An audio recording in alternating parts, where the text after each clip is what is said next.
It's time you learned the transformation spell. After you've completed the required tasks, which I'm certain will prove useful in finishing your field guide, attend my class to learn the new spell. Afterwards, we will discuss your progress thus far in the term.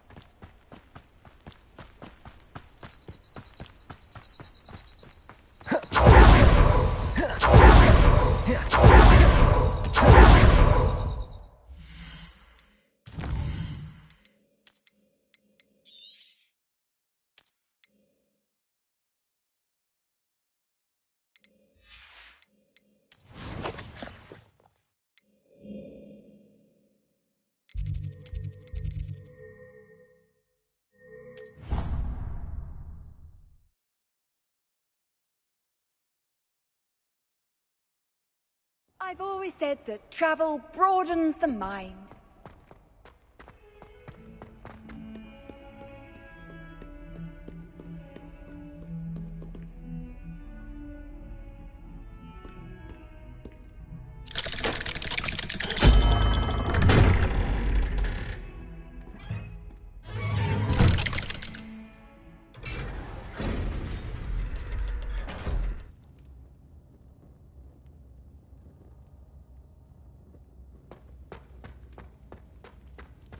You'll never believe what I've learned. What did you discover in the spellbook we found in the scriptorium? Salazar Slytherin's spellbook was a little difficult to interpret, but fascinating. Evidently, he encouraged teaching dark magic at Hogwarts.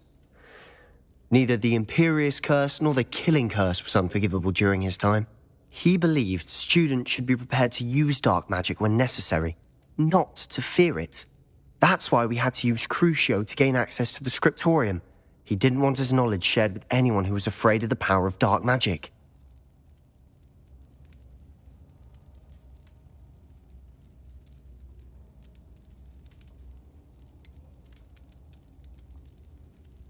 It was hard to do, but casting Crucio was our only option. And I'm glad we did it, because in the spellbook I also found something else. References to a lost relic, which, from what I can tell, grants the holder the power to reverse dark magic curses. And you think this relic might be able to save Anne? Precisely. I plan to search for this relic, but I don't think we should tell anyone. Especially Ominous. He wouldn't understand.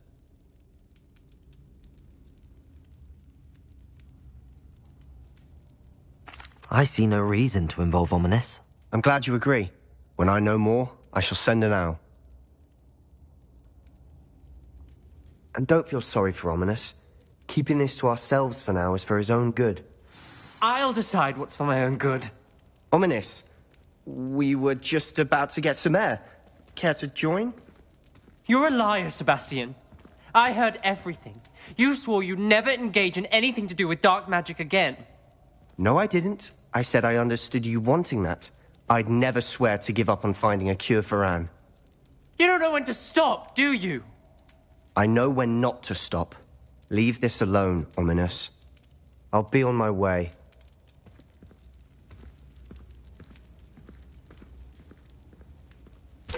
I am not letting this go. Ominous, Sebastian meant well. I know what I heard.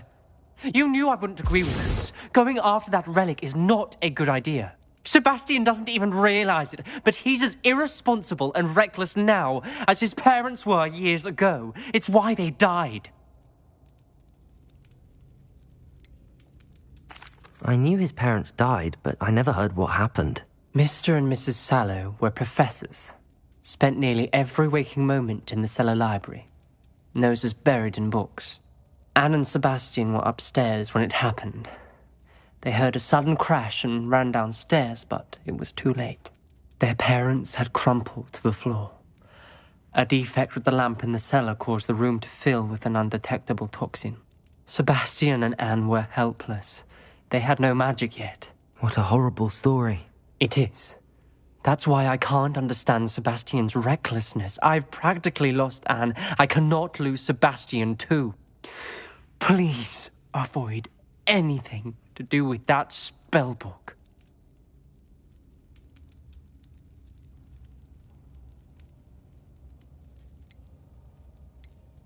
Those references in the book seem promising. Everything to do with Salazar Slytherin seems promising until it's too late. I hope Sebastian pursues this no further, but if you think he might, please let me know. It would mean a lot.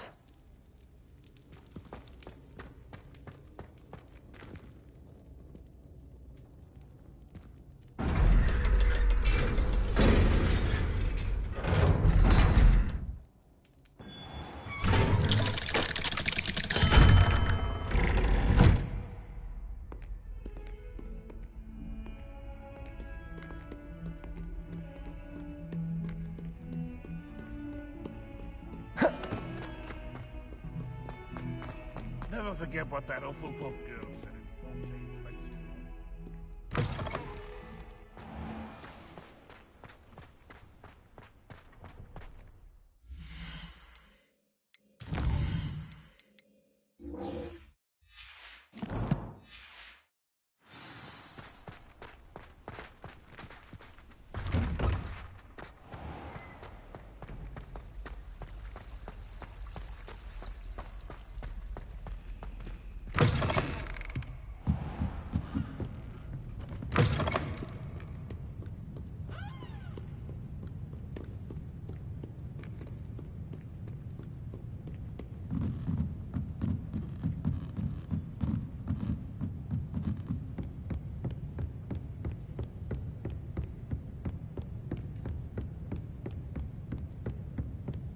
That book Professor Weasley asked me to find should be around here somewhere. Revelio! Looking for the book Intermediate Transfiguration. Professor Weasley asked me to, get something from that book. May I have it? Did she now? I'll give you this book if you humour me by answering a few questions from my quiz. Quiz? Some people call bits of knowledge trivia. I would argue that no knowledge is trivial. Hence, I have created a small quiz, just for fun, focusing mainly on the lore of the wizarding world. None of the other students will try it, no matter how many times I ask. They all say they have enough with schoolwork. Ugh, they don't value knowledge the way I do. Surely you're interested. I'll even start you off with a few of my easiest questions. A quiz sounds like fun. Splendid! Just a few questions, and then I'll hand over this book. Let us begin. Before the invention of the golden snitch, which magical creature was used in a game of Quidditch?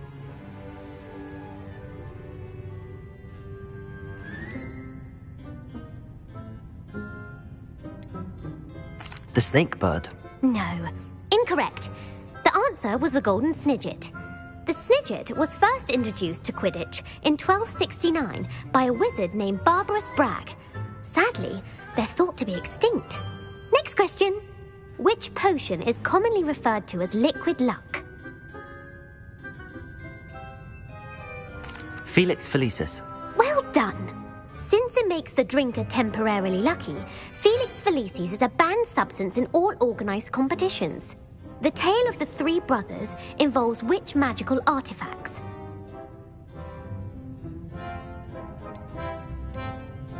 The Deathly Hallows. Correct. According to Beedle the Bard, the Deathly Hallows consists of the Elder Wand, the Resurrection Stone, and the Cloak of Invisibility.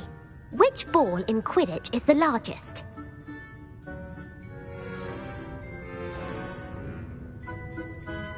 The Bludger. I'm sorry, but the correct answer was the quaffle. When a chaser throws the quaffle through one of 3 hoops in a Quidditch match, their team is awarded 10 points. True or false? Polyjuice Potion allows the drinker to change species.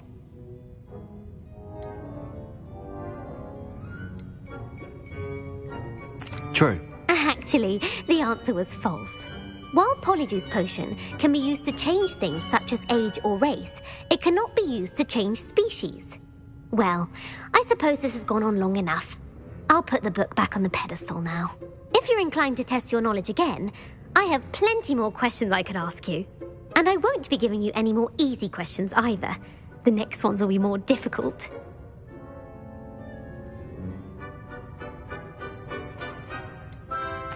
I'd like to answer more questions. What governmental body directly preceded the Ministry of Magic?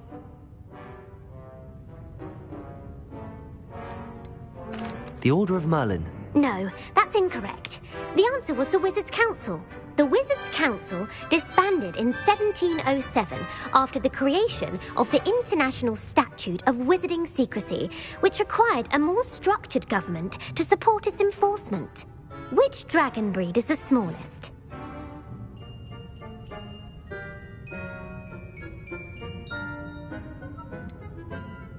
The Peruvian Vipertooth. Brilliant! Though the Vipertooth is the smallest breed, averaging at around 15 feet in length, it is also the fastest breed and feared for its venomous fangs. Who founded the village of Hogsmeade?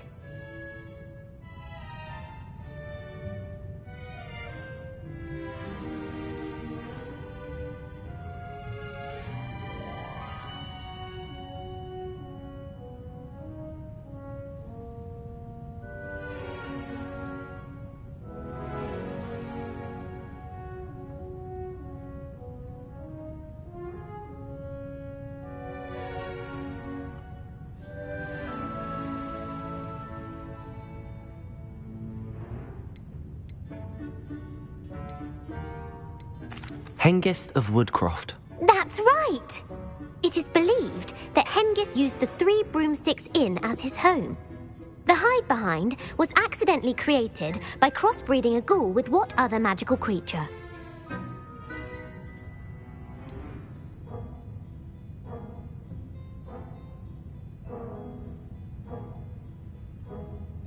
A Runespore. That's incorrect. The answer was a demiguise.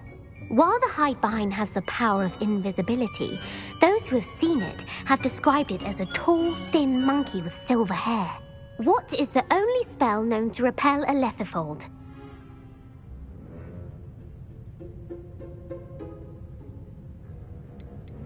The Patronus Charm. Well done. The only known survivor of a letherfold attack was a wizard named Flavius Belby, who was on holiday in Papua New Guinea at the time. Who published the law of elemental transfiguration?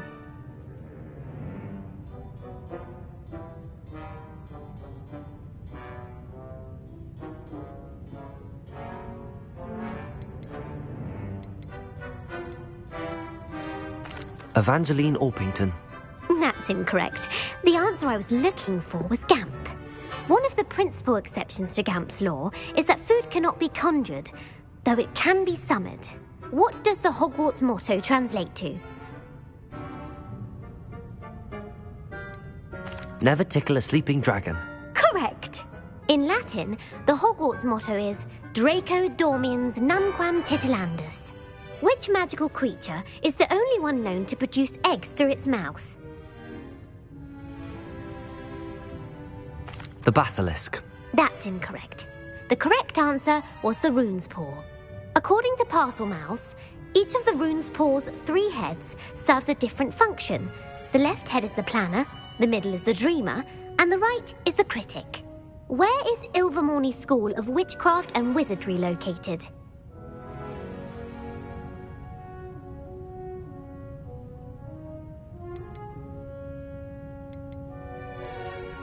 The Amazon rainforest. No, Ilvermorny is actually located on Mount Greylock. The American school was founded in the 17th century by Iseult Sayre and James Stewart. What is the most powerful love potion known to wizard kind?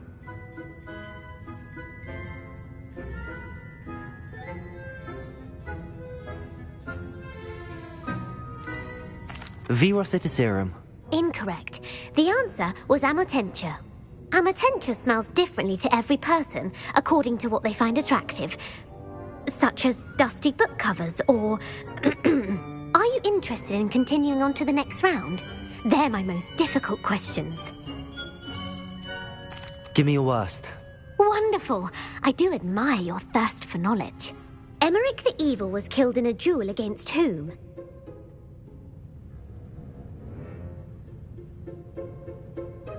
Egbert the Egregious. That's right. Emeric gained notoriety for terrorizing villages in the south of England during the Middle Ages, when he was the master of the Elder Wand. If a chaser keeps their hand on the quaffle as it goes through the goal, what foul are they committing?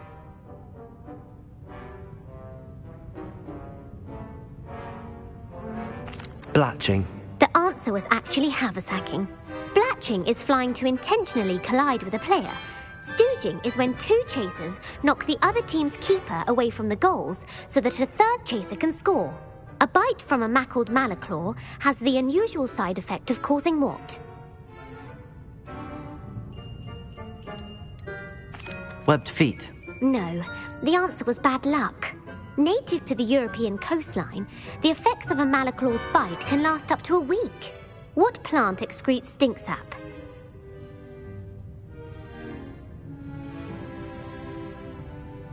Mimbolus mimbletonia. Correct. The Mimbolus mimbletonia plant secretes stink sap as a defensive mechanism when touched. The pepper-up potion evolved from a remedy created by which 12th century wizard?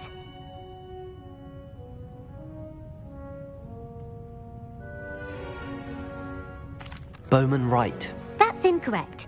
The answer was Limfrid of Stinchcombe. Centuries later, Glover Hipworth would expand on Limfrid's previous work to create the pepper-up potion we know today.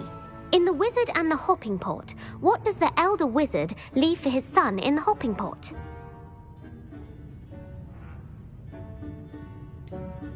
His wand. Incorrect. The answer was a single slipper. The story was created by Beadle the Bard, but there are a few versions. I won't spoil what the slipper was for if you haven't read it recently. The Snallygaster is native to which region of the world? The Scottish Highlands. No, the answer was North America. The part bird, part reptile is a distant relative of the Occamy and has serrated fangs and a bulletproof hide. Who is the Muggle knight featured in the Fountain of Fair Fortune?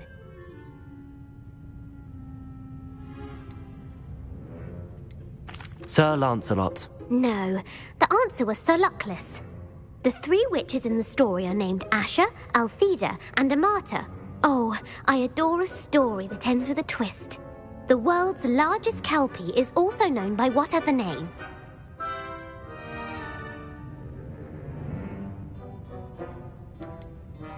The Loch Ness Monster. Correct. The Office of Misinformation has worked diligently to discredit any Muggle evidence of the Kelpie's existence. Who was the first Minister for Magic?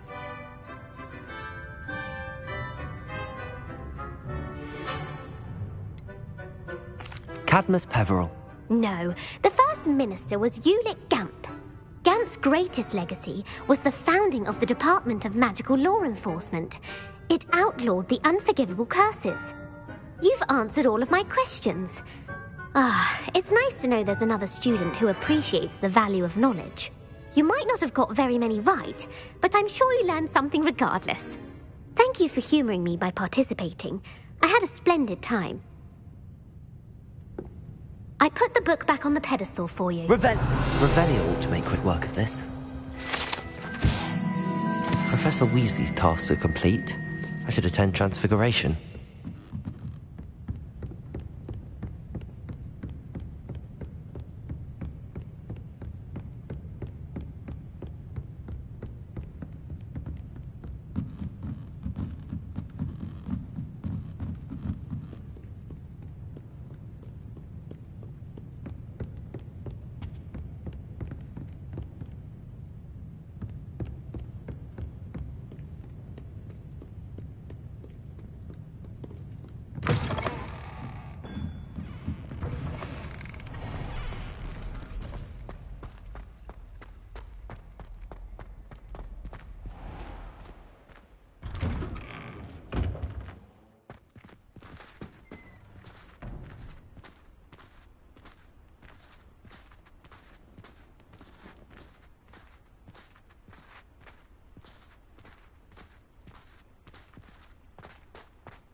Off on another adventure, are we?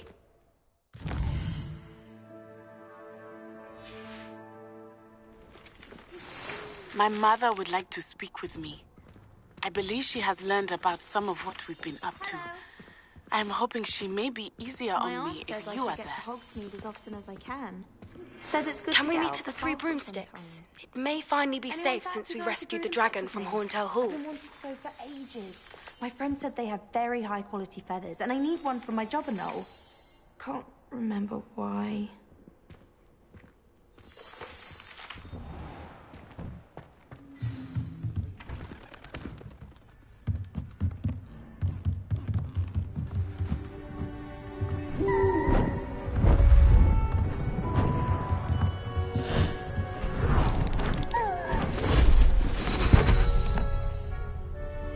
Settle down, settle down.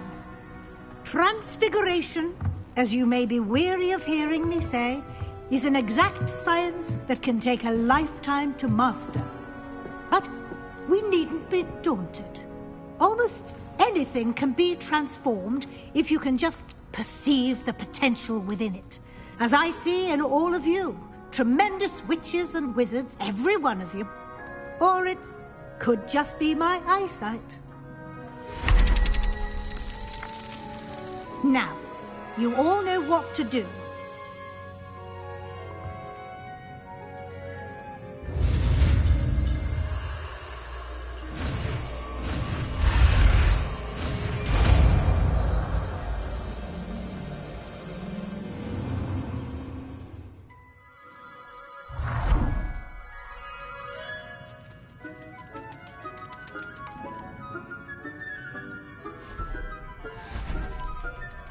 Beautifully done.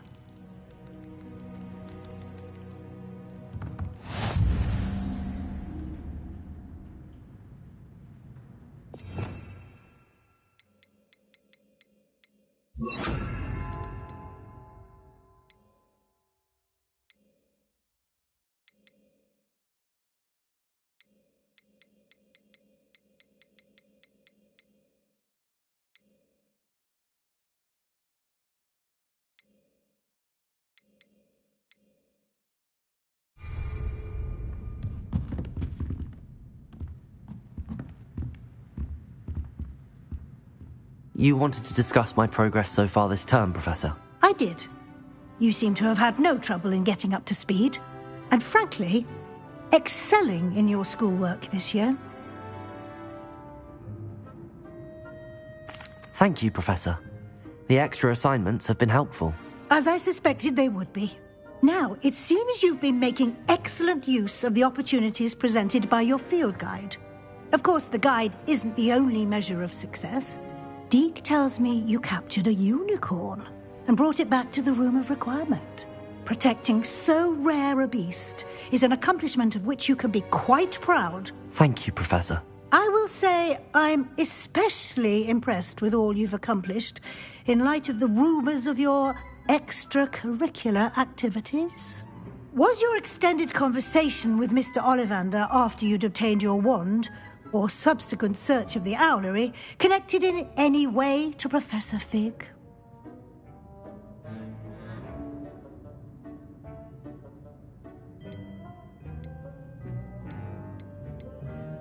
Not at all. I enjoy talking to Mr. Ollivander. I'm fascinated by wand lore, and I'd never visited the owlery. Bit of a mess. I see. I admire your penchant for learning, but do remember that your classwork and field guide are designed to educate you thoroughly. It'll be the end of the year in no time, and you'll want to be well prepared for your OWLs. I'll provide a final assessment at that time to ensure that you're ready for your exams. Until then, well done. You are dismissed.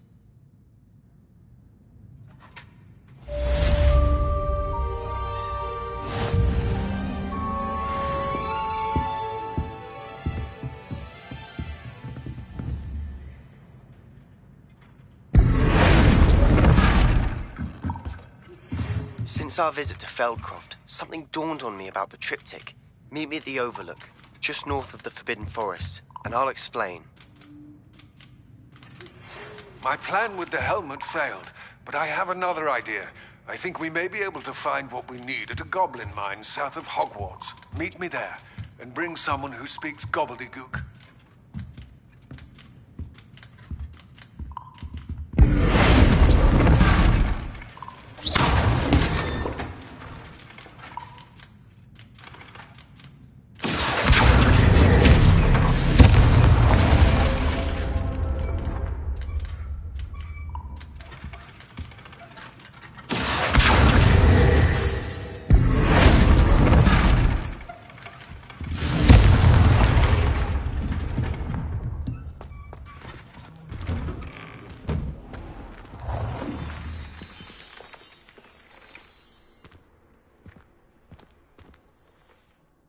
Hello, Gareth. So, has your aunt been taking it a bit easier on you lately? Unfortunately, no. In fact, a few days ago, she gave me a detention. I was only testing a new recipe in a mostly empty classroom, and the fire was put out quick enough.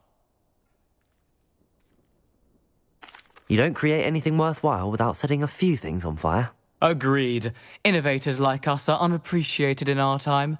Can't let the doubters sway me. When they taste my latest brew, they'll forget their criticisms and the fires. It'll be bigger than butterbeer. Oh, that gives me an idea. Better write it down. Best of luck to you.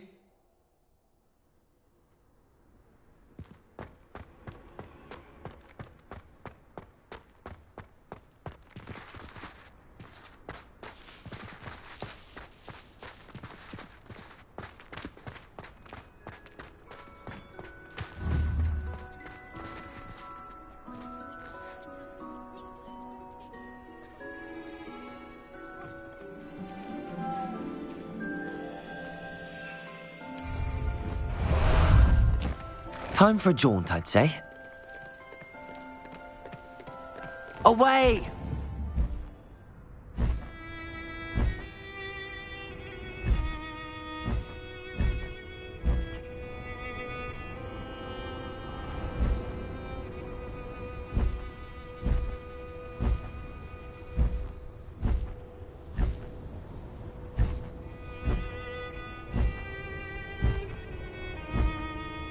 Here we go.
Anna's getting worse.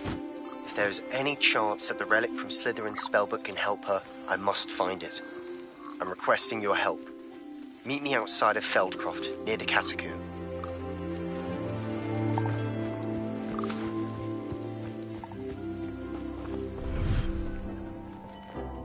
Dick thinks you should be proud of all the potions you've brewed.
Handy resource indeed, your field guide.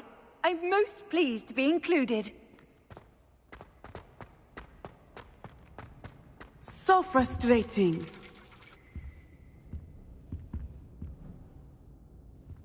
You wanted to speak with me, Mother? I had hoped to speak with you alone, Natsai.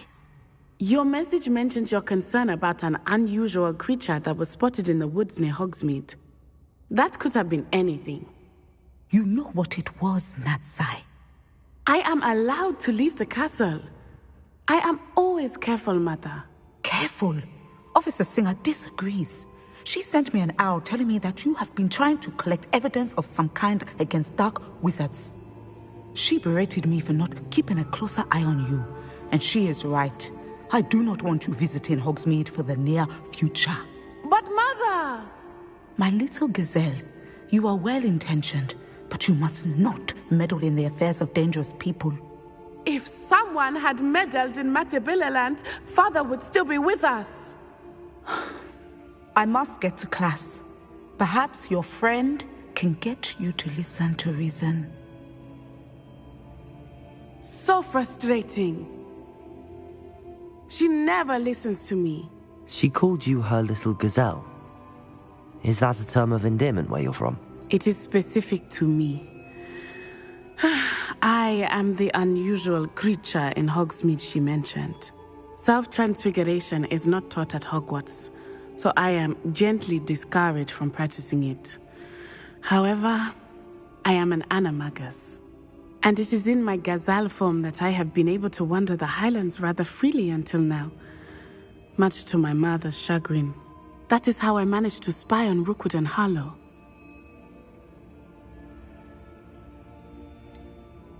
Were you born an animagus, or did you learn to become one? Animagi are not born. The process is quite elaborate.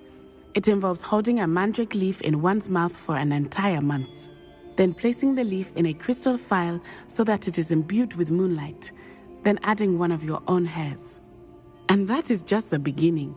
Self-transfiguration is common among students at Wagadu, but Professor Weasley considers it much too dangerous to teach at Hogwarts. Can you choose what form your animagus will take? Oh no, a person's animagus form is determined by their personality. My mother is convinced that my form is a gazelle because I adapt well to any situation. I believe it is because I can sense danger and keep my wits about me. How does it feel to transform into an animal? Well, the first time it can be a bit unnerving. I felt a kind of searing pain and a strong double heartbeat. But it gets easier the more you do it. I no longer feel any pain, and I must say, I find a sense of comfort in the double heartbeat. And I love being able to view the world from a different perspective. Now the nickname makes sense. What an extraordinary ability to have. It is.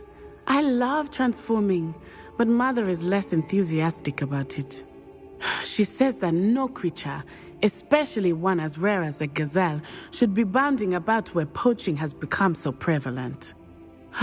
She claims that she has foreseen tragedy befall me in my gazelle form. But she has used her sight to control me too many times. I no longer believe it. She's concerned for your safety. It may be best for you to stay away from Hogsmeade for now. That may be safe, but I do not believe that it would be best. Do you? You could have fled the moment you discovered that Rookwood, Harlow, and Ranrock were after you, but you did not. I choose to act as you have. I must deal with Rookwood and Harlow, not hide from them. My mother cannot know where I am all the time. Thank you for being here during that rather awkward conversation.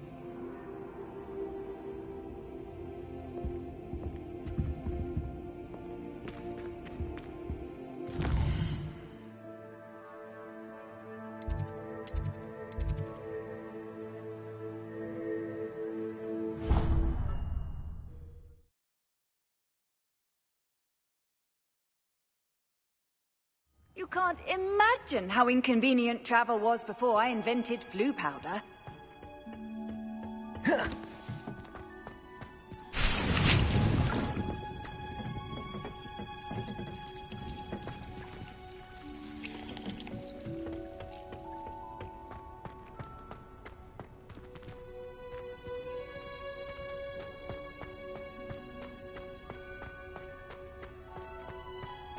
It's you!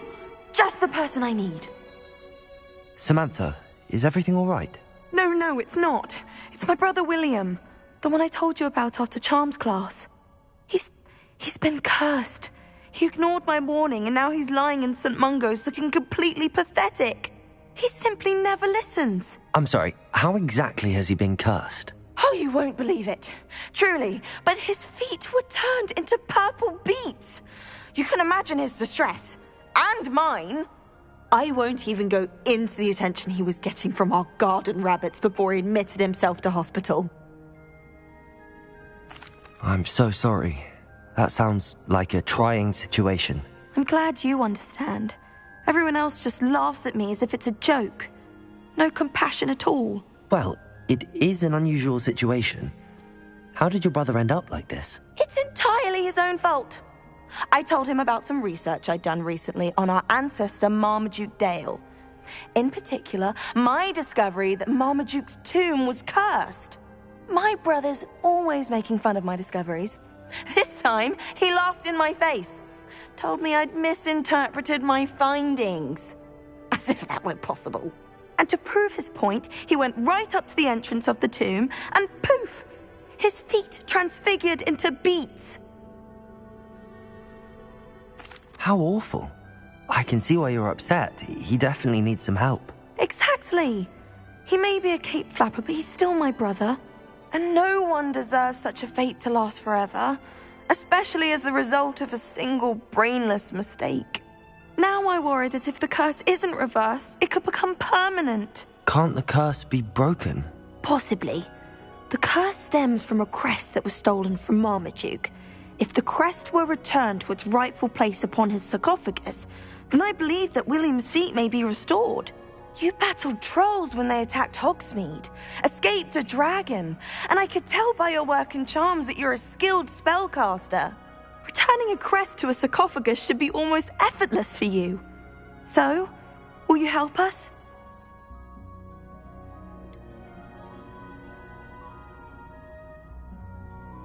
Why was Marmaduke's tomb cursed? The curse is the result of an intense sibling rivalry between Granham Dale and his younger brother Marmaduke.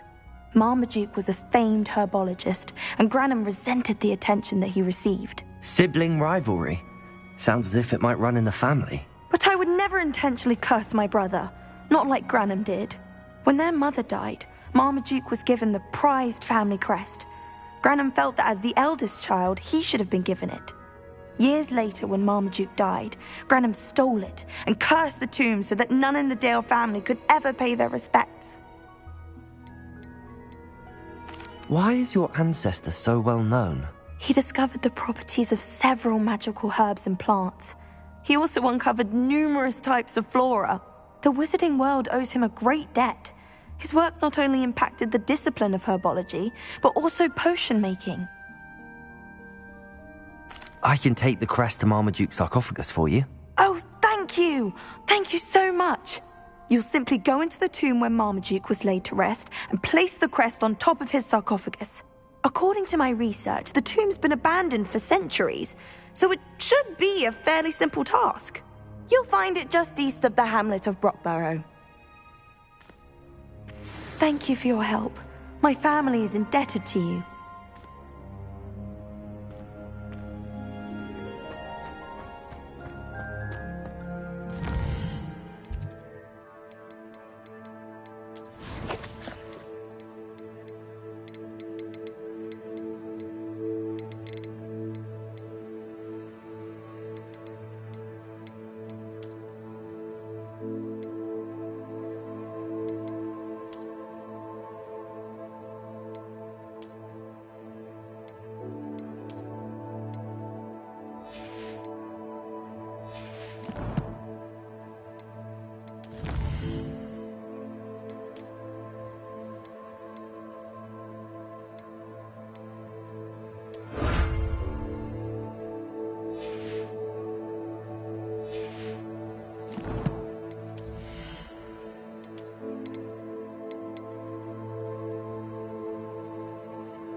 I need to find the tomb near Brockborough and place Samantha's family crest on a sarcophagus there.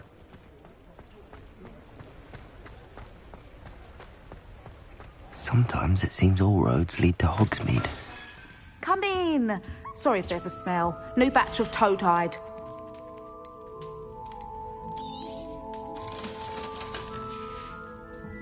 I'll not mind seeing you here again. Consider yourself welcome.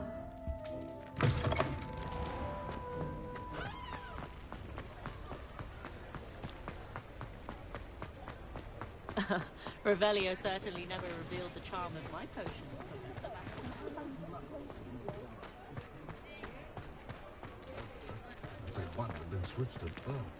Work hard and don't be afraid. Please, come in. Let me know if you need help finding anything.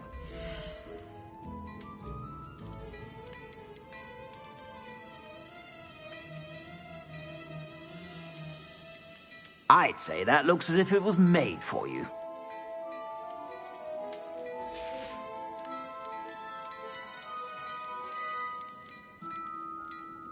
I'd say that looks as if it was made for you.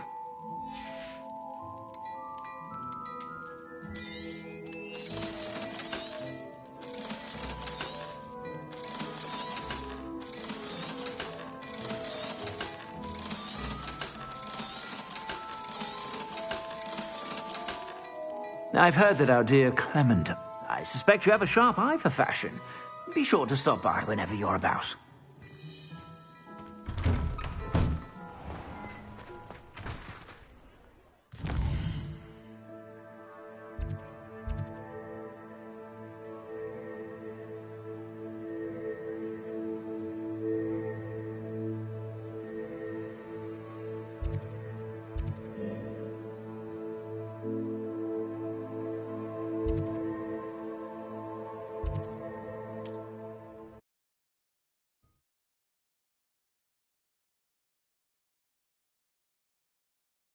How nice to see you, my young friend.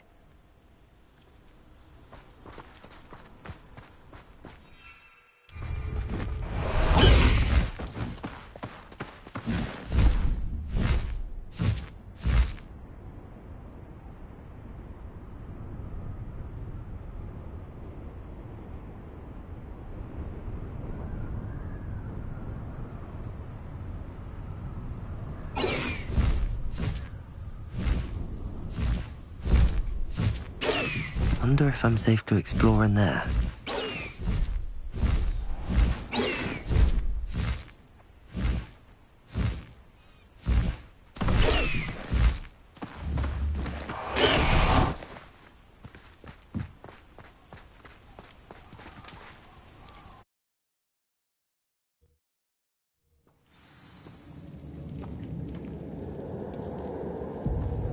Well, my feet didn't turn into beads. That's a good start.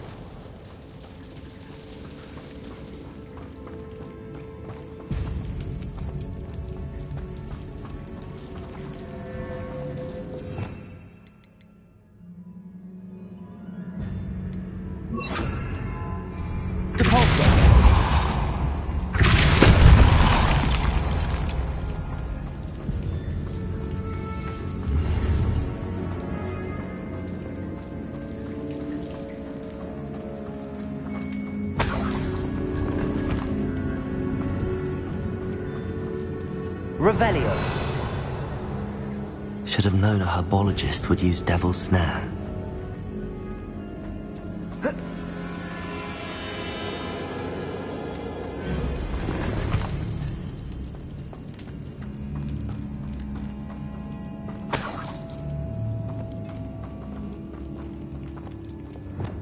Lumos. Incendio.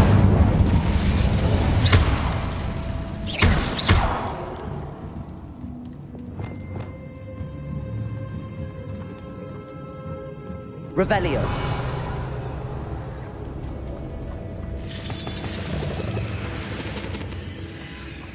Depulso.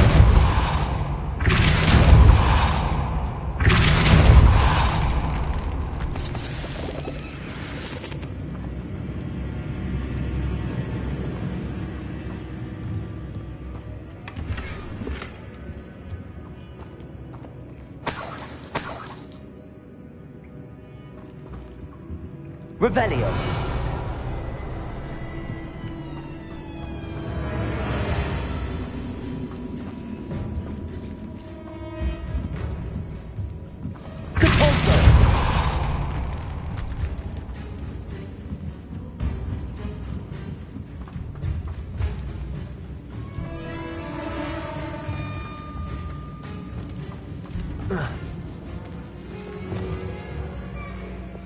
Lumos.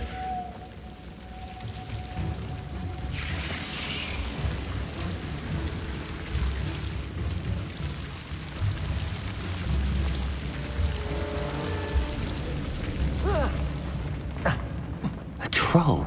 You can't be serious.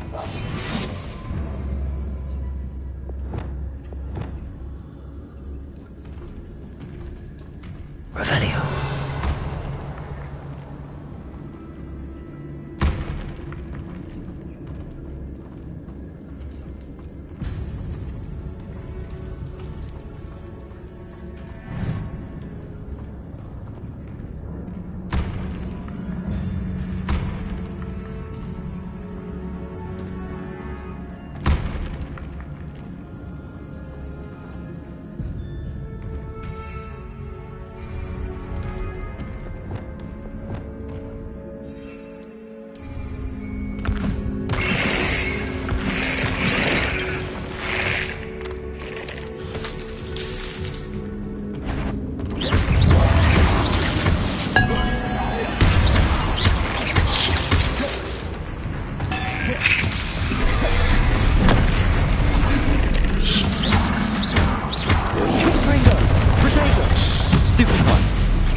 Should think they felt that in London. Revelio.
Revelio.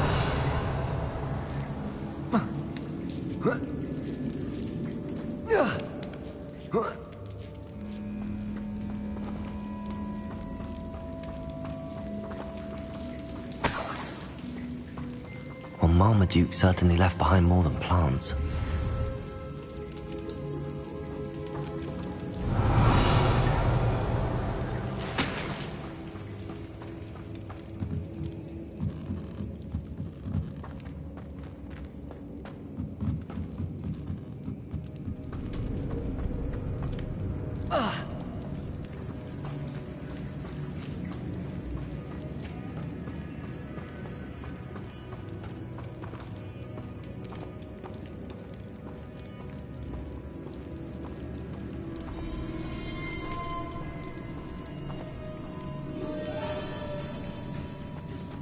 A sarcophagus.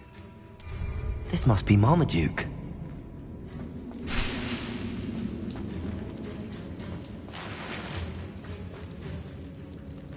That should reverse the curse. Hopefully.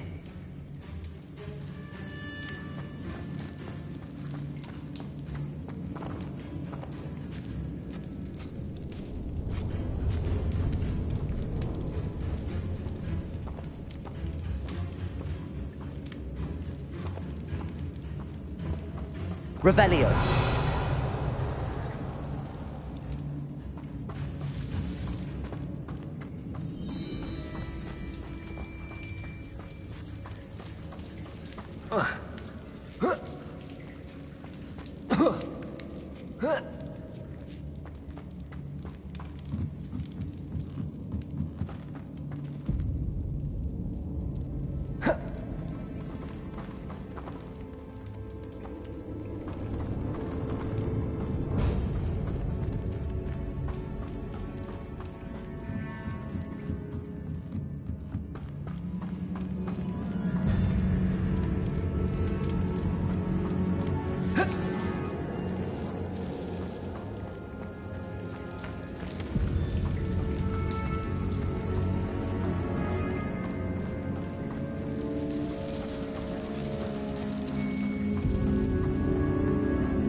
Samantha will be glad to hear that the crest has been returned.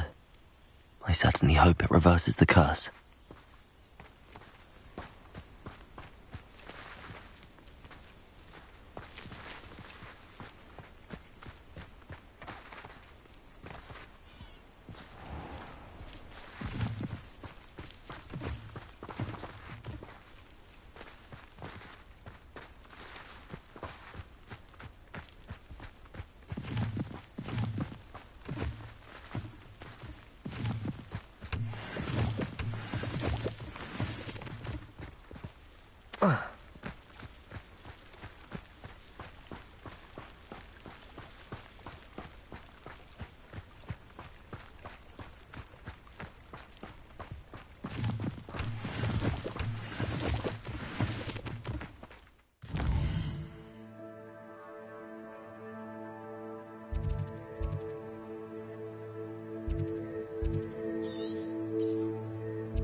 I've always said that travel broadens the mind.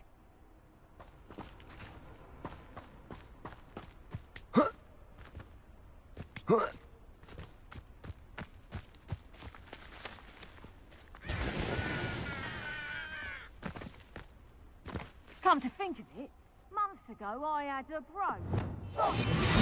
Sparkled like the glint in my eyes when I find out which one of you thieving lot stole it!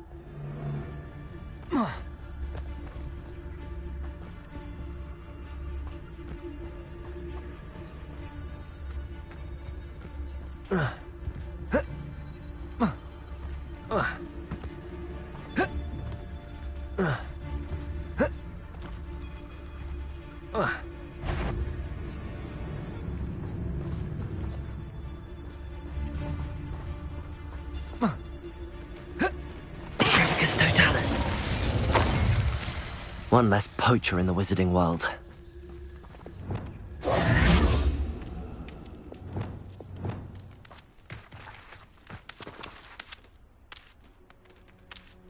Revelio.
What are you up to now?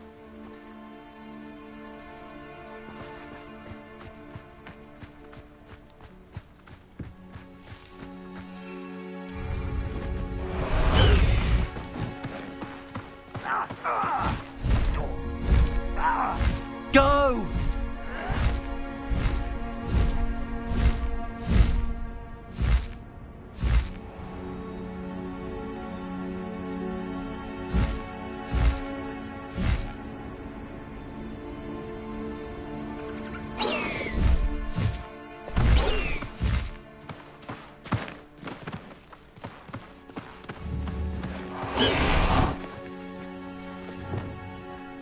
I should investigate. Levioso!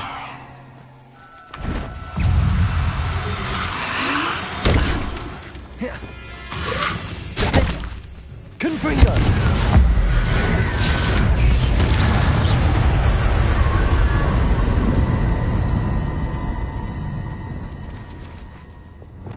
Levioso!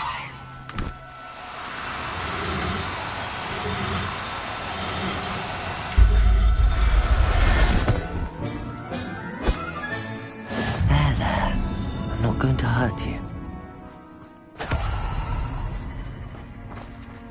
Revelio.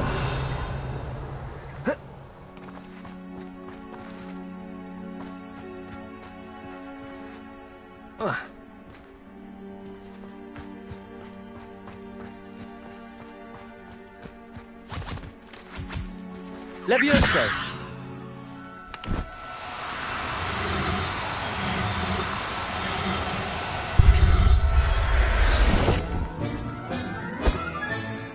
Everything's all right now. Revelio.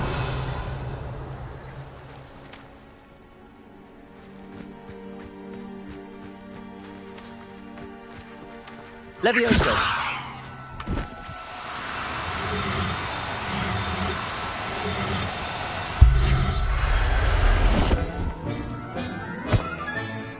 I'll look after you. Revelio.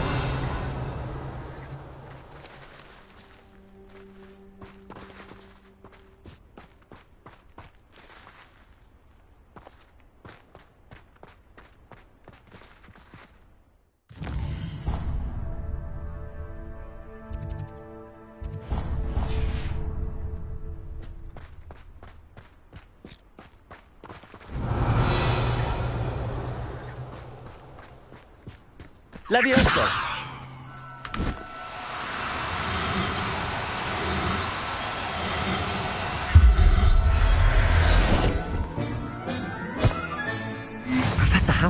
believe this.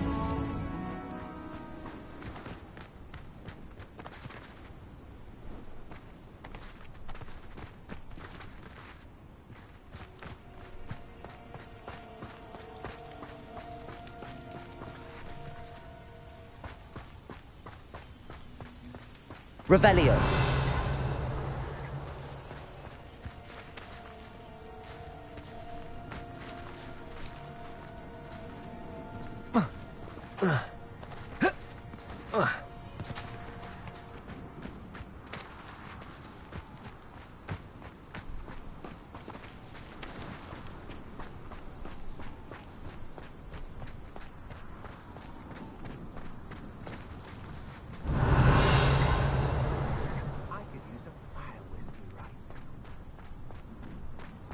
This looks intriguing.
You can't imagine how inconvenient travel was before I invented flu powder.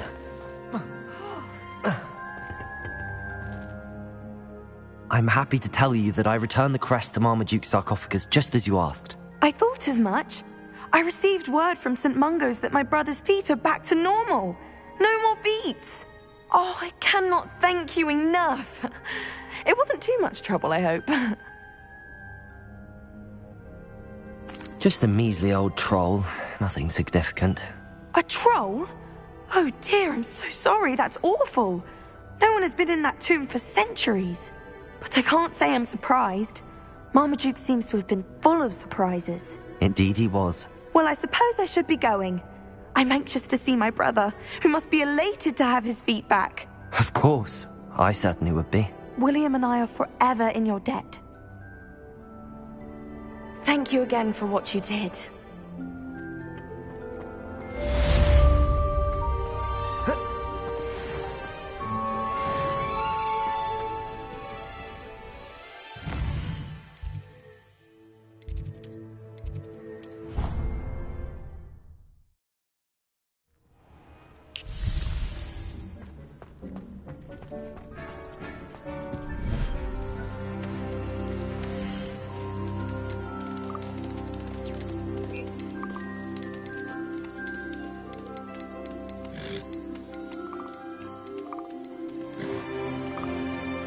Settle yourself. I mean you no harm.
should be proud of all the potions you've brewed.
Hogsmeade, here I come.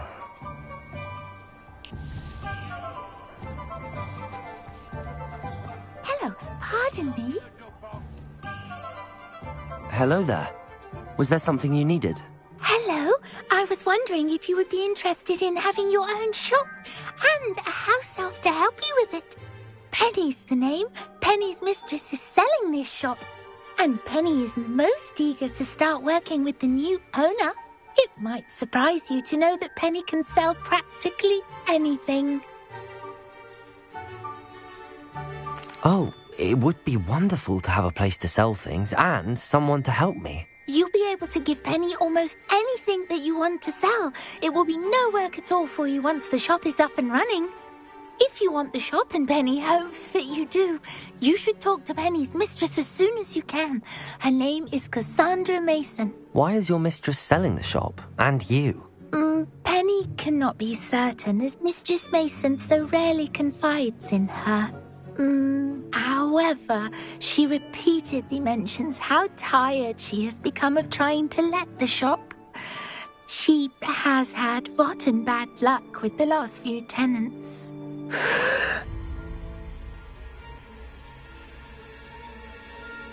Are you all right?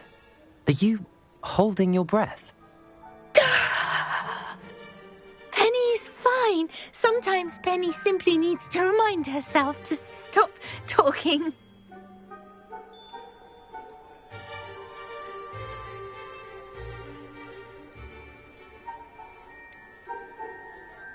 What kind of things would I be able to sell in the shop? All kinds. Anything from essence of Dittany to mooncar fur. If a buyer exists for something, then Penny can sell it and get the best price. Just ask Mistress Mason. Why are the premises in such disarray? Oh, the previous tenants were not able to manage very well. They seem to have given up rather quickly.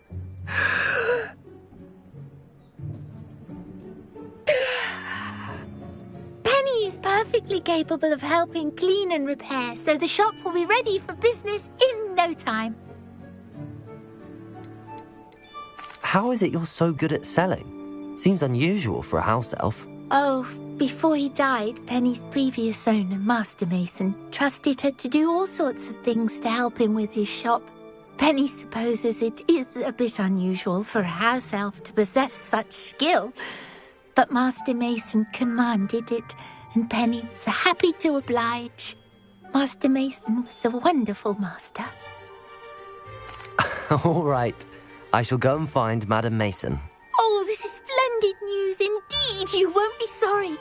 You can find Mistress Mason at her home on the north edge of the village. Penny does hope she gets to work with you.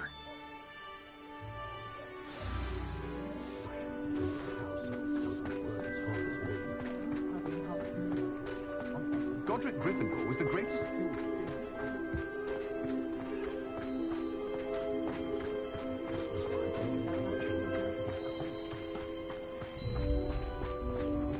Does it get any more cosy than Hogsmeade? Here you are, a true patron of the arts. I think the drum improves the tongue. Wouldn't you agree?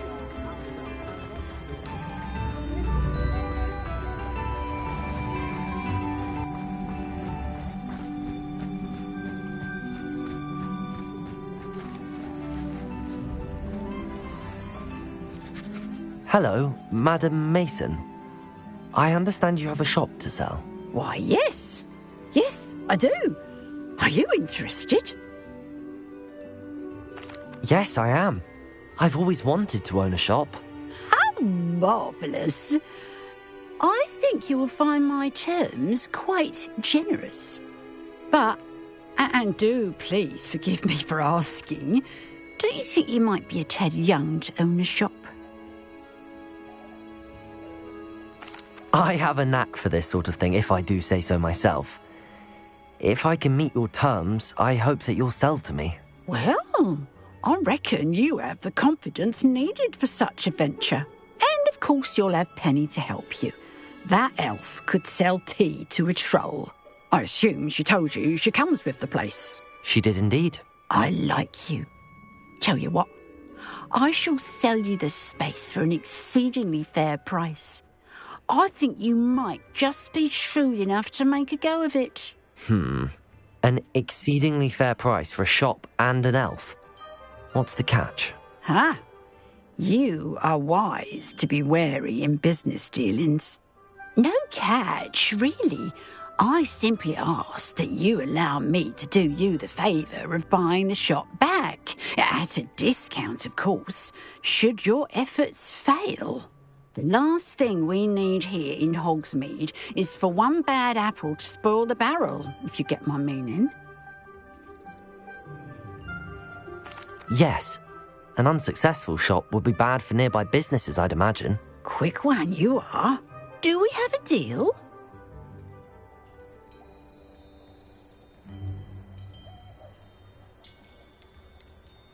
It looks to be rather a mess.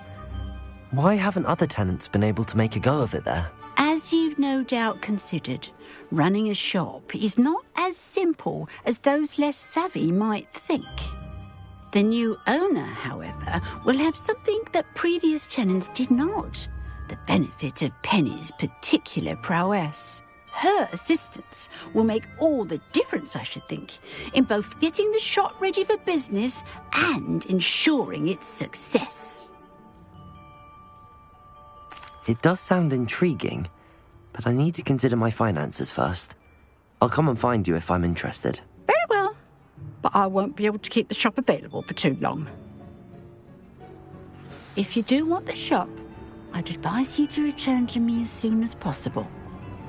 Hello again. You know, the shop won't be available forever.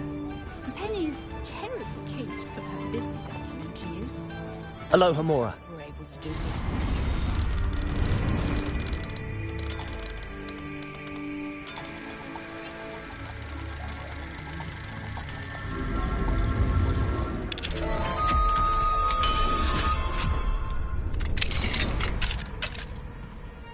What do we have here? A dead... Revelio!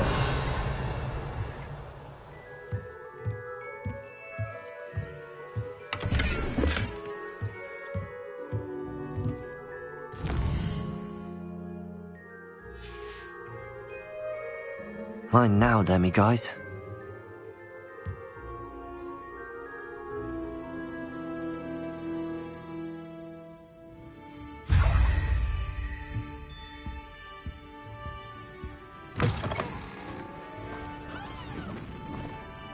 Madam Mason, about the shop. Yes? I've decided I'd like to go ahead and purchase the shop. I have to say I'm impressed. You are a remarkably resourceful student. I am indeed. And brave. You won't be sorry. Give me the money and I shall get the paperwork filed immediately. Wonderful. Shall I head directly to the shop? Please do. Oh, one more thing. Since my husband died, I've not been able to bring myself to retrieve some of his personal items. They're in a chest at the back of the shop. Penny has the key. As you get organised, I would be terribly grateful if you could help an old widow and gather his things for me before you open for business. I wish you the very best of luck in your endeavours. Penny will meet you there.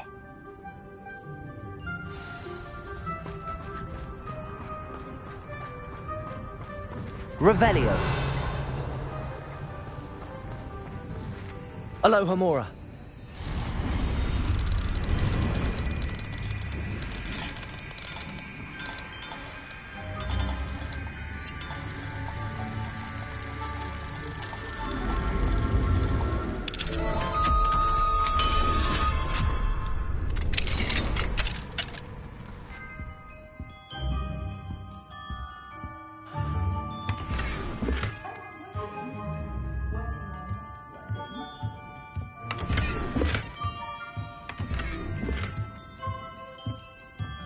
Revelio.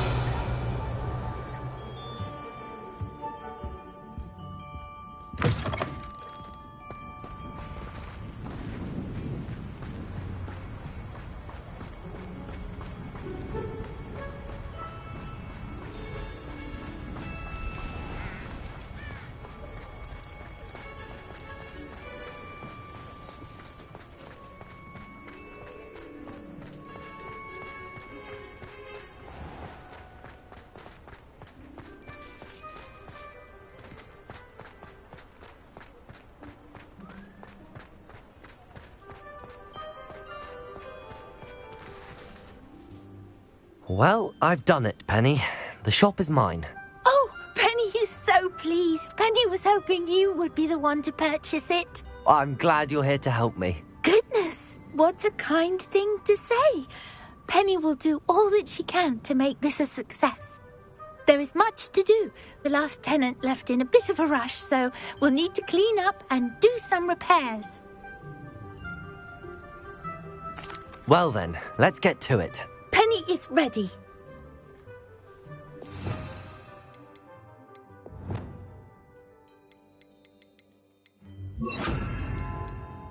Between the two of us, we should have this place up and running in no time. Reparo.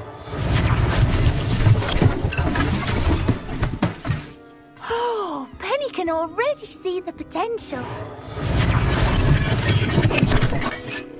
This will surely be the most successful shop in Hogsmeade. Mistress Mason wanted Penny to be sure and give you this key. It opens a chest in the back room of this shop. Oh yes, she mentioned it to me. It contains some of her late husband's belongings. Penny wonders if you should open the chest. Are you holding your breath again? Penny must get back to work now.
Reparo.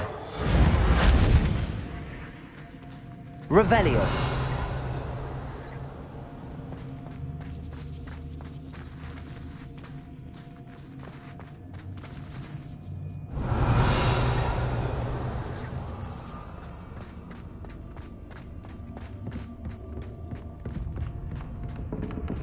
That's odd. Why would someone store one hat in here?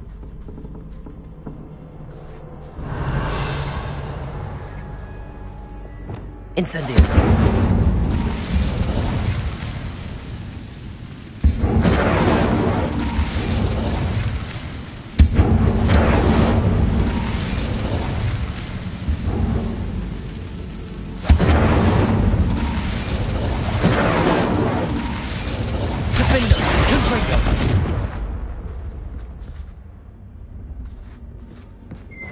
That's not very hospitable.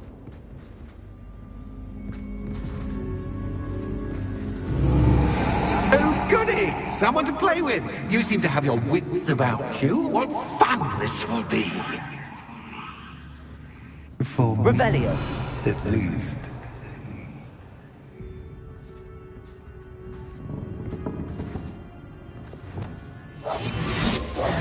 Lumos.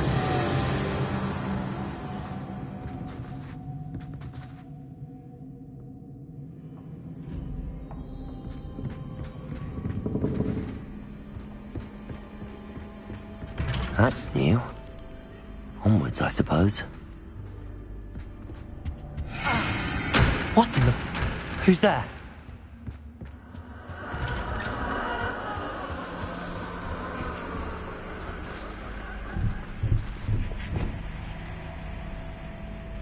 Defender!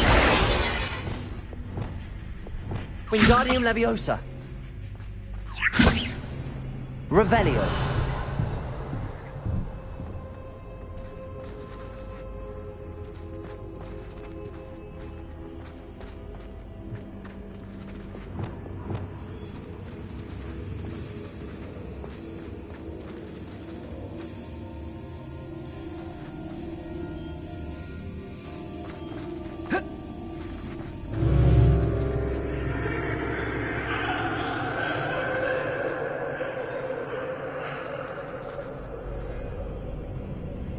Revelio.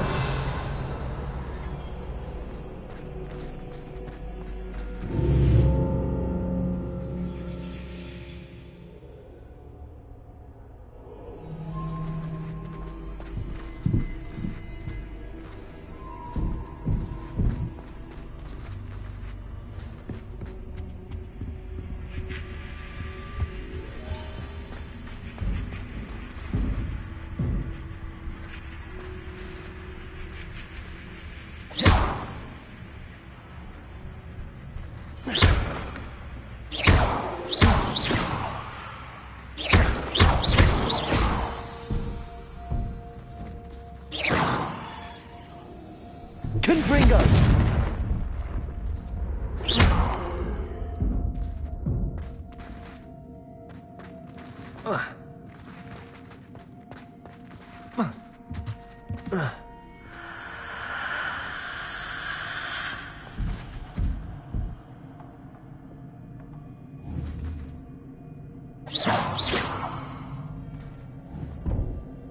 Confringo!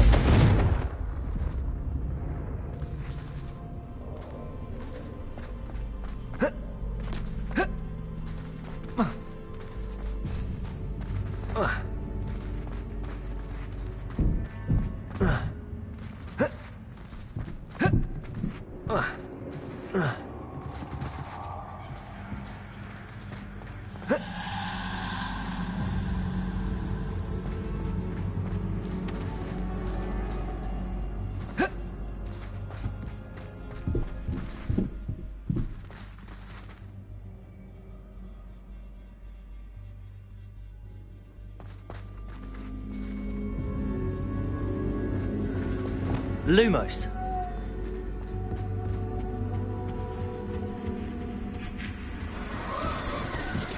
Bats. Lovely.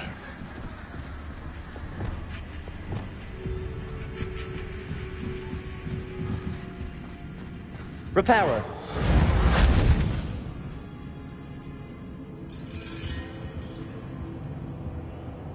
Wingardium Leviosa.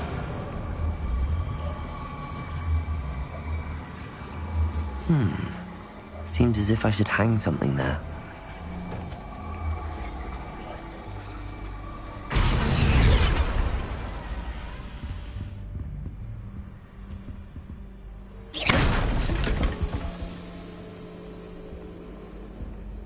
These lanterns must belong somewhere.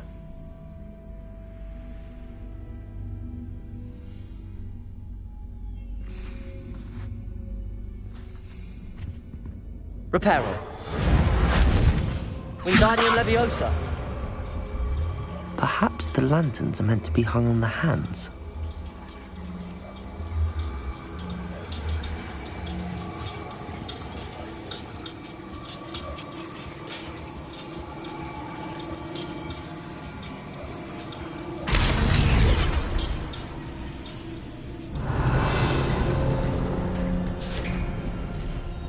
How enlightening!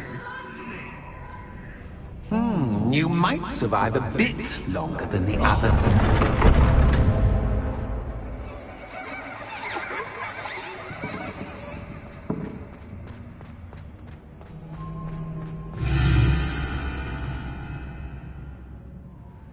Lumos.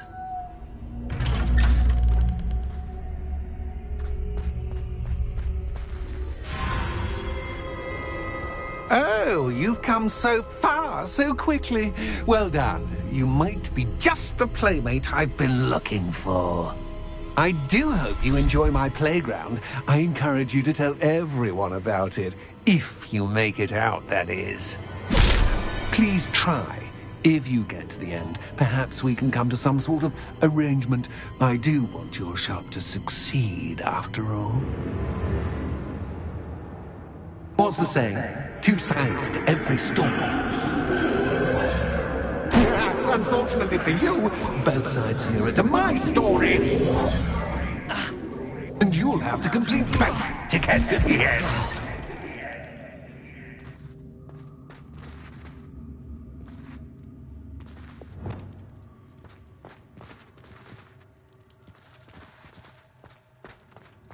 Confringo!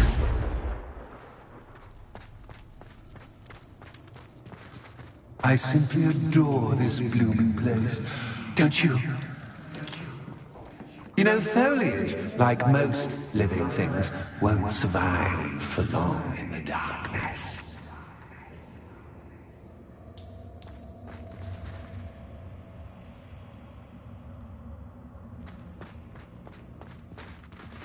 I wonder if I want to place lanterns to open these doors.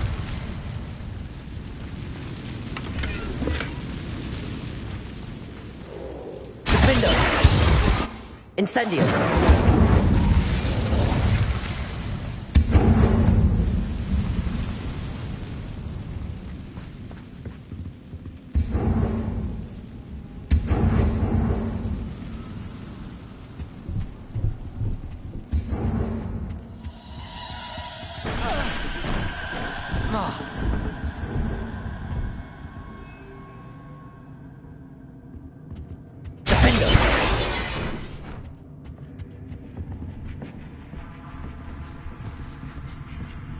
Oh, I'm afraid of the dark.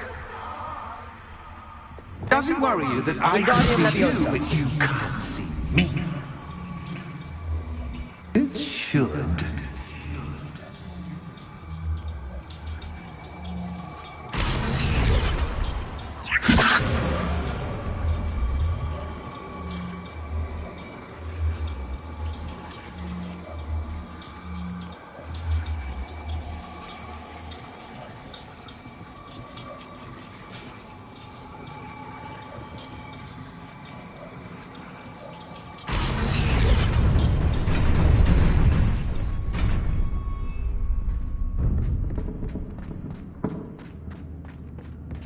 I'd offer you a seat, but I'm rearranging the furniture. Plus, don't want you getting too comfortable for what's in store, do I?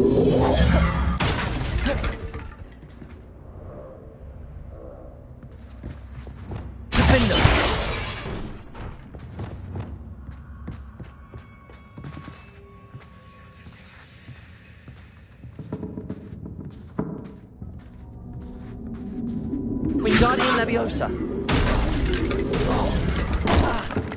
Defendo. Wingardium Leviosa.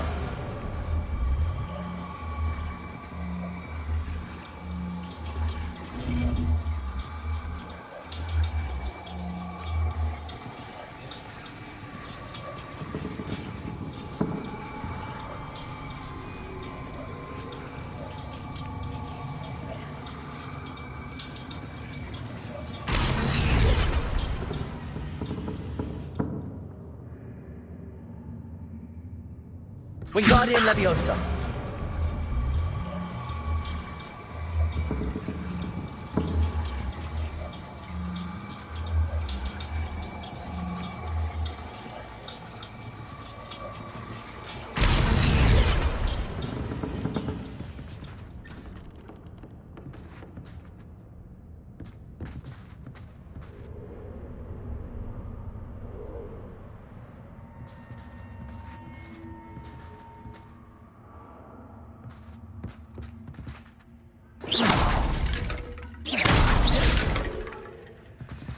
Wingardium Leviosa.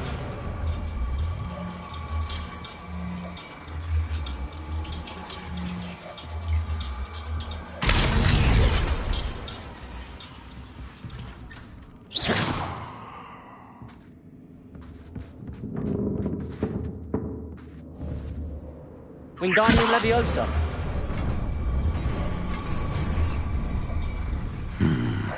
Only 2 lanterns, but 3 spots. Perhaps I should move them around to open the door and build the platform.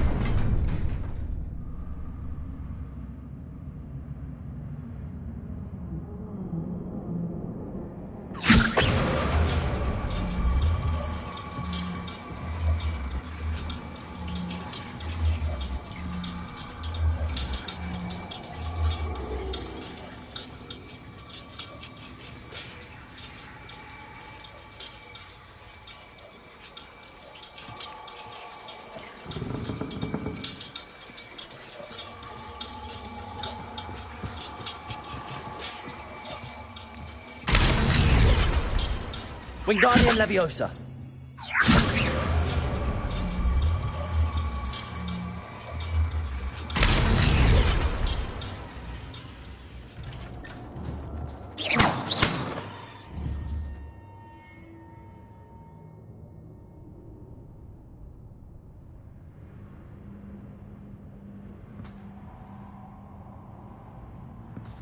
Wingardium Leviosa.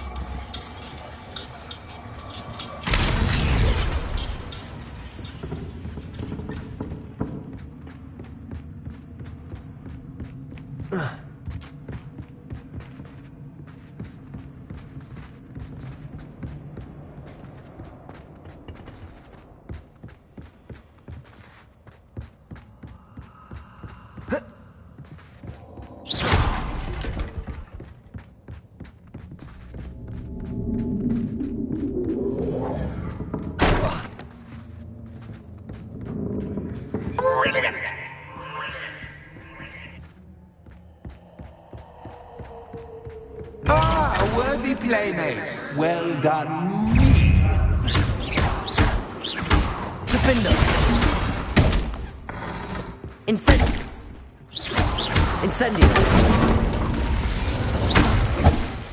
Confringo. Bombarda. Defender. Incendio. Confringo. Incendio. Defender. Incendio. Bombarda. Confringo. Incendio.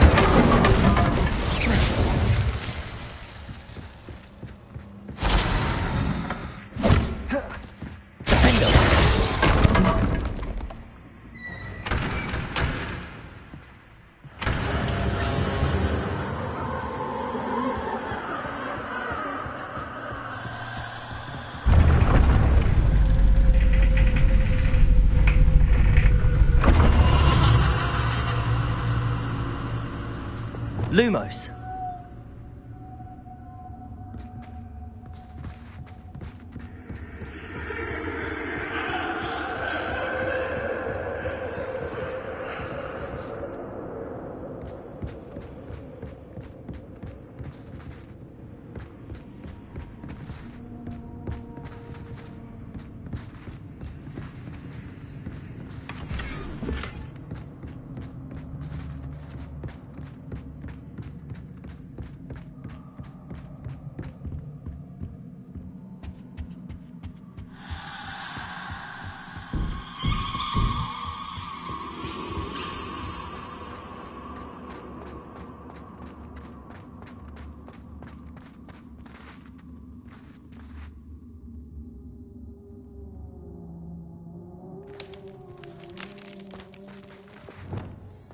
Incendio!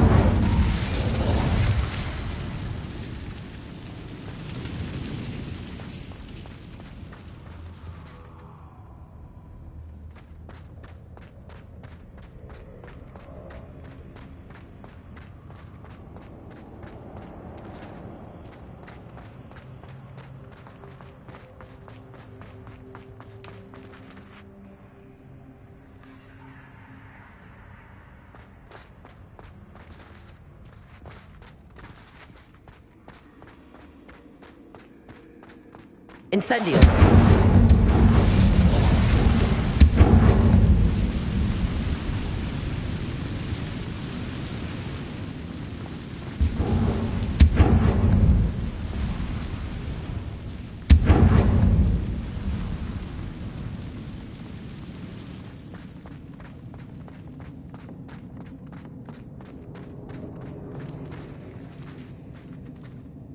Revelio!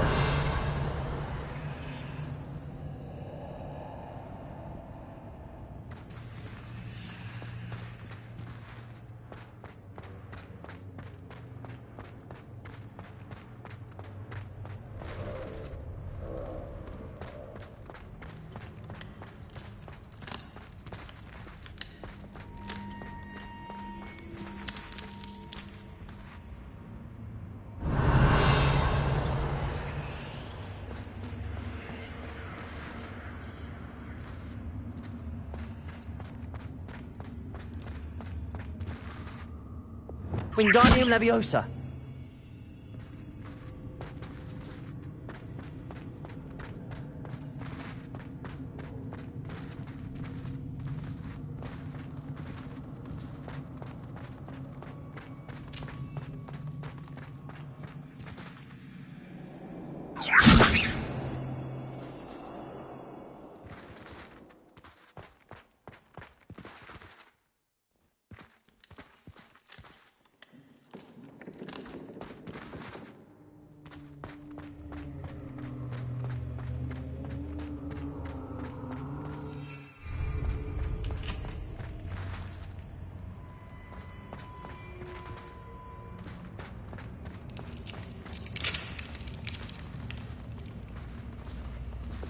Incendio!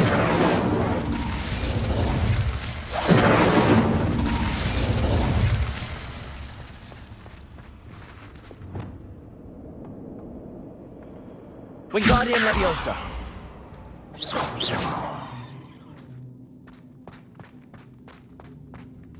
Defender! Confringo! Bombarda!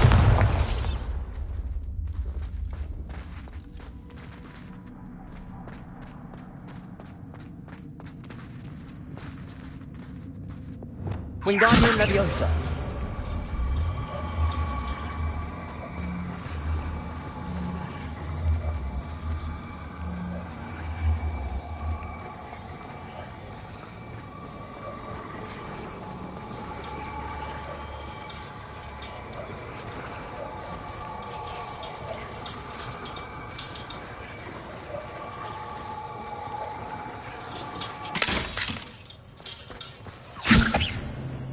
Wingardium Leviosa!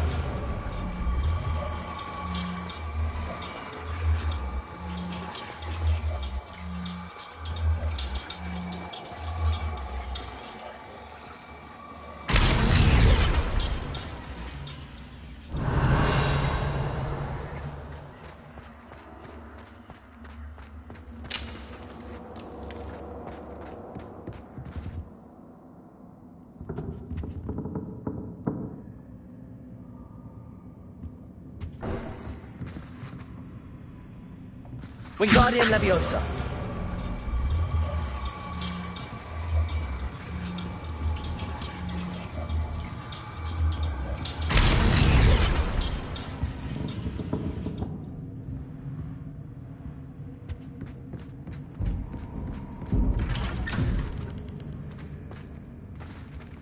Revelio!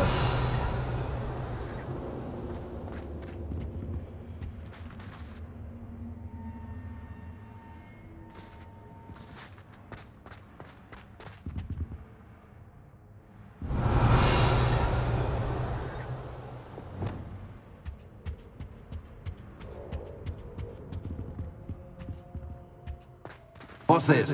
A game within a game? Ooh, knight to h3. Nighty-night!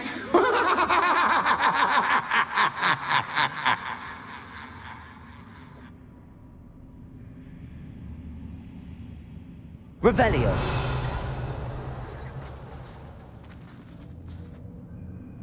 Reparo. Wingardium Leviosa.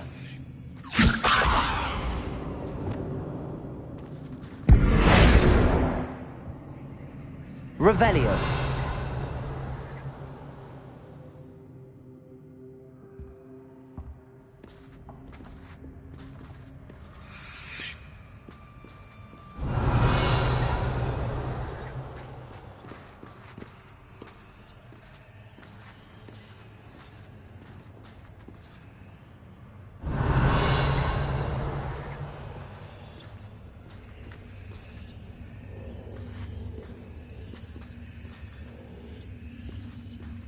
Revelio.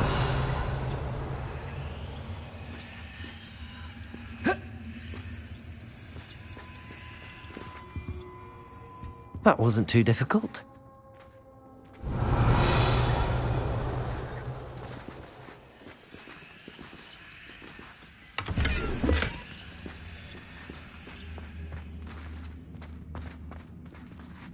Oh, goodness! I do hope you're having as much fun as me. I think I'll keep you around a bit longer.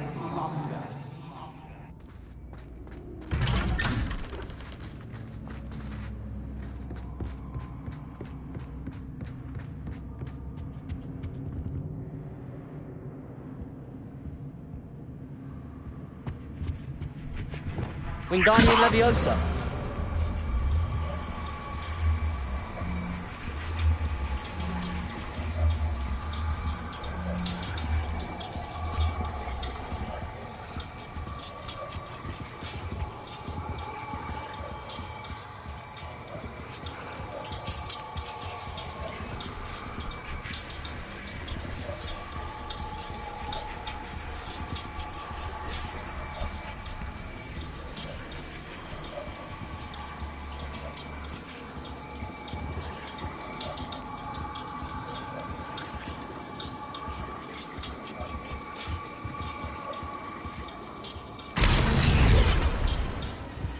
Wingardium Leviosa.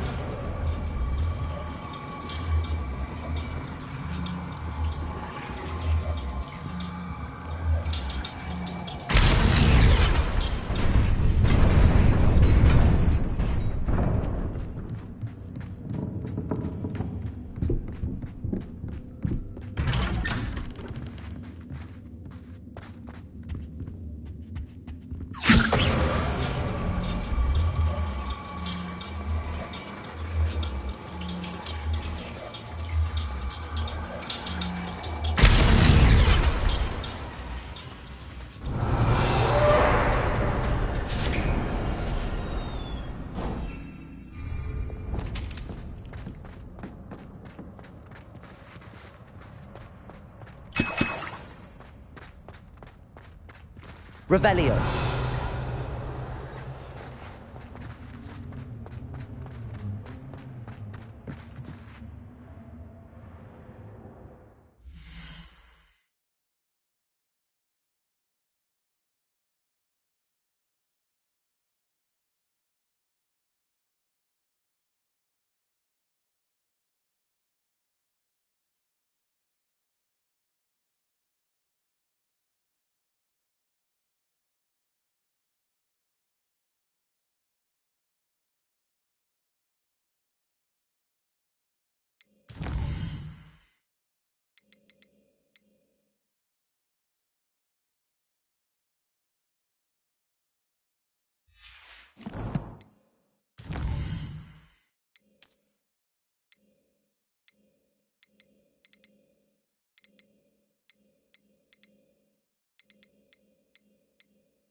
Ready or not.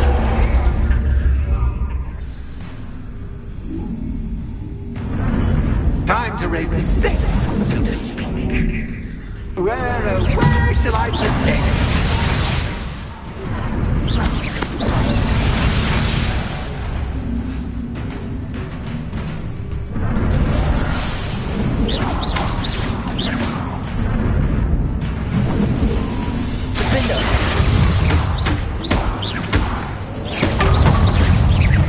Incendio! Cactus, but cactus! Incendio!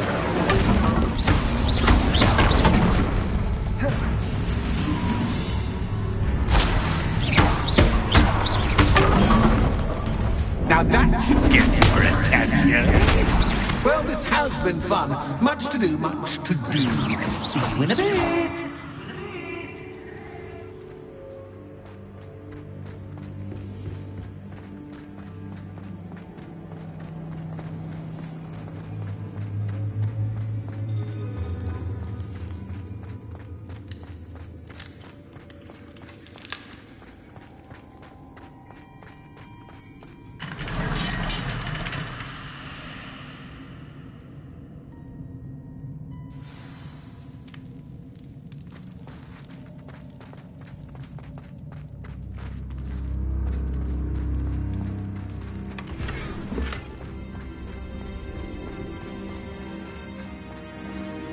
Revelio.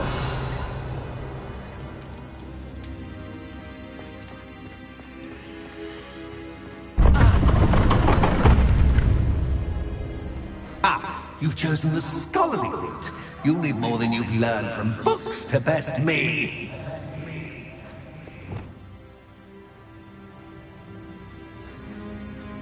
Lumos.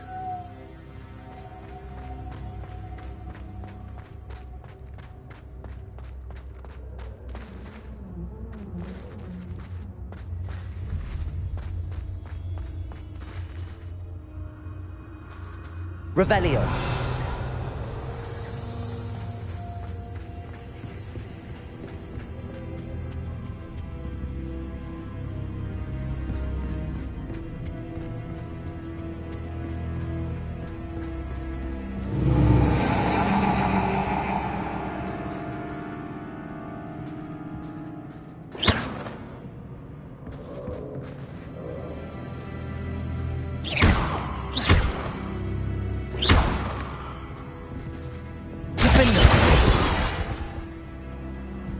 Bombarda! Defender! Confringo! Bombarda! Incendio! Defender! Confringo!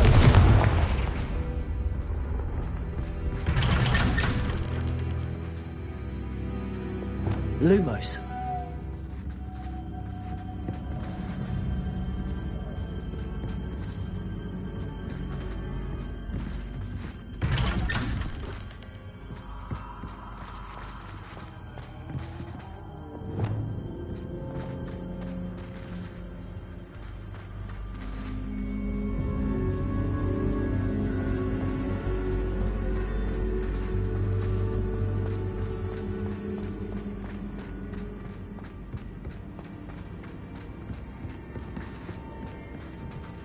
Lumos.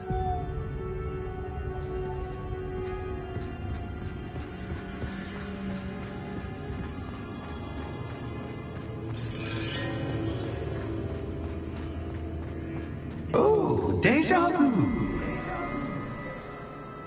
Watch it.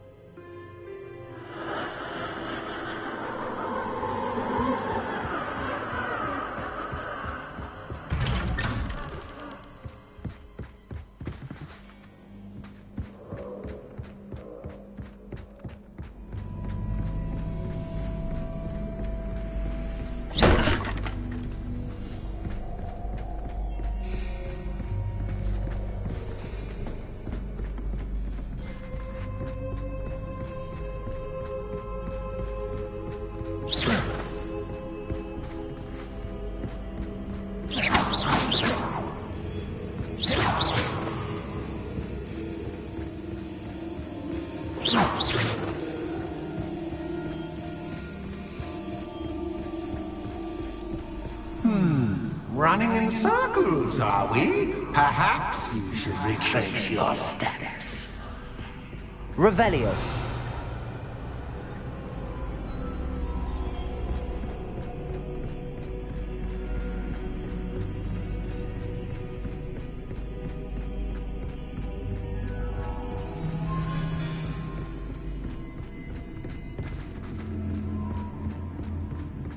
Lumos.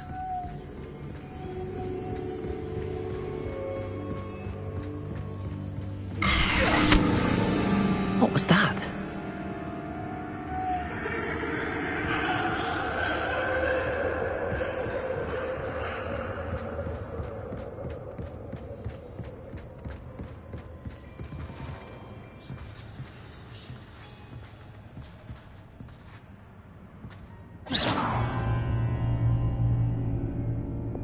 Expelliarmus!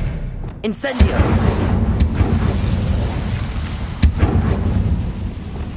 Lumos!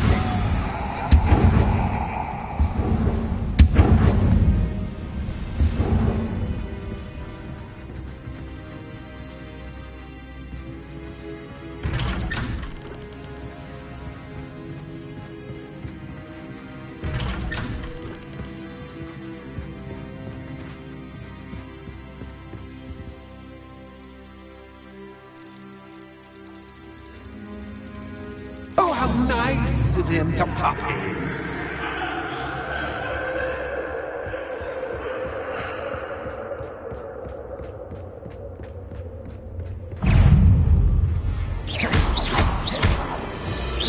Defendo!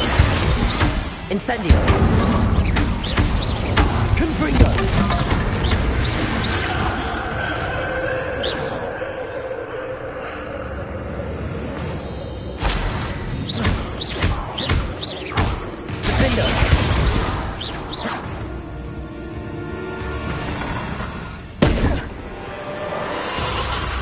Incendio.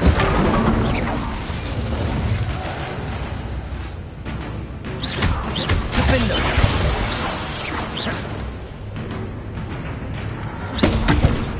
Confringo. Bombardo.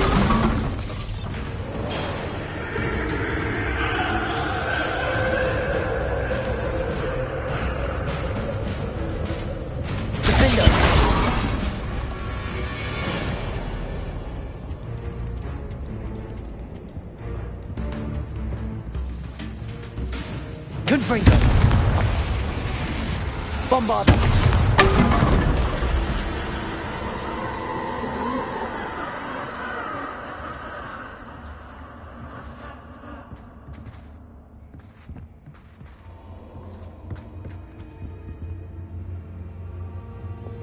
Lumos.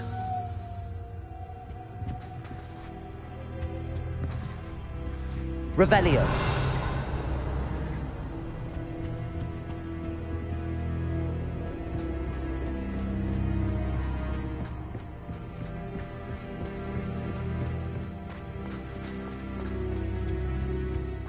Home, sweet. Wingardium Leviosa.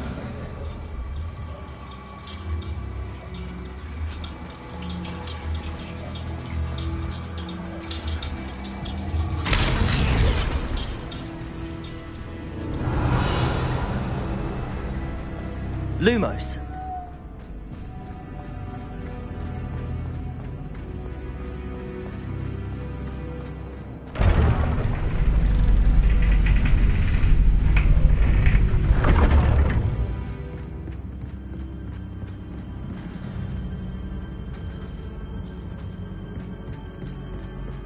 It's always good to have a different perspective on things.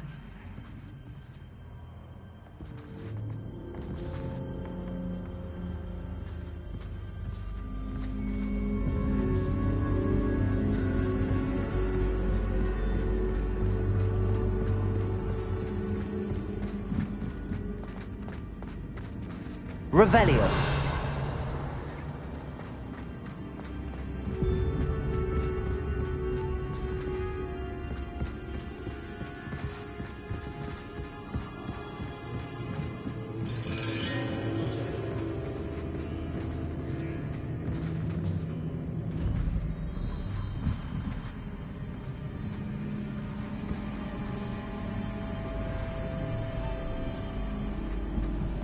Wingardium Leviosa.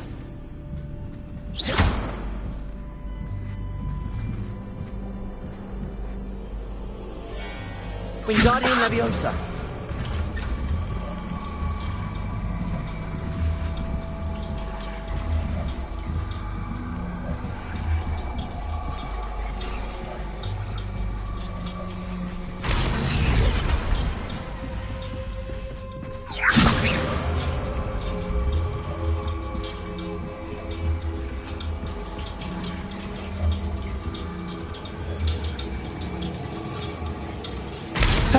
Fun to be had. My head is spinning.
Revelio.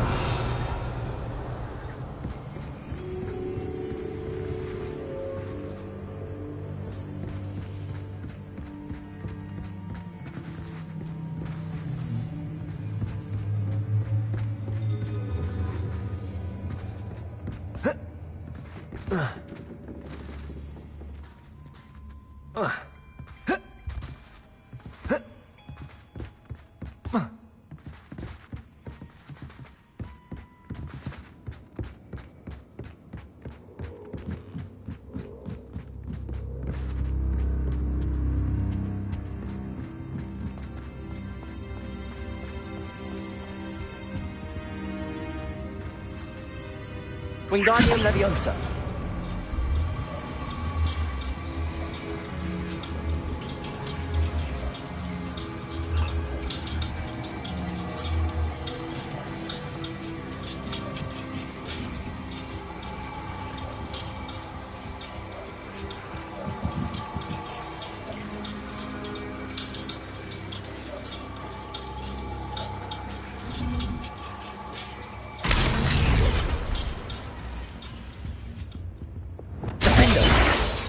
Incendio!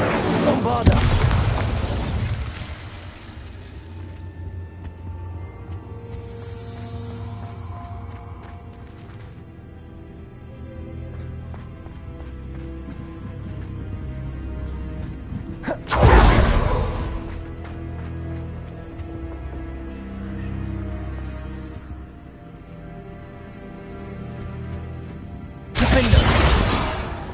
Wingardium Leviosa.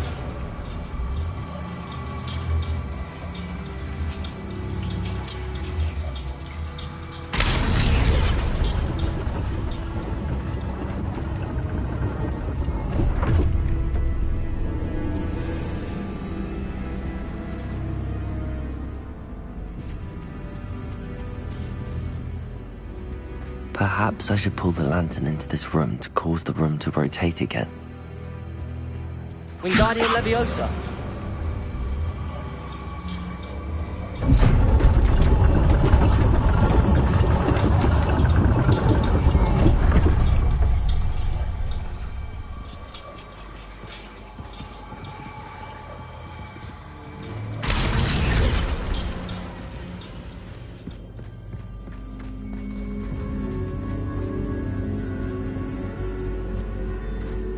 All books and no clay make one quite dull. Wingardium Leviosa.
I'll give you a moment to collect yourself, if you can. Ta-ta for now!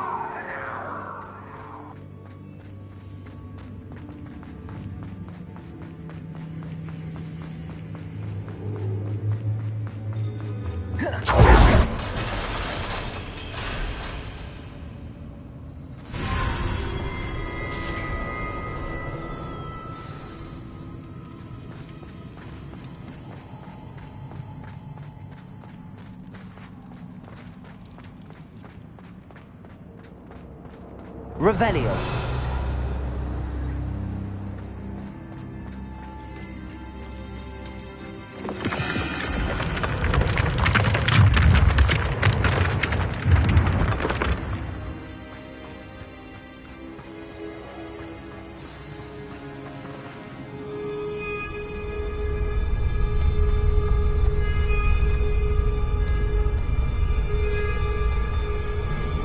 Aha! Finally! You, my inordinately clever friend, appear to have traversed this seemingly never-ending dungeon relatively unscathed. And now I suppose you'll want to go. Everyone leaves me, usually in a straitjacket, never to return. I'm starting to take it personally. I'm tired of having no one to play with. Ooh. Tell you what, I'll make you a deal. If you can match wits with me now, and agree to give me unfettered access to the shop for, say, 1 day a month to have a little fun, I'll sign a contract. Pursuant to which, let me see, I will blah, blah, blah, blah, blah, blah. Oh, yes, leave you and your customers alone at all other times, etc., etc. You get your shop, I get my chaos. Sound acceptable? Excellent! Let the games begin!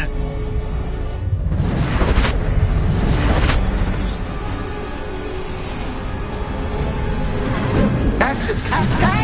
My cat? I mean, you can't.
Bombarda.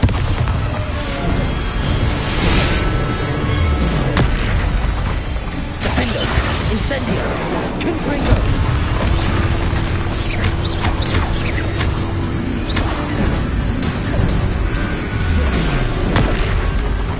Incendio. Bombarda. Confringo. Defendo.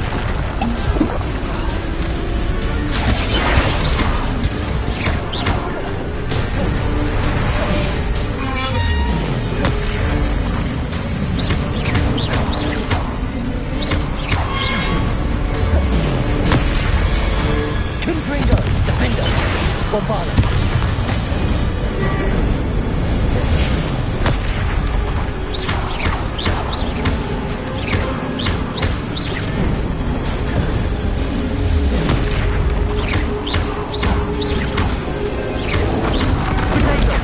Stupefy.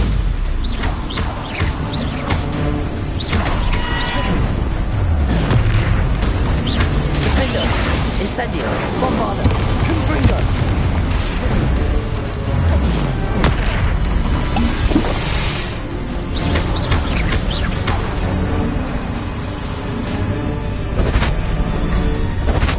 Just once, try seeing things from my point of view.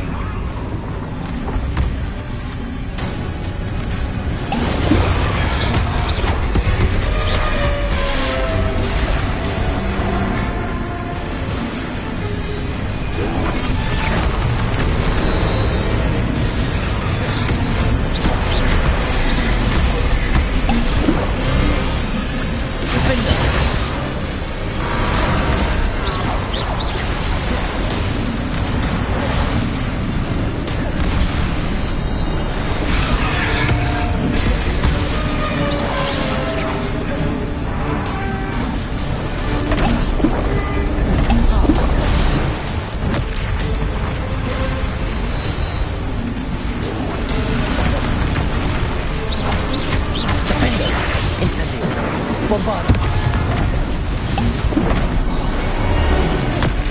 Confringo. Protego. Well, well. Finally, someone deserving of the playground I so meticulously crafted. Such a treat to have fun again in my little dungeon. I must say, I enjoy a good challenge. Ah, a kindred, dare I say, spirit. So, about the contract. I am a poltergeist of my word.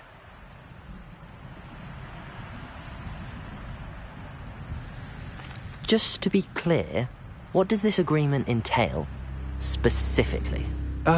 Pay attention. You guarantee that I can have my fun at least one day each month without fuss. I let you work the rest of the time, mostly in peace. Very well. I shall agree to your contract with one small addendum. Hooray! No more of this unsatisfying banging about all day in a pitiful void. Wait, did you say one small addendum? I did. In order that I have a successful shop with lots of customers, would you agree to causing chaos only after 9 o'clock in the evening? Would you agree to at least 2 days a month instead of 1? I would. Pleasure doing business with you. You've worn me out. Well done. I had a feeling about you. I have to admit, Cassandra did a wonderful job finding the perfect playmate. Revelio.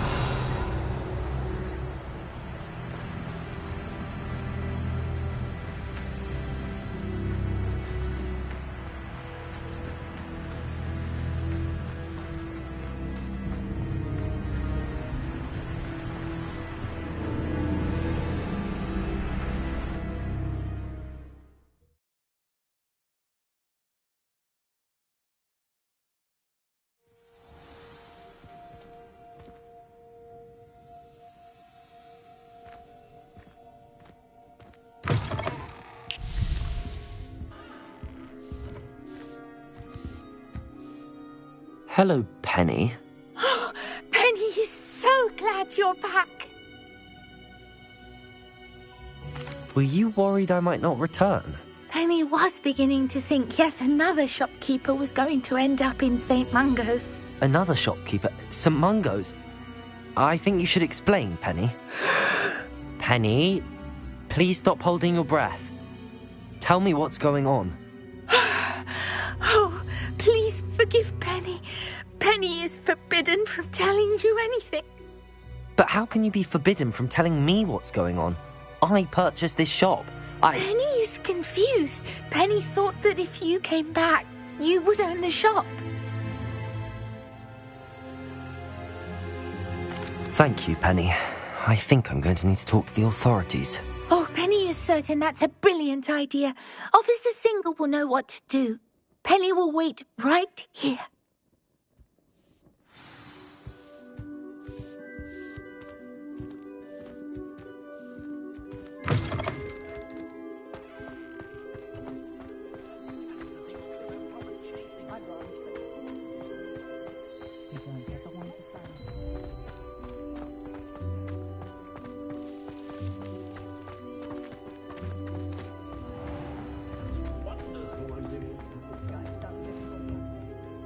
Officer Singer, I have some information you might be interested in. Ah, good to see you again.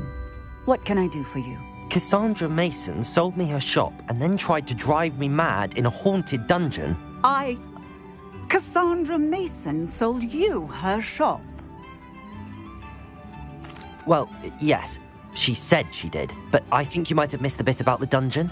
No, I heard that bit too. And, according to the house elf that came with the shop, she has done this sort of thing before. Repeatedly. I wondered what was going on. She seems to have had a great deal of trouble keeping a tenant in that shop. In any event, these are serious accusations indeed. Perhaps a little visit with Cassandra is in order to clear this all up. Shall we?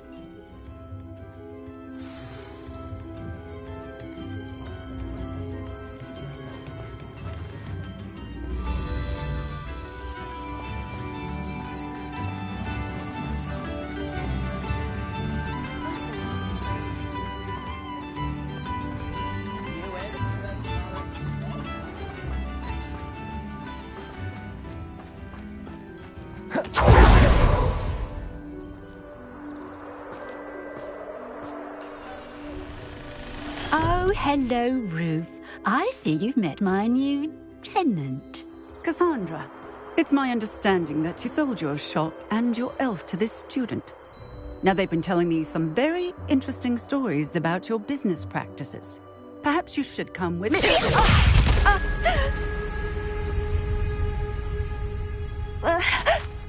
Stop her!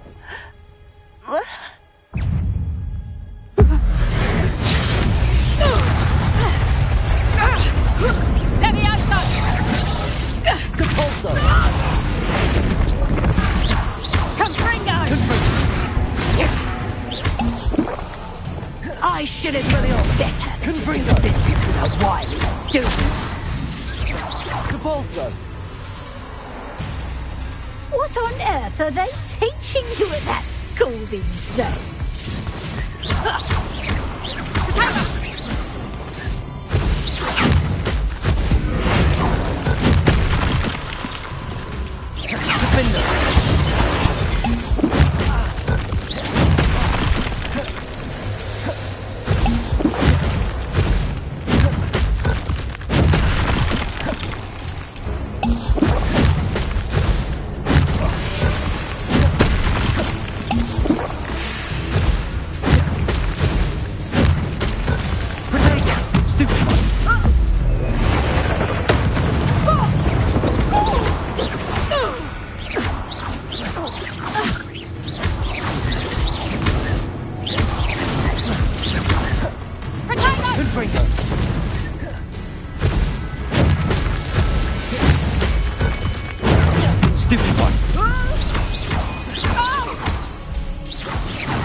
I should have known better than to do business with a wily student.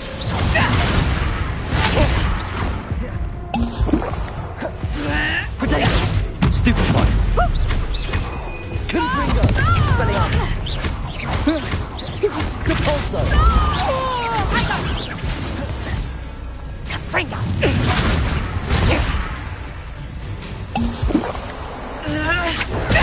Stupid one! Confringo! Expelliarmus! Depulso! Your luck is about to run out. Confringo! Stupid one!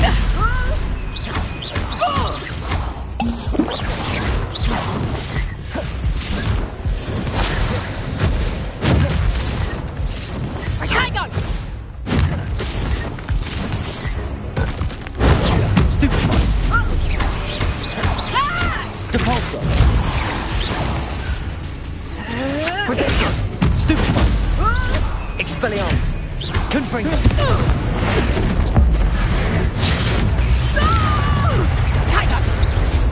Confringo!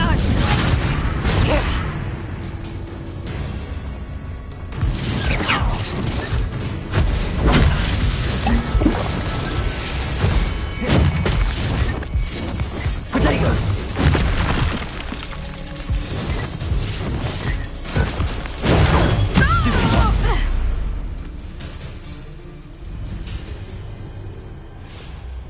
Ah, I'm disappointed in you, Cassandra.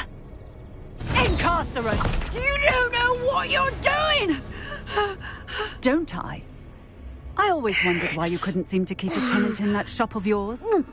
I must admit, the notion of a haunted dungeon never crossed my mind. Thanks for this. You can head back to the shop. Check on that house elf of yours, she's probably terrified. Scrawny little traitor herself! I should have known it when she... Silencio.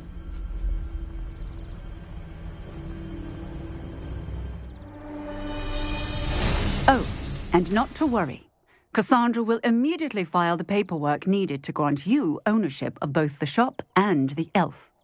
On her way to Azkaban. Thank you, Officer Singer. Best of luck to you as the newest shop owner in Hogsmeade.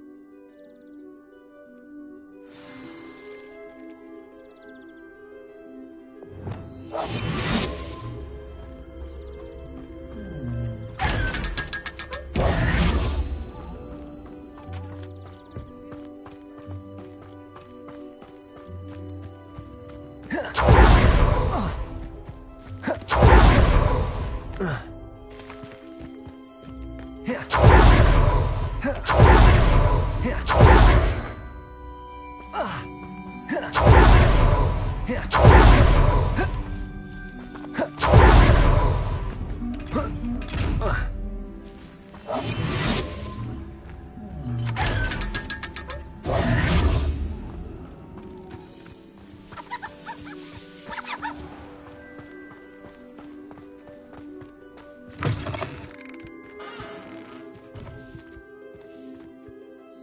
Penny, I have what I hope will be good news. Officer Singer confirmed that ownership of the shop has now transferred to me. Oh, well, that is good news. Penny is so relieved. Penny had the most difficult time keeping the truth from you.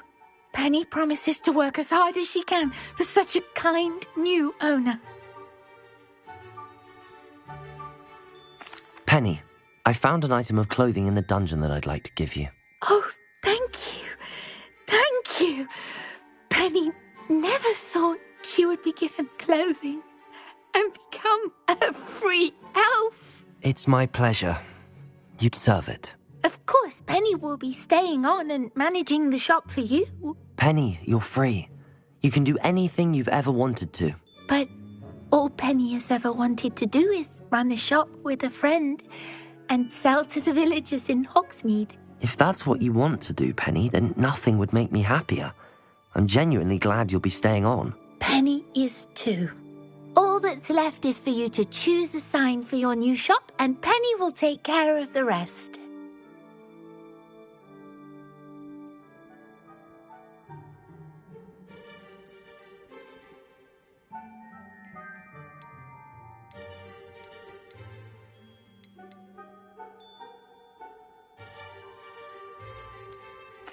I choose Cladwell and Brewster.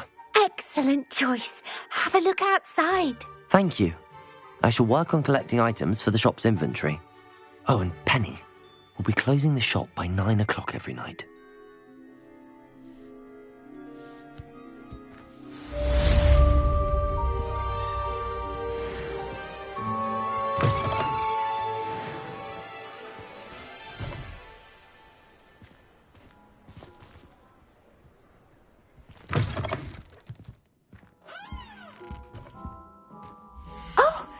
Today you have something you'd like Penny to sell for you?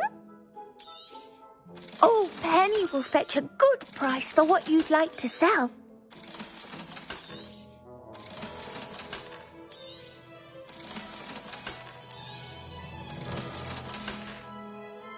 Penny wishes you safe and wondrous travels.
Beetle the Bard is a bit too early-hearted for my taste.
Over here.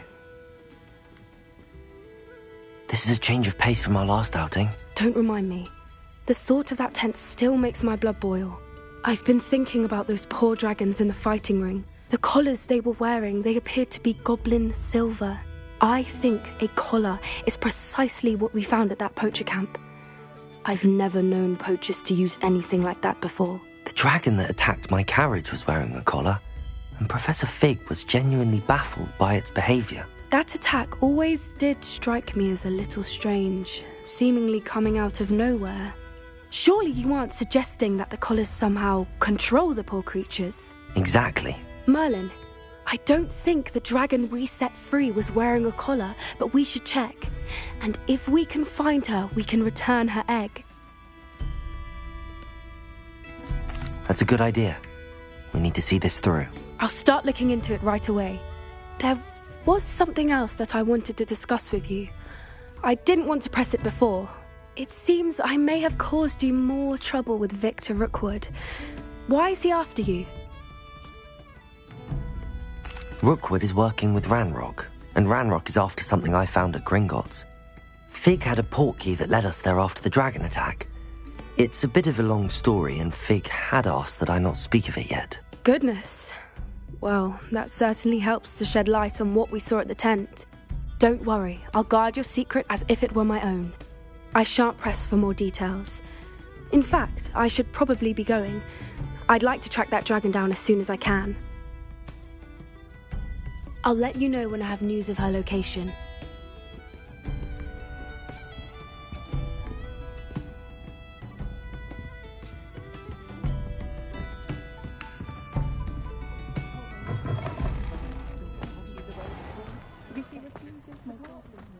What's more powerful than the dark arts? Not even love, I reckon. You're back! Nice to see you again.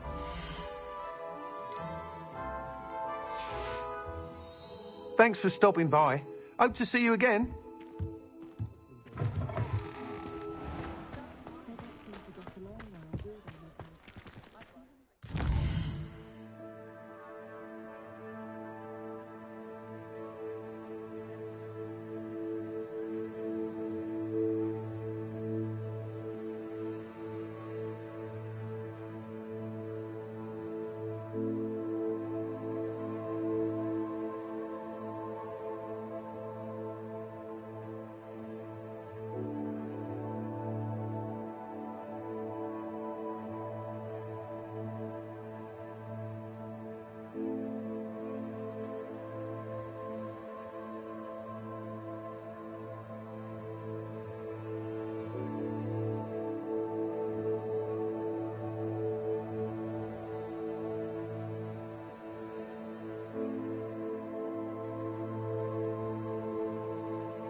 thinks you should be proud of all the potions you've brewed.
You should be proud of all the potions you've brewed.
I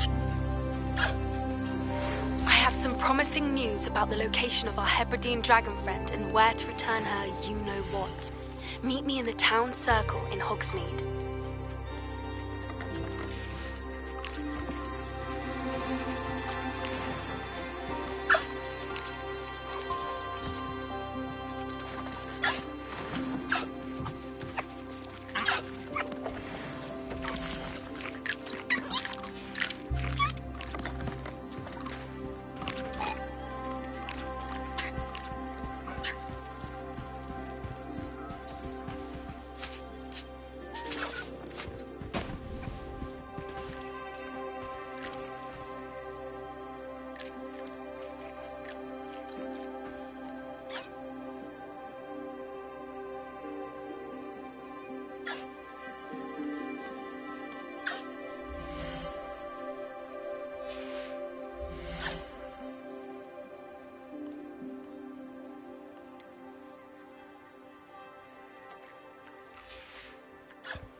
Dick thinks you...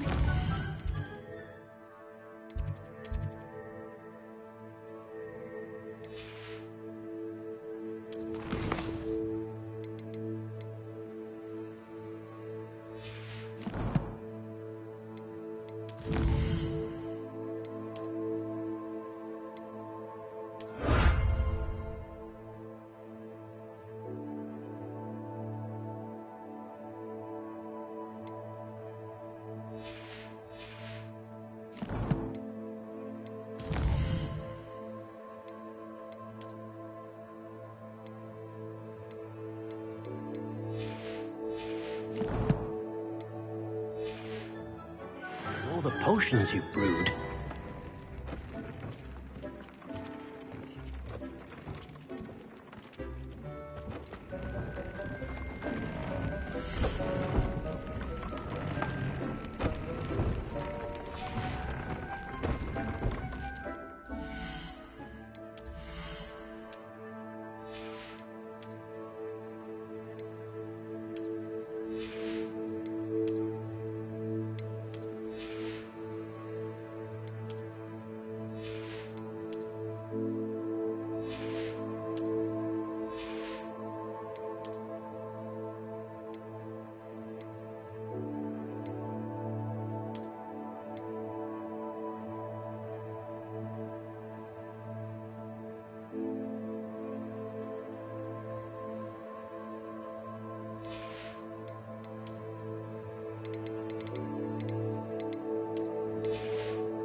Thinks you should...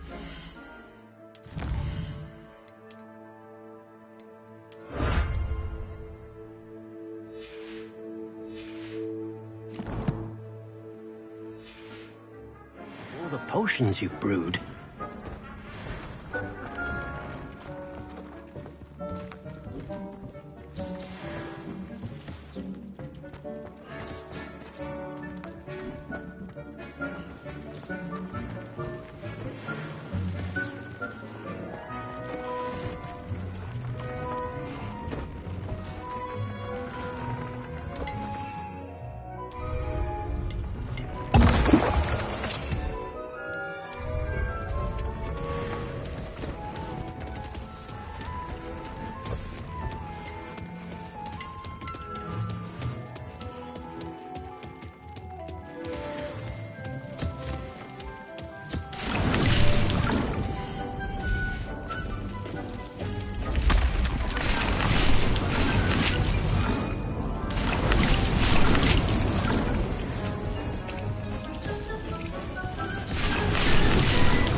Sometimes it seems all roads lead to Hogsmeade.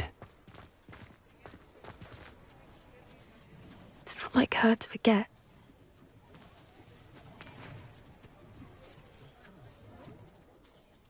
I didn't keep you waiting, did I? Not at all. I was just at the post office. Gran told me to expect a package, but it looks as if she forgot to send it. She didn't send me an owl this week either. Perhaps she's busy with her research.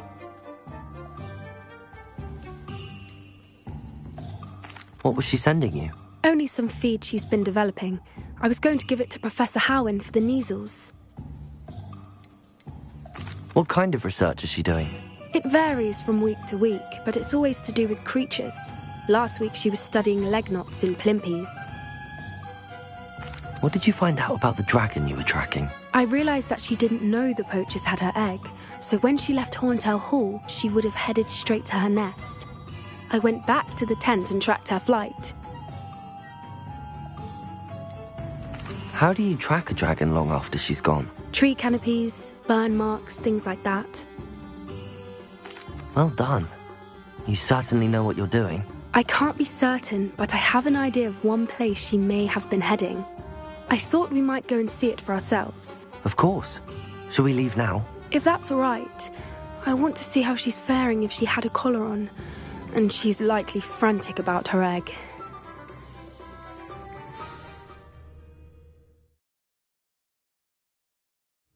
Here we are. I do think this is where we'll find her. The terrain's typical of where the breed would nest. I suspect it's how the poachers found her to begin with. They likely camped here and logged her patterns. Perhaps nabbed her first and then her egg. Dragons are hard enough to wrangle, let alone maternal ones. You got all of that from simply standing here? You'd be surprised how easy it is to think like a poacher. Shall we see if she's home? We only need to return her egg.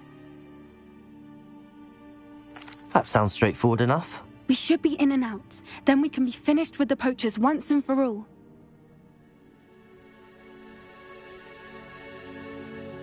Well then, let's find our dragon and return her egg. Wonderful.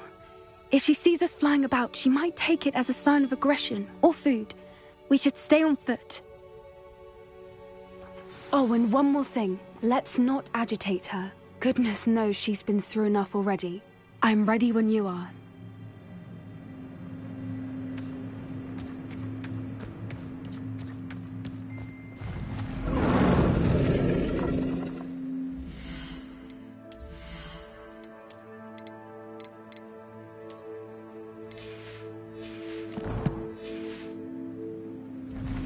There she is, above us. She did make it home safely. Oh, good. It looks as if she wasn't collared like the other dragons.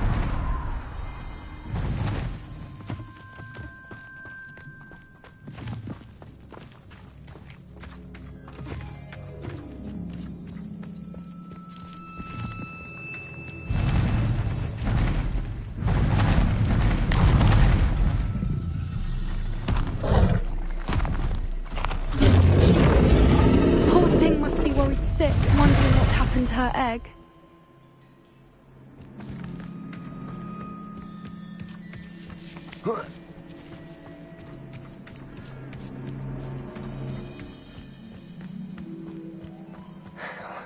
For what it's worth, she doesn't seem to have spotted us yet. Let's hope it stays that way. At least until we've done what we came to do. That's a brilliant idea.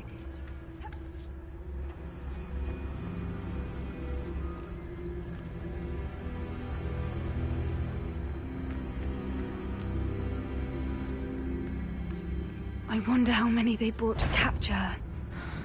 At least 10, usually. Petrificus totalis.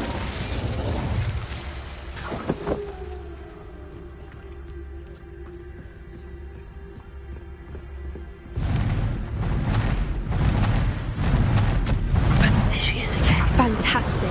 She's breathtaking. From a distance.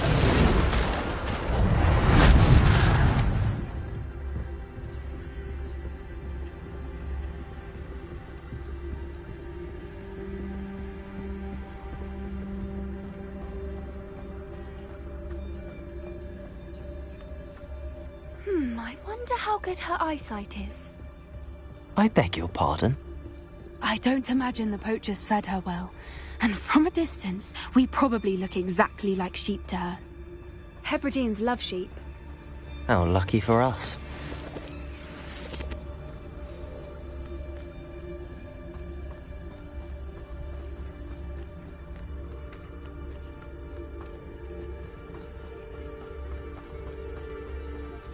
Watch your step.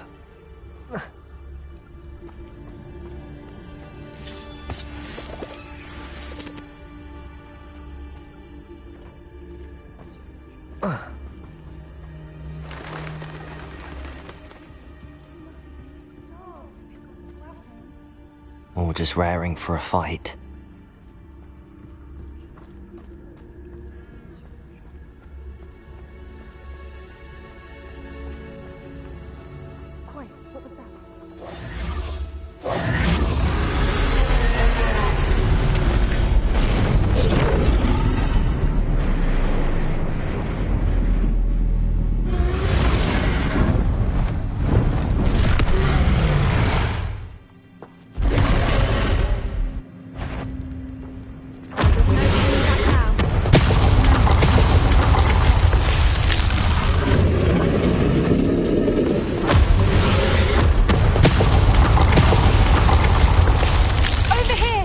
Wait here! I'll run ahead. Whenever you're ready,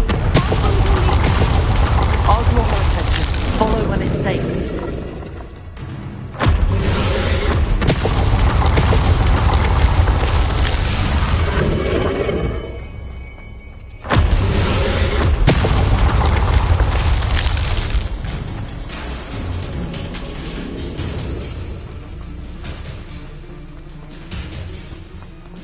Watch out! It's her domain. She'll make sure we know it.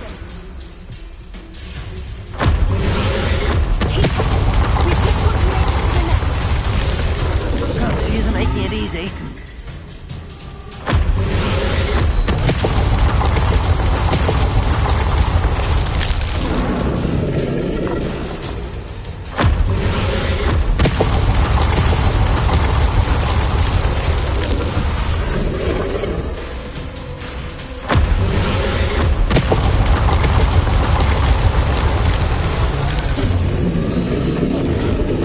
Not a warm welcome.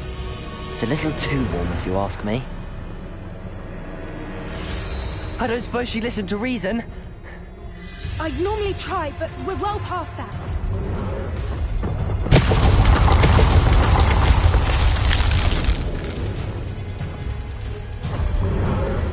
Get that opening below!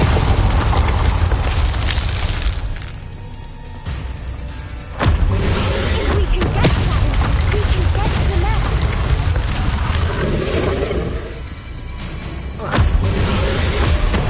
Look! Underneath us! I think we're close!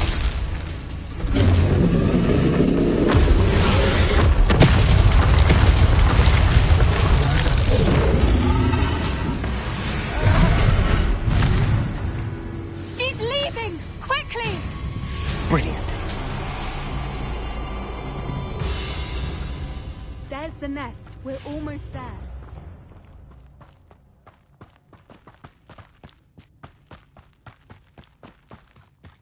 Why is every bridge here Repair broken?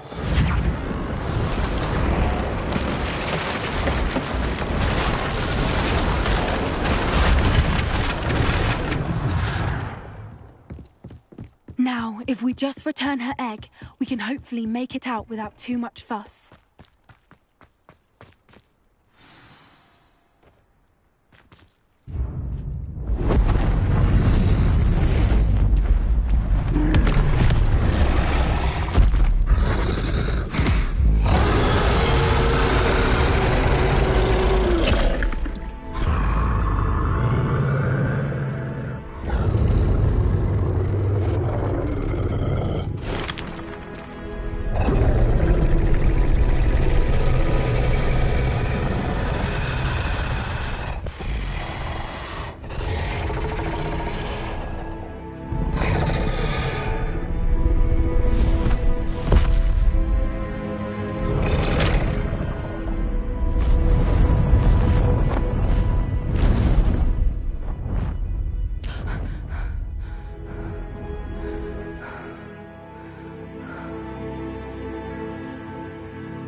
That was brilliant. And did you see how clever? She left us perfectly unharmed. Creatures are a lot cleverer than most people realize. That's what Gran always says. The important thing is that we survived it, and we returned her egg. Thank you for doing this with me. Wouldn't blame you one bit if you wanted to head back to the castle and never think about dragons again.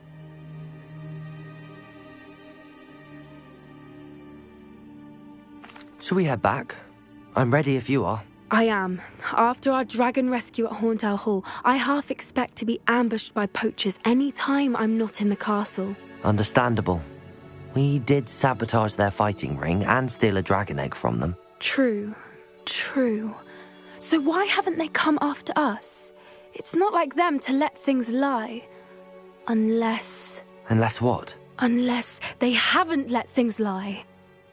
Oh no, I can't believe I didn't see it. We need to leave. I need to send an owl.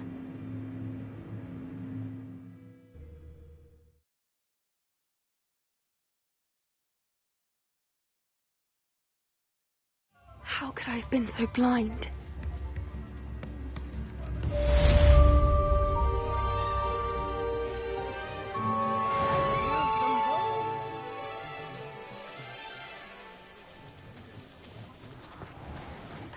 Why, if it isn't my most generous man!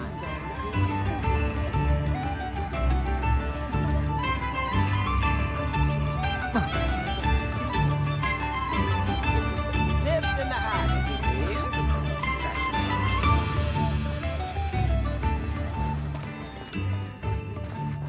Hogsmeade, here I come.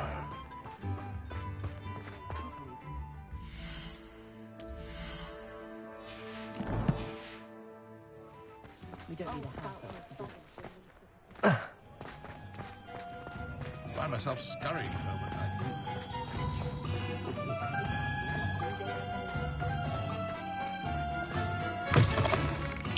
think. It is wonderful to see you back here. Oh, perhaps today you have something you'd like Penny to sell for you?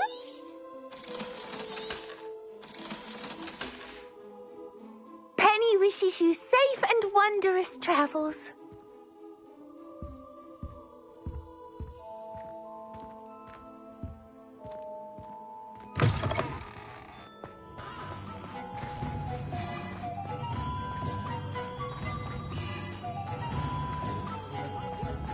I'm wealthy. I count the money. I love it.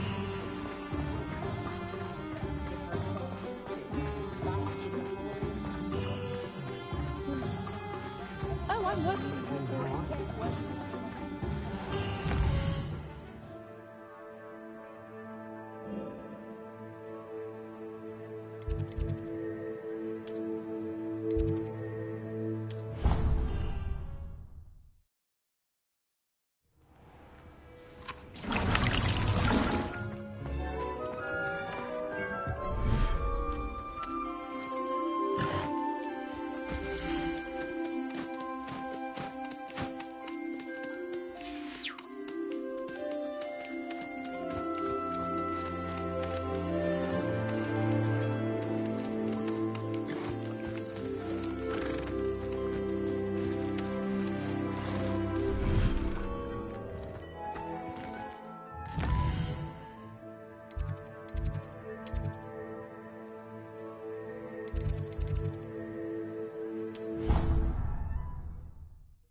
I do wish I'd have been front row.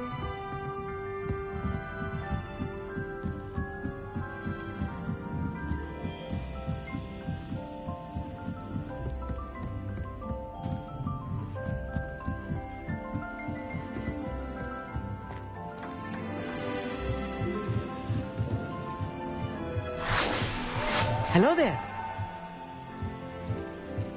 Revelio. Hello, Amit. Do I recall you saying that you speak gobbledygook? I did. I mean, I do. Speak it. Is this to do with the goblin I saw you with in Hogsmeade? It is. His name is Lodgok. We could use your help with something. He's waiting for me near a goblin mine. Would you be willing to help? Of course. How exciting. I mean, well, might this be dangerous? I think he simply wants to show me something that involves gobbledygook. If it helps, he's a friend of Sirona's. Good to hear. Good to hear. If Sirona trusts him, then I feel much better.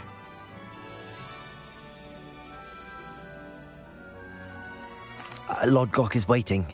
Shall we go? Of course. I just want to check the pronunciation of a couple of key terms first.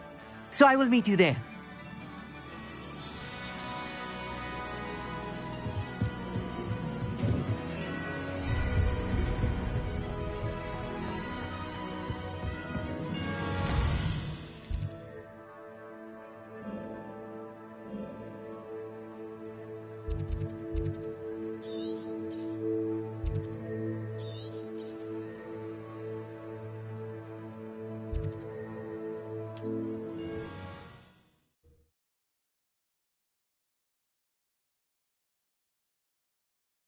Handy resource indeed, your field guide.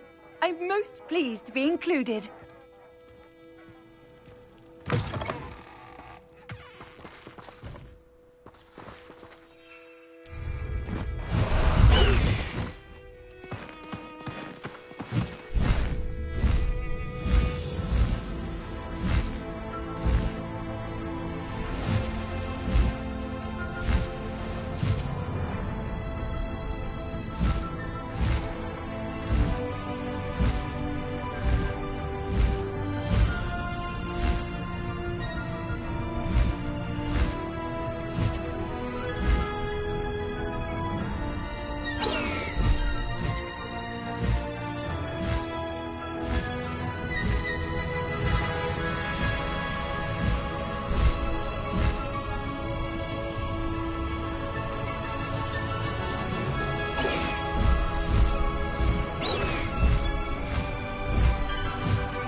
A friend who speaks gobbledygook is meeting us.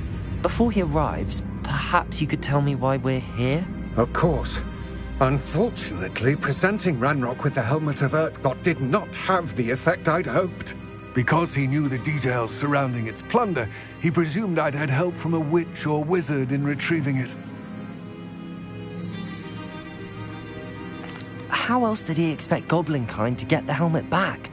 Seems he has no interest in making amends with you. I'm afraid we do not have the luxury of rational expectation when it comes to Ranrock. Damn Bragbor and his blasted journals. Bragbor? An ancestor of Ranrock's, renowned metal worker. If we are to work together, I suppose I must tell you more.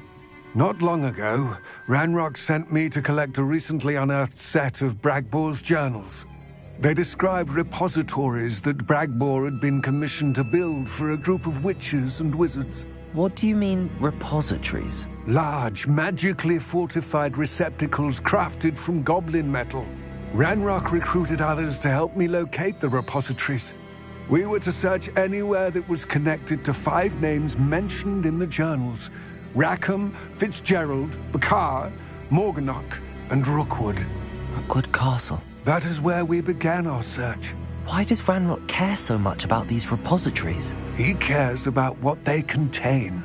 For centuries, wizards have refused to share their magical knowledge with goblins. Your kind will not even let us carry wands.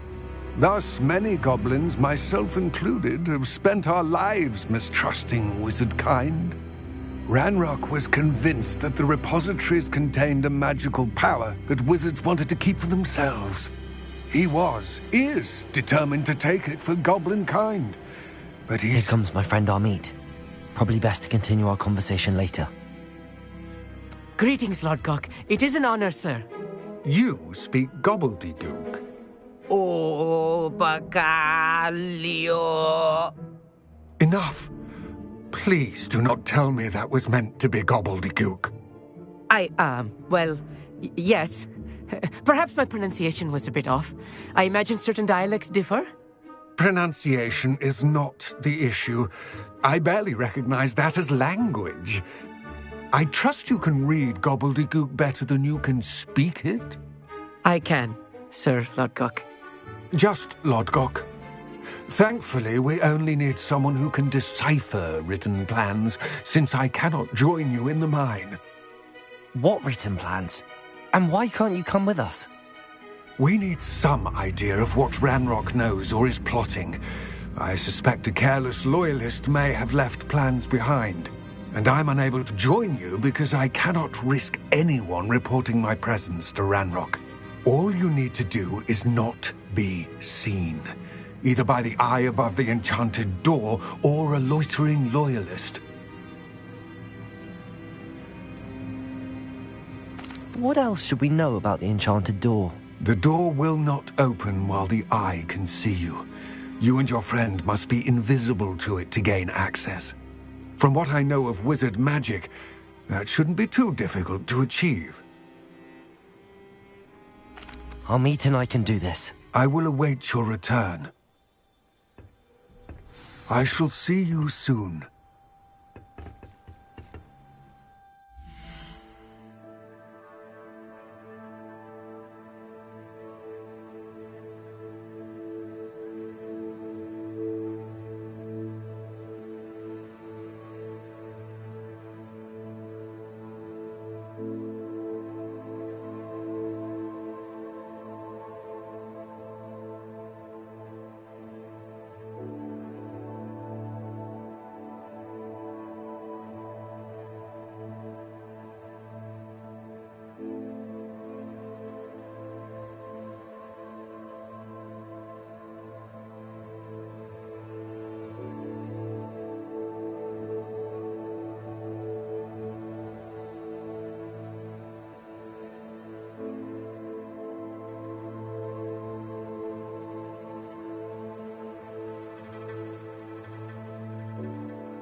Safe travels, my young friends. Clever.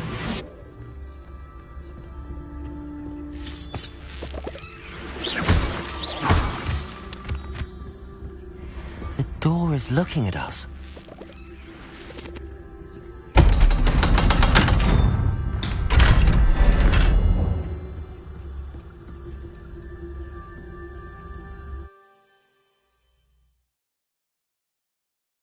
Books so rarely prepare one for reality. A real goblin mine. It's even grander than I had expected.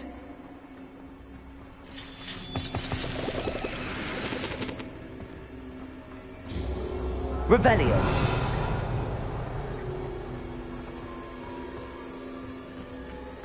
I cannot believe I met a goblin.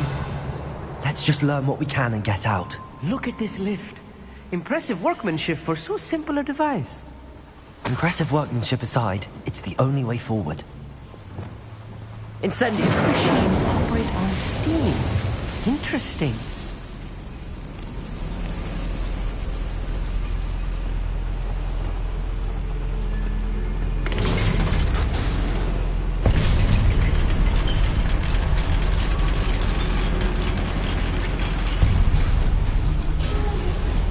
Revelio. I still can't believe we're inside a real goblin mine.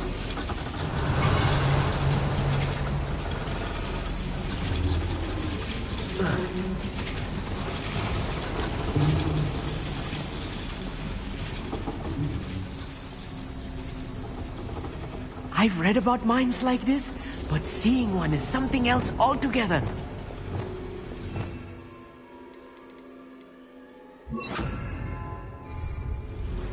We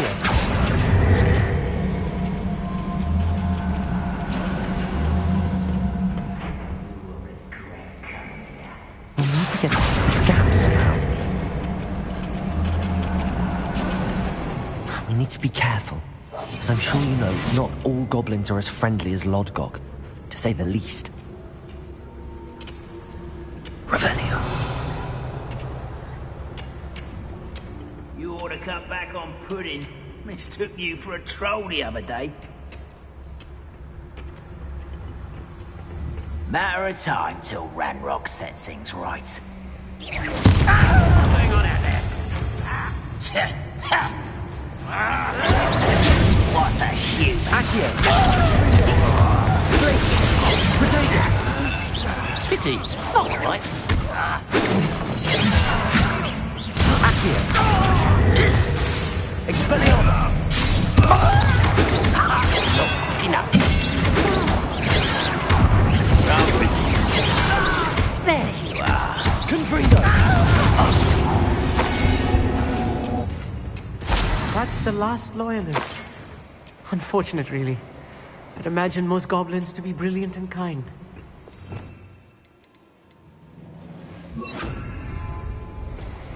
That was a little more than I'm used to. I'll get us through here safely, Amit. You have my word. Revelio.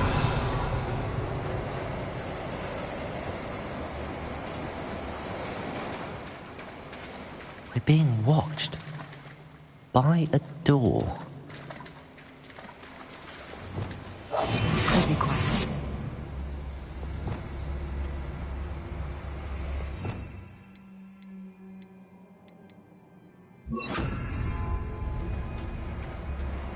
We won't get through as long as we can be seen by that eye.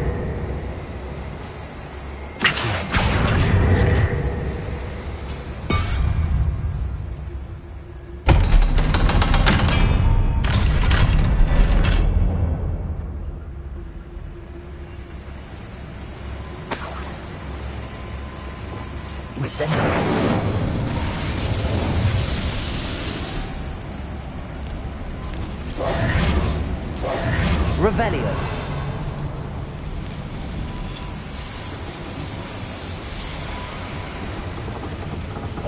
Yes, of course.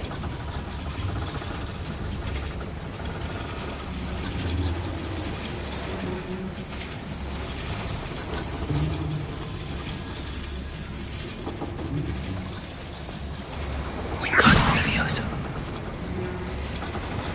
Accio.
I feel like a character from one of the adventure books I read during the summer holidays.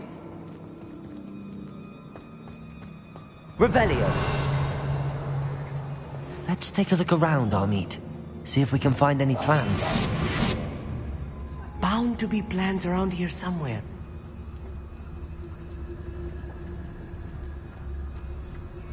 Revelio.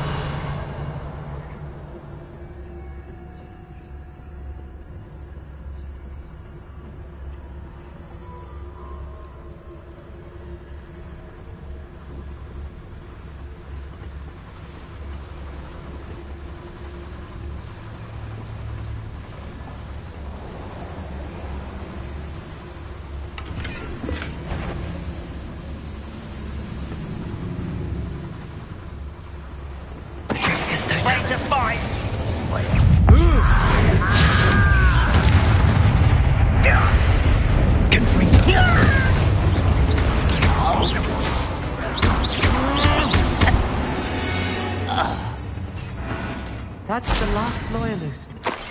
Unfortunate, really. I'd imagine most goblins to be brilliant and kind.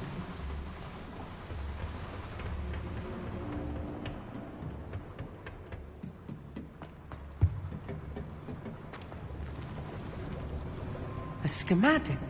They're building something. I can't quite make it out. Curious. Let me know if you see any more plans or schematics. We can't return to Lodgok empty-headed.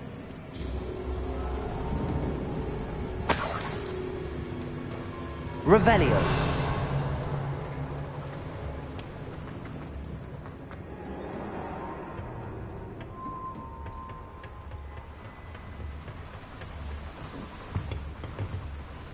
Fascinating to see gobbledygook written in a goblin hand. The flourishes are extraordinary. There must be more notes around here. What could they be building?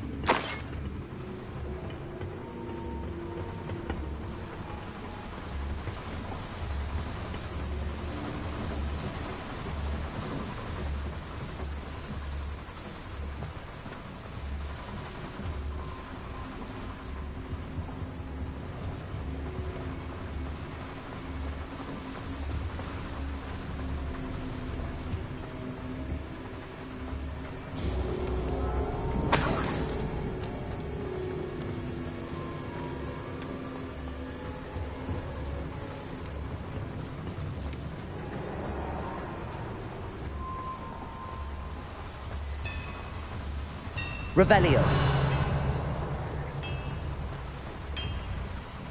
If I'm translating this correctly, and I think that I am, they're building something rather large. But what? I will get to the bottom of what they've been building down here.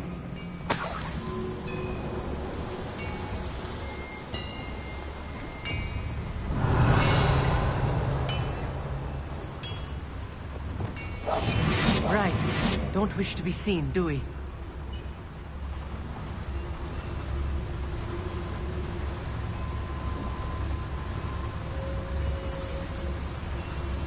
Any who oppose Ranrock will be in.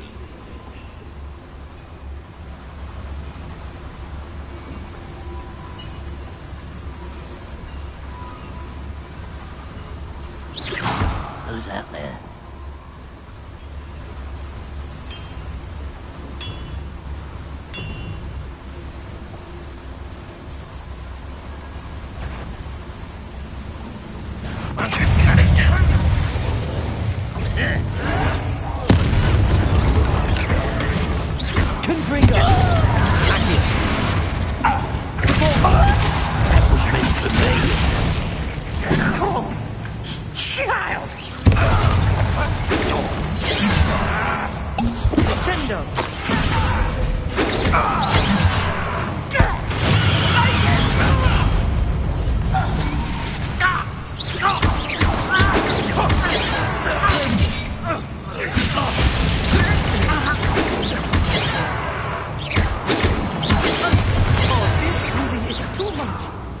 Stay close. I've handled much worse. Another boiler. This place is more complex than I had expected.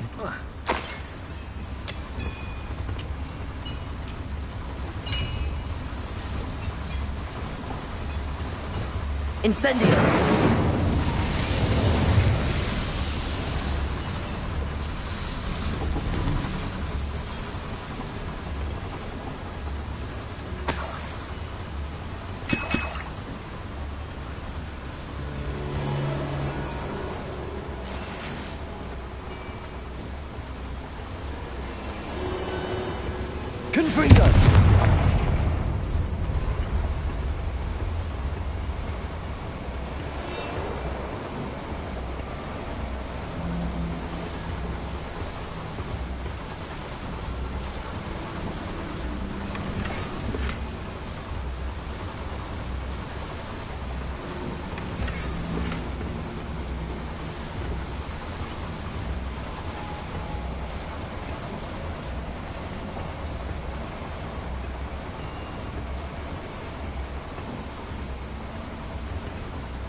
Confringo!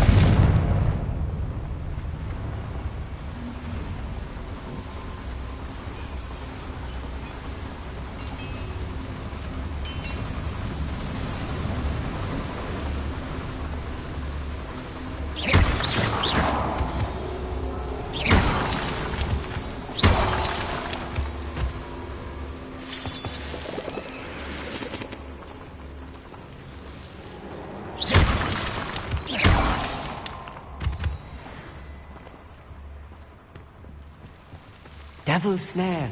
Nasty stuff if we're not careful. Not an entanglement we need right now.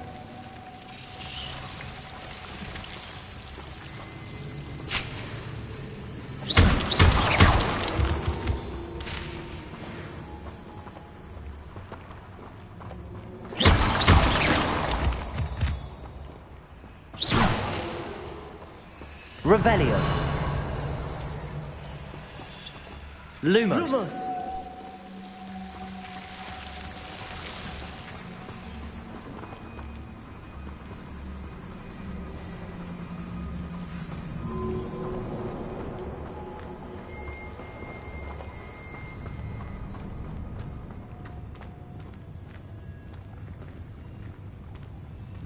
This is a waste of my talents.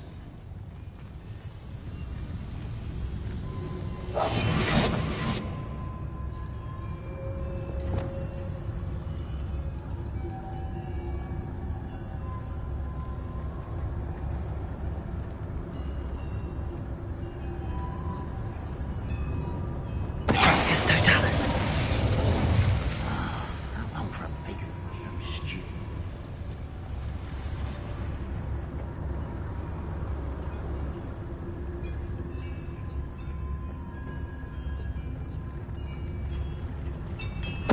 What was that?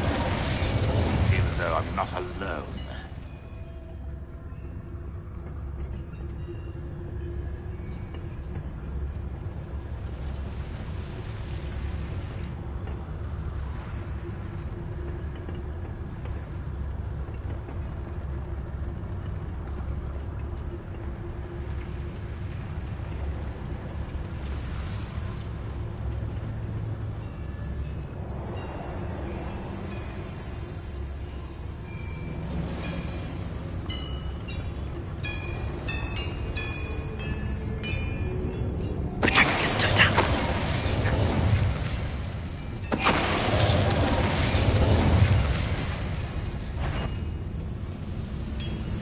Somebody there?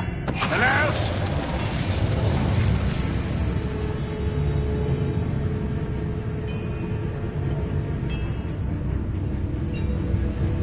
Now something made a sound. We're close to a breakthrough. I can feel it. The door is looking at us.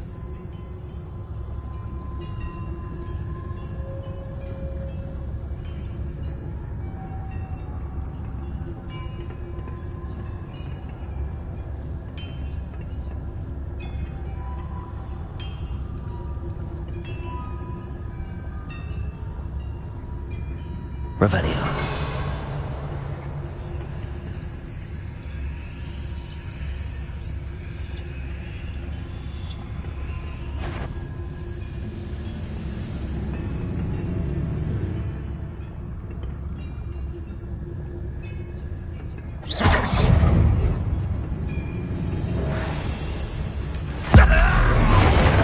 To break its line of sight somehow.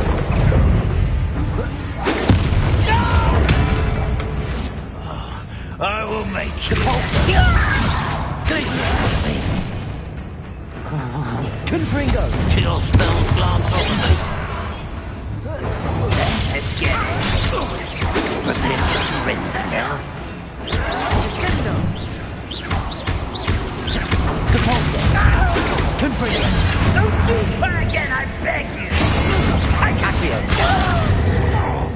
Confringo!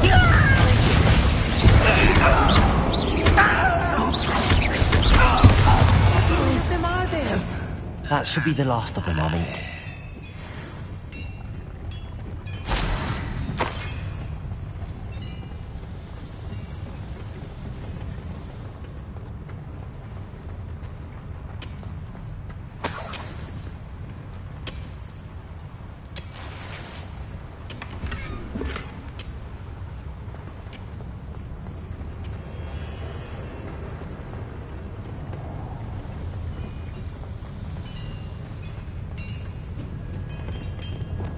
I'll be quiet.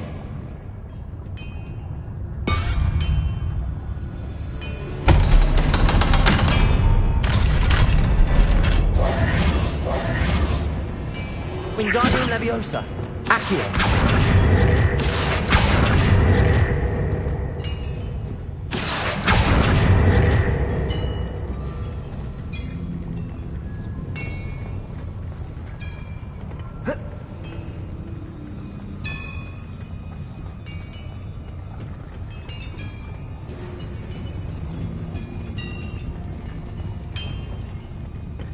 Revelio!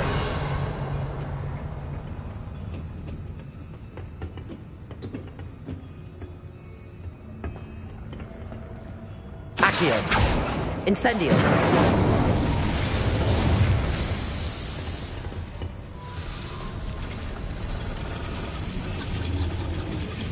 Accio!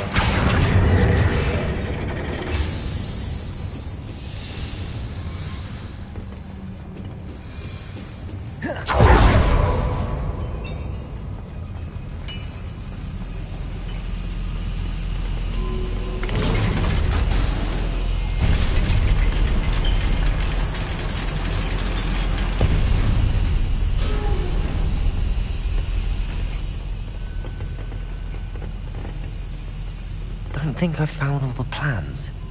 I'd best keep looking.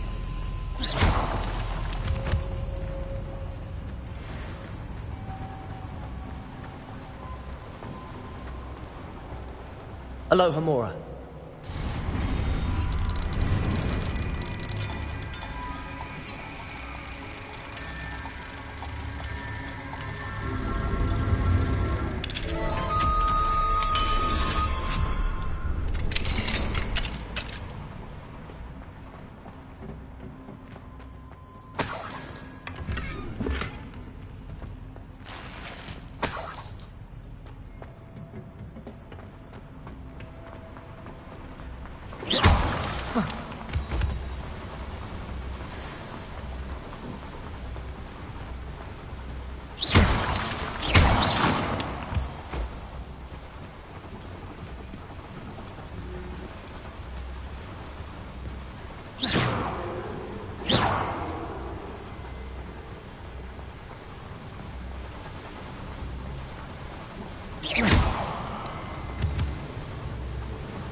Revelio.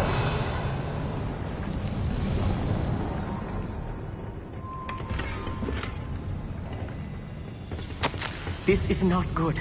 They're building enormous drills, bigger than this mine could contain.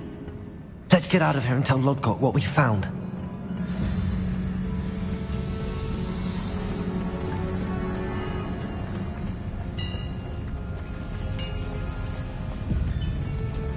There must be a quicker way out of here than retracing our steps.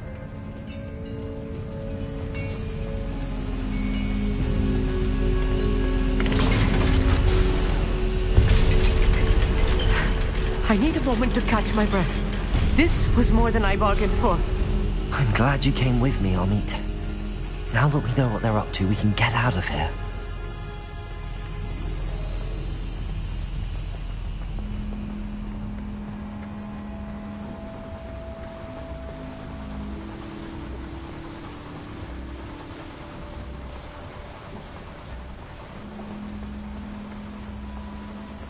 We're almost out of here, Amit.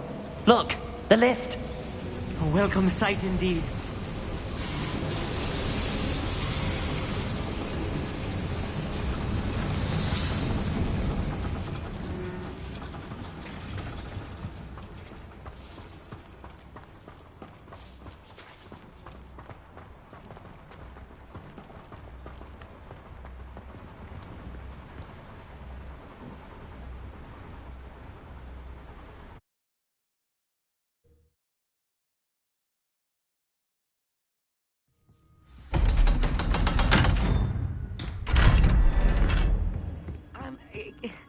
Can we please talk about what just happened? That wasn't so bad, was it? It was. It really was. I'm afraid I've had enough adventure for one day. For a lifetime, perhaps. Thank you, Amit. I couldn't have done it without you. Now, if you don't mind, I'd like to have a word with Lodgok. Understood? I'll leave you to it. Your goblin secrets are safe with me, but I get to write the book about this escapade someday. Without further ado, adieu.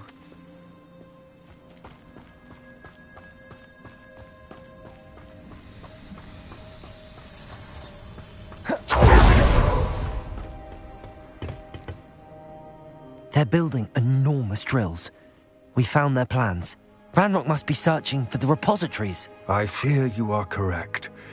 Other than Rookwood Castle, however, I do not know where else he plans to search.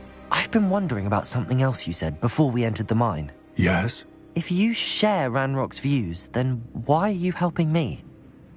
I expected Rookwood Castle to be deserted when I arrived to begin my search.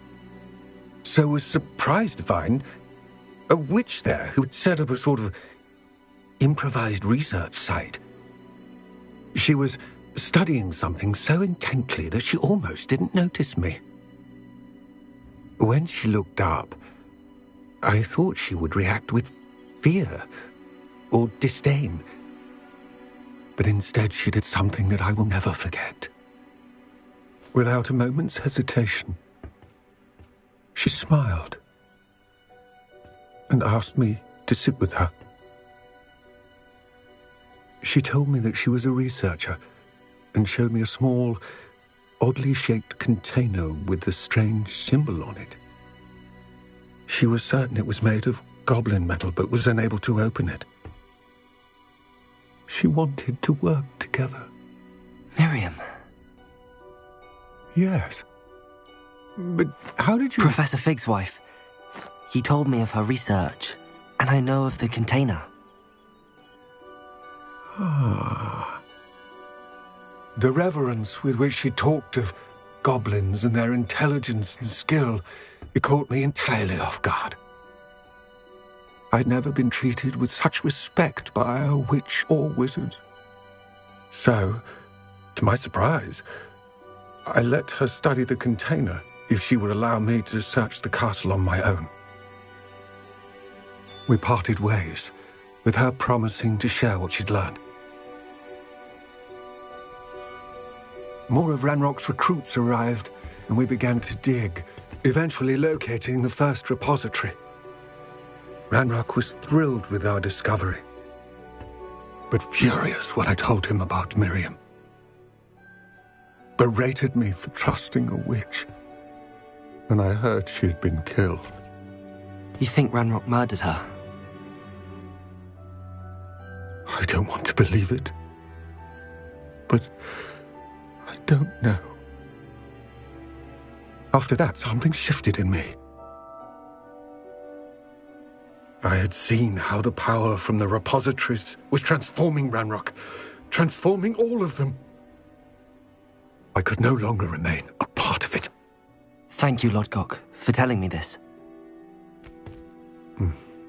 I tell you all of this so that you understand what is at stake. Ranrock never found all of Bragbor's journals, but the ones he did find suggest that Bragbor at some point built a repository far greater in size than the one beneath Rookwood Castle. What you've discovered here today worries me deeply. If Ranrock learns of the location of that repository, I fear we shall be destined for a great war. I will find out what Ranrock knows. Watch for my owl.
I don't send many owls for my help.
Let's go! Come on, Highwing!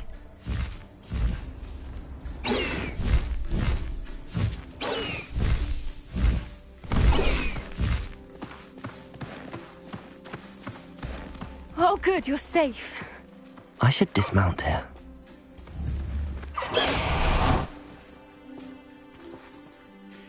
There you are. You were in such a state when you left. The poachers got to my gran. Someone recognized me in Horntail Hall and they got to her. What do you mean? Is she all right? She's fine, thank goodness. But they were at her house, our house. They assumed I'd sent the egg there. She said they took the whole place apart looking for it, screaming that we'd cost them everything. I'm sorry, Poppy. I'm glad she's all right. I don't think either one of us could have anticipated that. I should have known. I underestimated the poachers.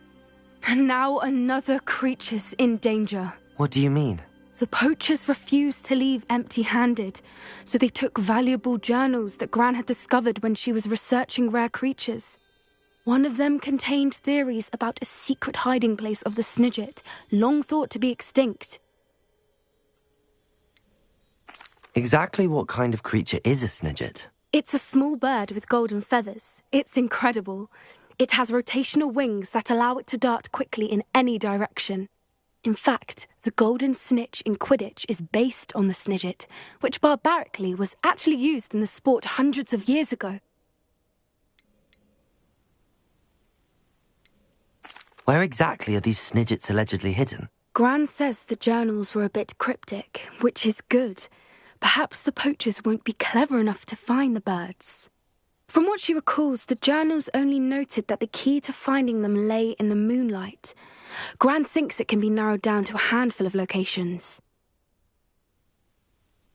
I take it you aren't going to let the poachers anywhere near the Snidgets. Gran wants me to stay out of it, but I know she's devastated that poachers might go after the Snidgets, if they still exist.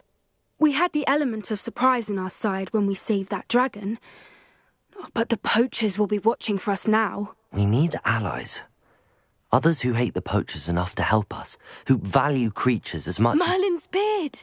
You're a genius! The centaurs! They'd want the Snidgets protected at all costs.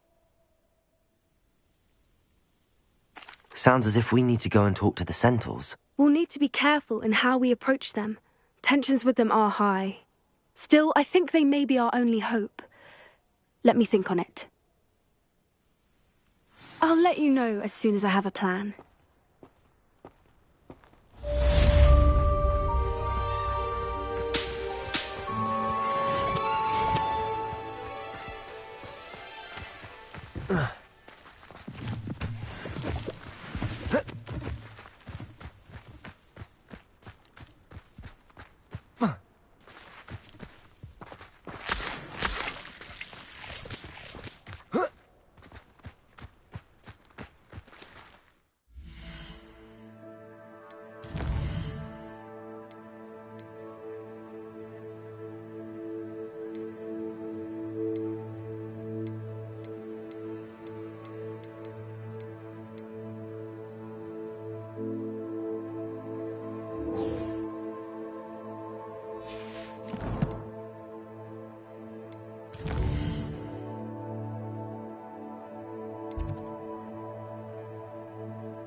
I've always said that travel broadens the mind.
Revelio. These rocks have seen better days.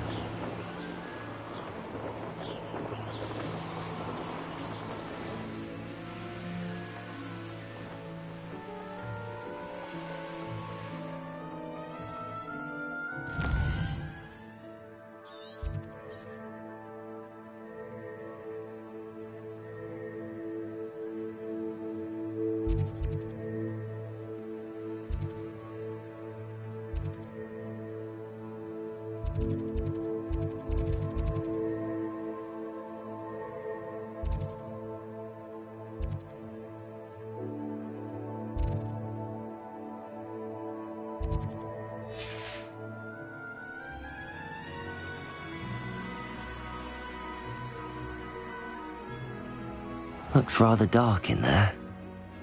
Never stopped me before.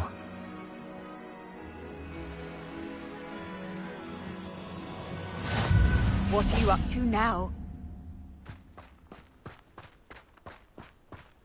You're here. Good. Sebastian, that relic you mentioned? I believe one of Slytherin's students stumbled upon the relic during an assignment to study sarcophagi in this catacomb. From what I read in a report by the student, they weren't permitted to take it with them, so I must assume it's still here. As I mentioned earlier, this relic grants its holder the power to reverse dark magic curses. If it's in this catacomb, I have to find it. For Anne. I need to see her. I'd be interested to know what else the student discovered. Have a look. Unfortunately, there's no name on it, but I suspect if it was important enough for Slytherin to stash in his spellbook, it's worthy of further study. I'm ready to explore the catacomb. Perhaps we can visit Anne when we've finished. Perfect. By the way, Ominous has been asking about you. You didn't tell him what we were doing, did you? I didn't. I promise. Good. Ominous would be livid if he knew what we were about to do.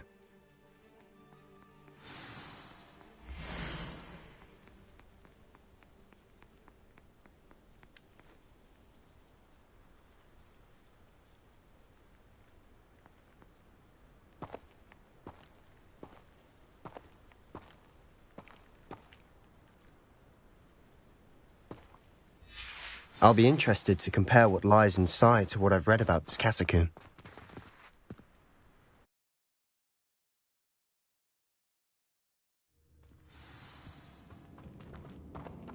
I'm sure that foul smell is the scent of success. Try not to lose your nerve just yet.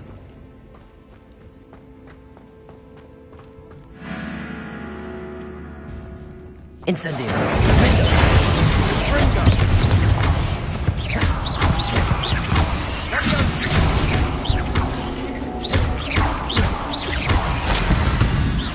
At least now we know we're not alone in here. Perhaps that was it. And the rest of the tomb will be insect-free. Yeah, spiders aren't insects. Don't start. Confringo!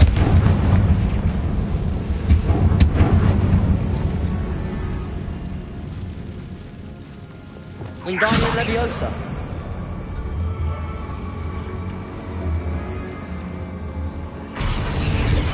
This room is taller than it looks.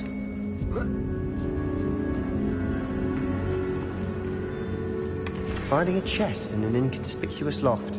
Brilliant.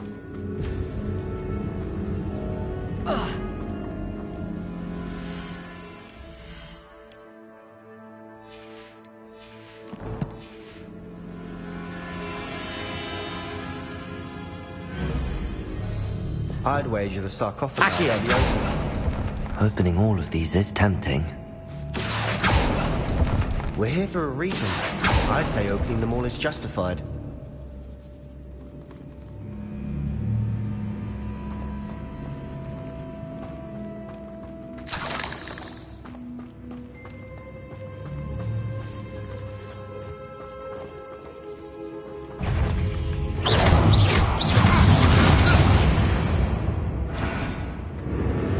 We've rid the world of another spot. I shall sleep better.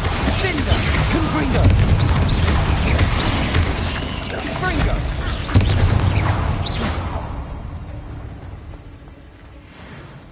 Incendio!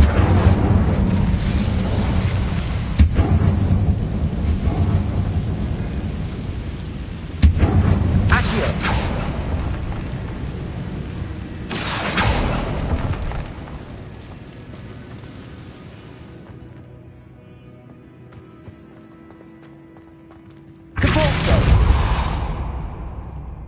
Revelio.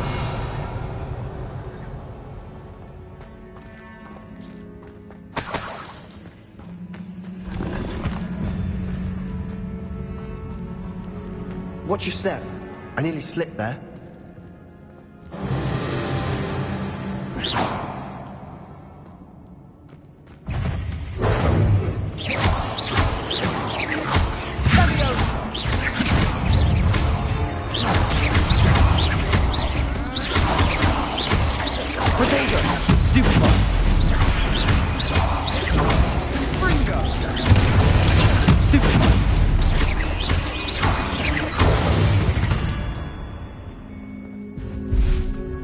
All this grass, it no longer feels like a tomb. I've read about catacombs that underwent expansion efforts and ran into problems, often cave-ins. And then were abandoned. Exactly. Confringo! We'll be fine, though.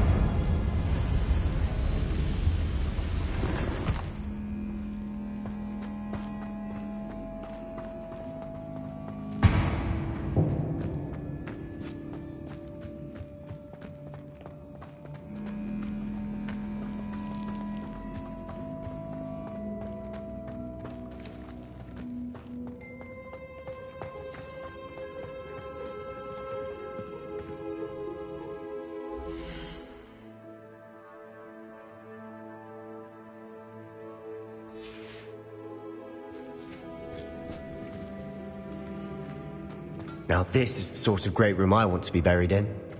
Surrounded by grandeur. Grandeur and then some. Even an altar with a pile of bones. Lovely. Bones outside a sarcophagus. Seems odd.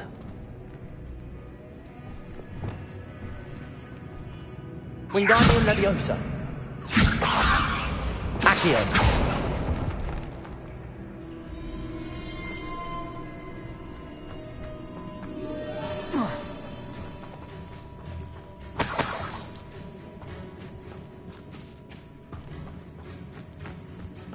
There's something here by the altar.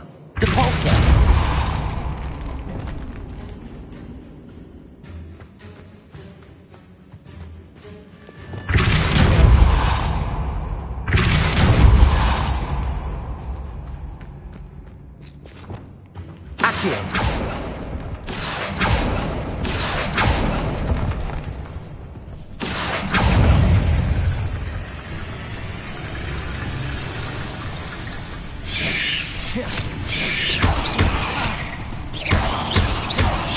Potato!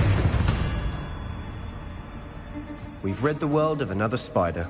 I shall sleep better tonight.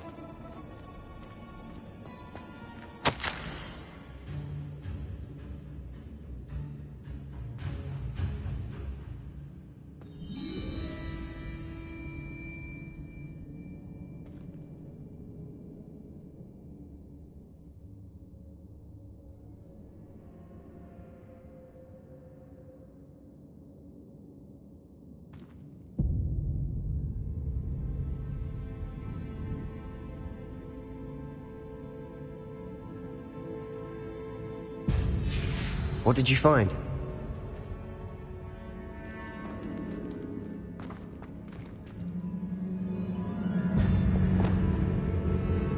Looks like part of a student's diary. It mentions plans to return for the relic and conjuring barricades using bones. Of course.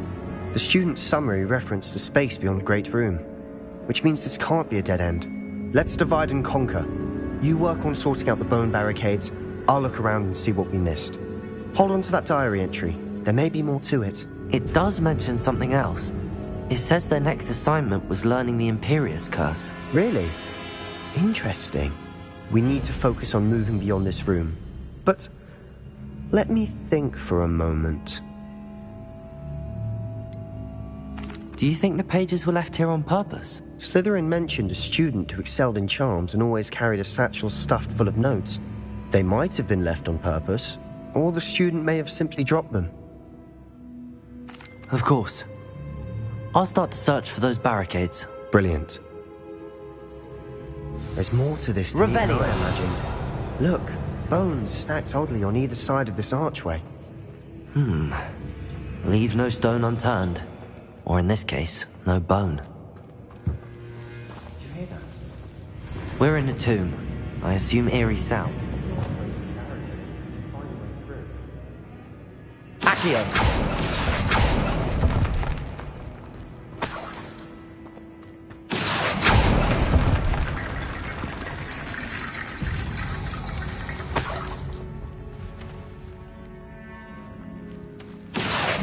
Wingardium Leviosa.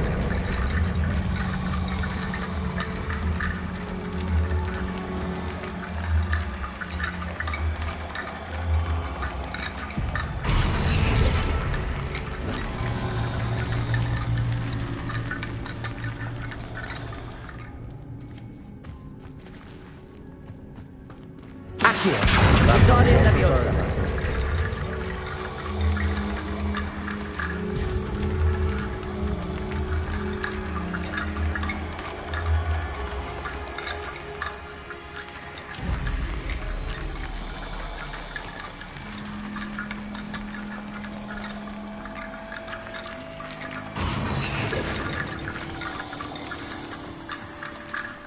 Accio. Wingardium Leviosa.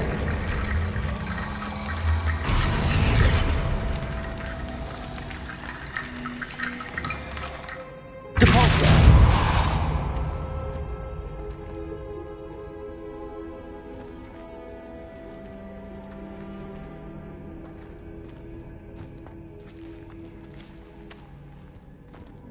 Accio. Wingardium Leviosa.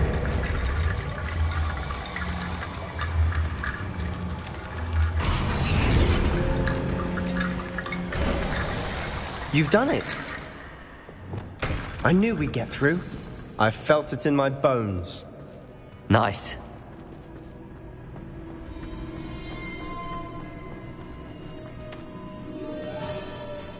Before we trudge on further, I've just realized something. The student's diary mentions the Imperius Curse. I wouldn't be surprised if we're going to need it here. It's an unforgivable, but useful when you're outnumbered. Places the victim completely under the caster's control. So, if you'd like to learn Imperio, I can teach you.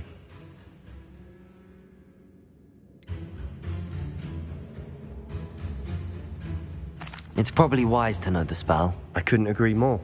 A spell that could save your life shouldn't be unforgivable. You have a lot at stake. You have an ability that evidently no one's seen for centuries.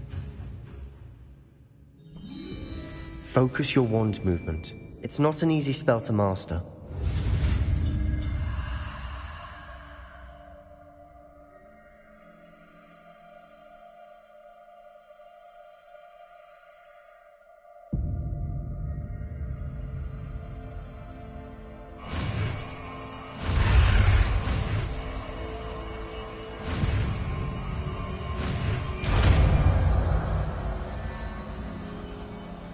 There we go.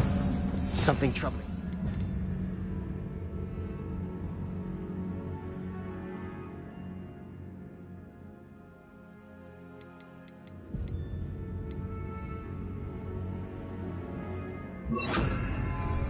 Be on your guard.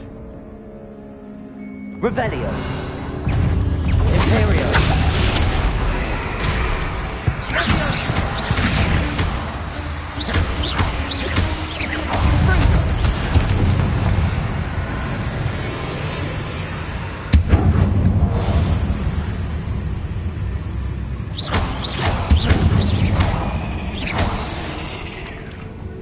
Confringo. Devolso. Revelio.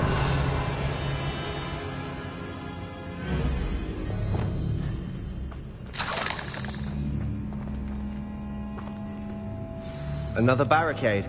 Considering how well you did on the last one, this should be a cinch. How gracious of you. I try. Confringo. Imperio.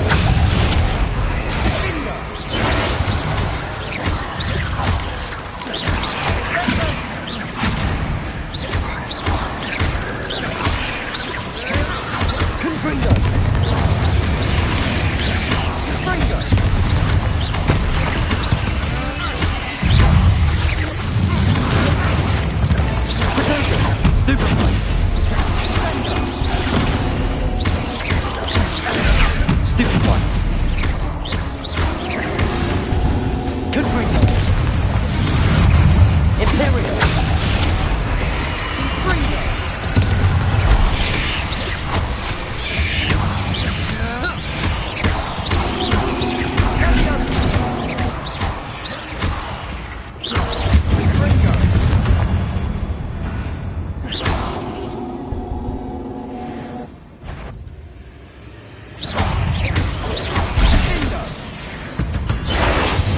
Spiders can make such a mess. Bit dramatic, isn't it? Depulso.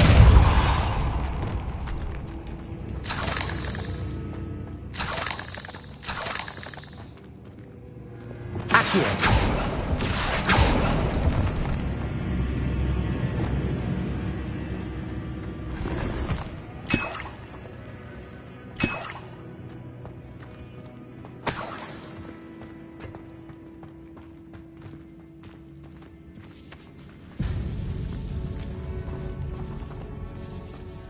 This catacomb has suffered decay, just as the student's summary described. I doubt anyone's been here in quite some time.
Accio.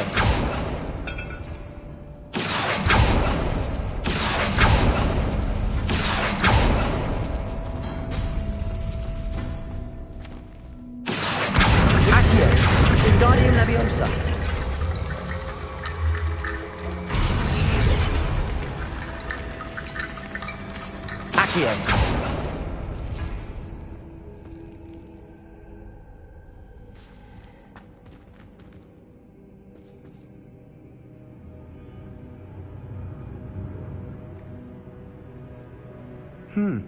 This looks different than what we faced before. Now we're also dealing with rune symbols. That worked. Keep going.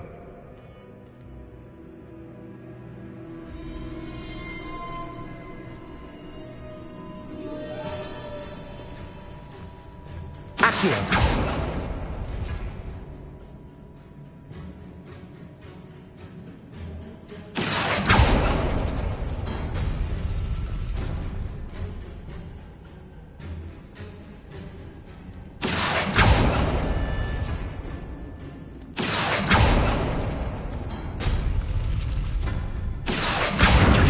Leviosa.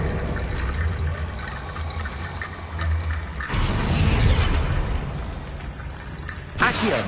Wingardium Leviosa.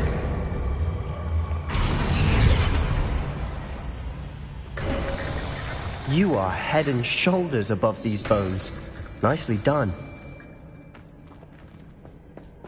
Accio.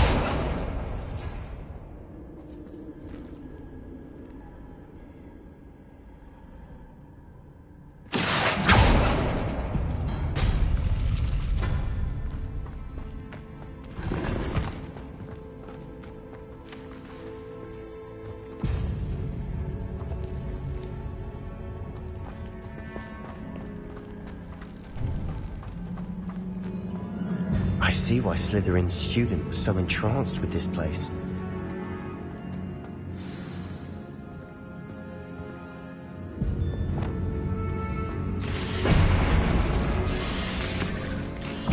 Imperium! Protego!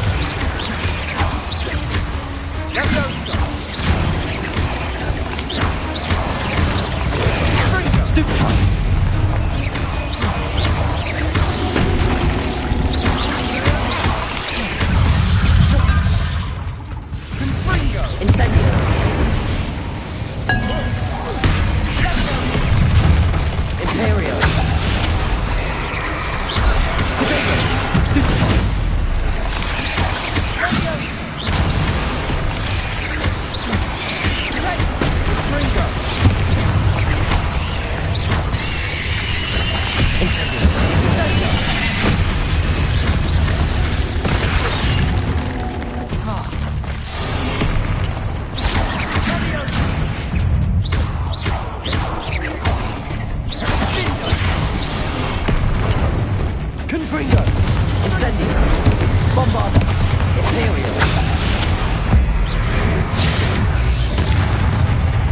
For a moment there, I thought that'd never end.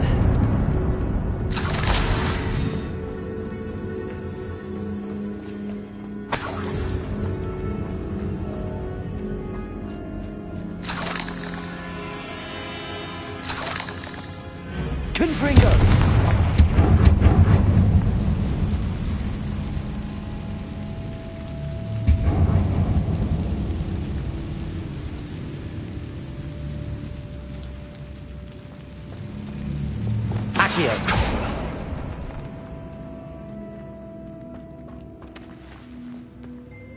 Dead end. Lovely. All that for nothing. Hold on. Don't give up yet.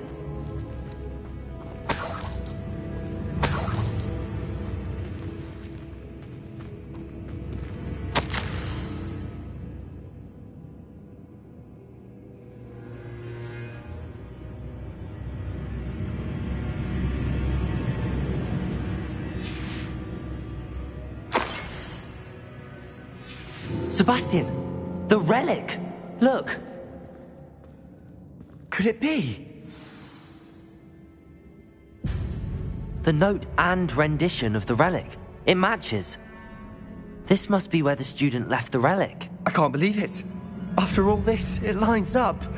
We've really found it. What do you suppose is meant by the dark sacrifice required to realize the relic's potential? I have no idea. But we're here for the relic.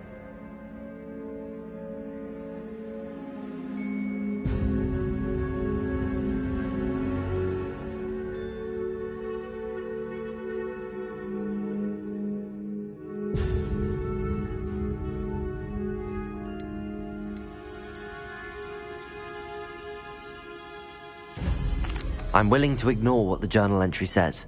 We're taking the relic. Agreed. This is meant to be. For Anne's sake, I'm taking it. Let's get to Feldcroft. I must keep this relic secret, especially from my uncle.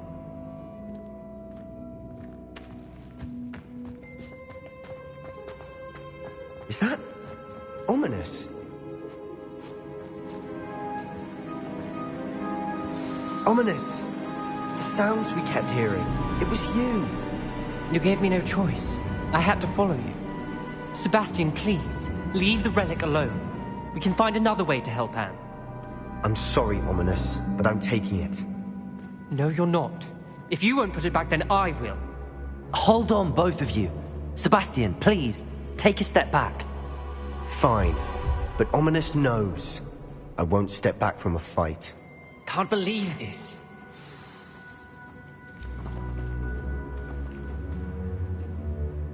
How much did you hear? Everything. I heard you encourage Sebastian to take the relic. Sebastian's done his research.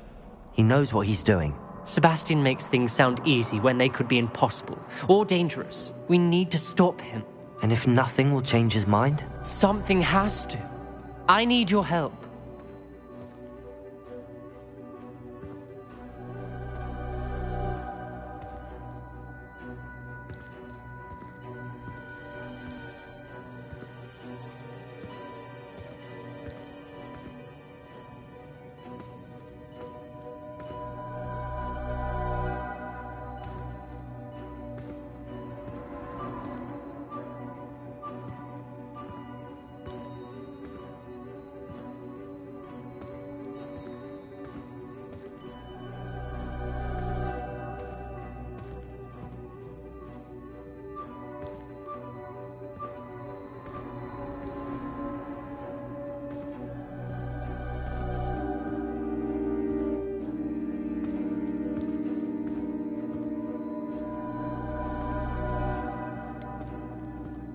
Sebastian's right. We need that relic. I'm sorry. My mind is made up. Are you willing to sacrifice your friendship over this? I might be. How could I choose to stand by and watch him do this? What if the choice wasn't yours? You wouldn't be to blame for what happens. What in the world are you suggesting? Imperio?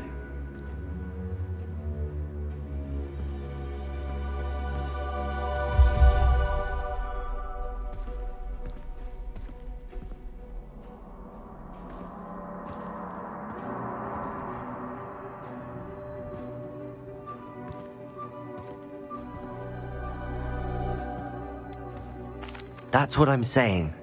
I would take all responsibility. This could save your friendship. I know how to cast it. Sebastian taught me. But I won't do it unless you agree. This is insanity. I can't believe you would ask this of me. Sebastian is never going to give up trying to cure Anne. If you try and stop him now, he'll never forgive you. Fine. This is unfathomable. But I suppose if you want that responsibility, it may just save what is left of my friendship with Sebastian. Remember, this is what I was telling you about the dark arts. They come with a cost. You may well regret making this choice. Do what you have to do. Cast it. Before I change my mind. Imperio!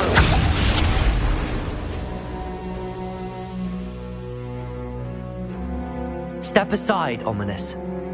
Stay in place until we're out of sight. I will. Sebastian, come on. What did you do? Imperio. It was the only way to get out of here without a fight. Ominous, I'm sorry. Sebastian, we have to go.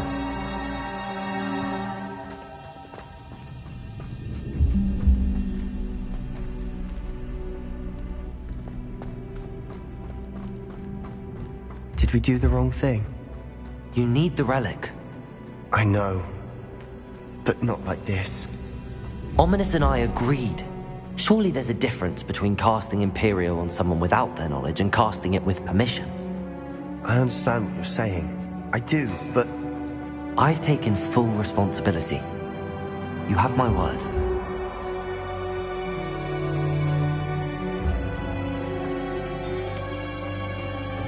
We've always looked out for each other, Ominous and I. I hope he knows that hasn't changed.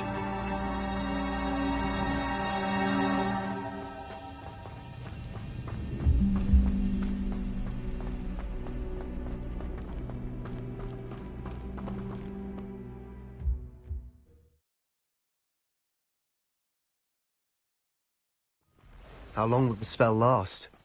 How long must Ominous stay in the tomb? The curse is lifted already. He'll easily find his way out of the catacomb just as we did. He'll be all right, Sebastian.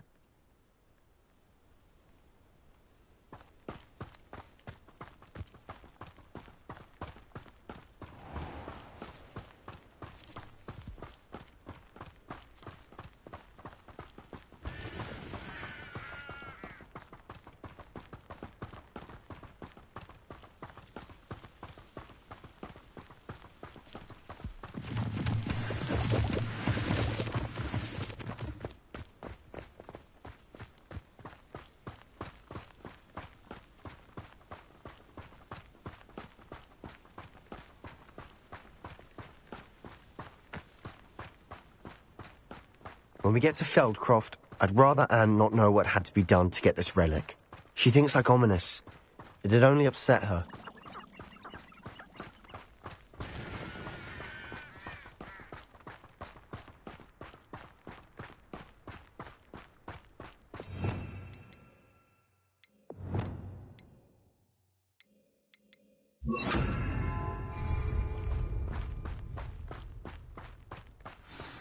Oh no, this isn't good. What is it? Smoke, over there, by the hamlet.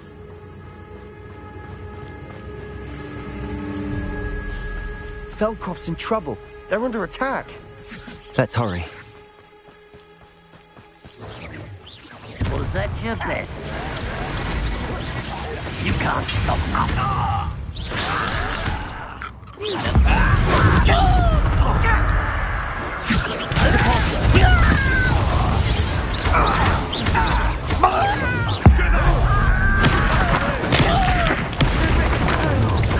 We have to fight.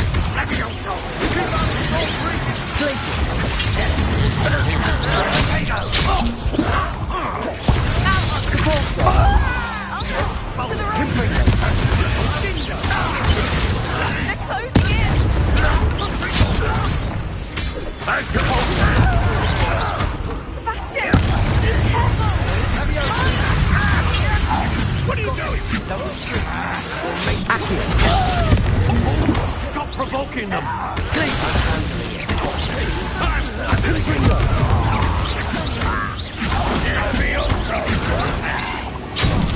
Hit it! Repulsor! Stop! Potato! Stupid one! We have to fight! Repulsor!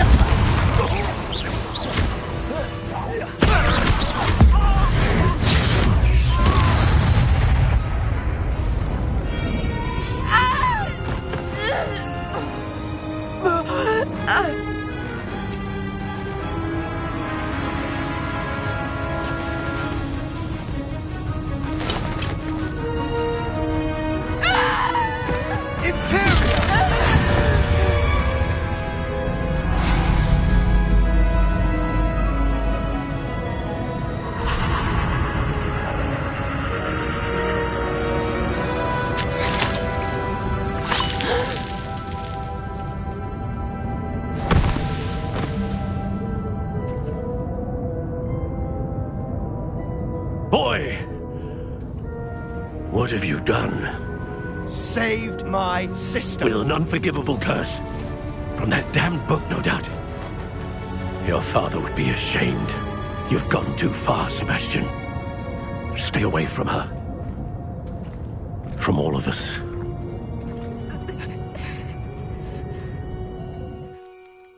What did my uncle expect me to do? The Imperious curse saved Anne's life. That goblin was going to kill her. You did what you had to do. If I have to keep proving that to my uncle, I will. He cannot banish me from my own home. from my sister. It might be best to let him calm down a while. May I speak to him? Perhaps I can help to ease the tension a bit. You may be right. Very well. Probably best if I get away from here for a while. I'll head back to Hogwarts.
What was he thinking? Pardon me, Mr. Sallow. What Sebastian did was inexcusable. You cannot possibly be about to defend him. Sebastian and I have encountered Ranrock's loyalists before. That goblin would have killed Anne. This family does not resort to using dark magic even against our enemies. What Sebastian did cannot be undone. That you are defending Sebastian's behavior at all tells me everything I need to know. You are as guilty as he is. Sebastian is to come nowhere near Feldcroft, nowhere near Anne. Unforgivable curses are so named for a reason. If I hear that either of you continues down this path, if either of you uses dark magic, I will notify the headmaster immediately. Why, Sebastian?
Does it get any more cozy than Hogsmeade?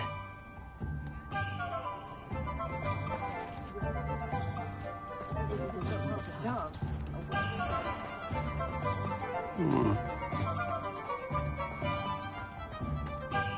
just trying to practice. I'm sure I'll have it soon. It is wonderful to see you back here. Oh, perhaps today you have something you'd like Penny to sell for you?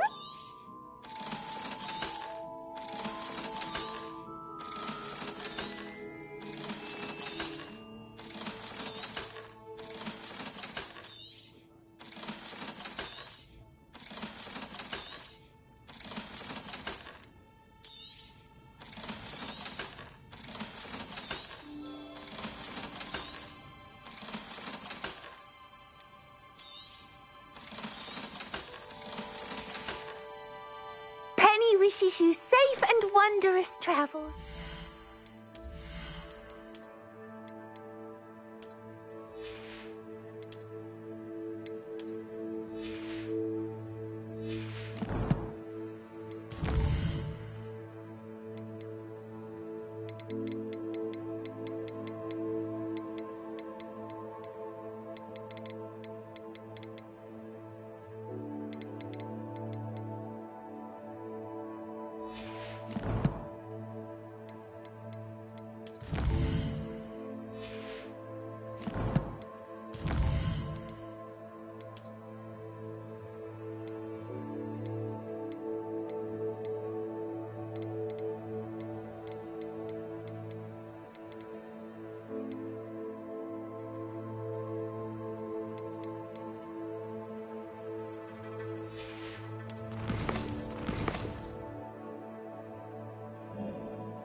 Off on another adventure, are we?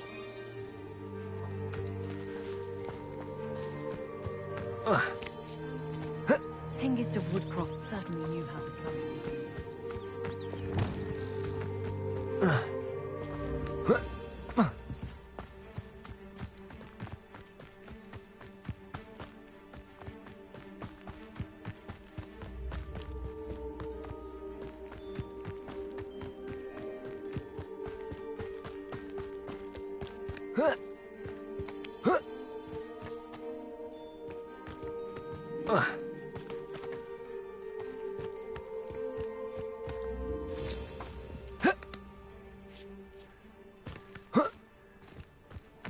Revelio.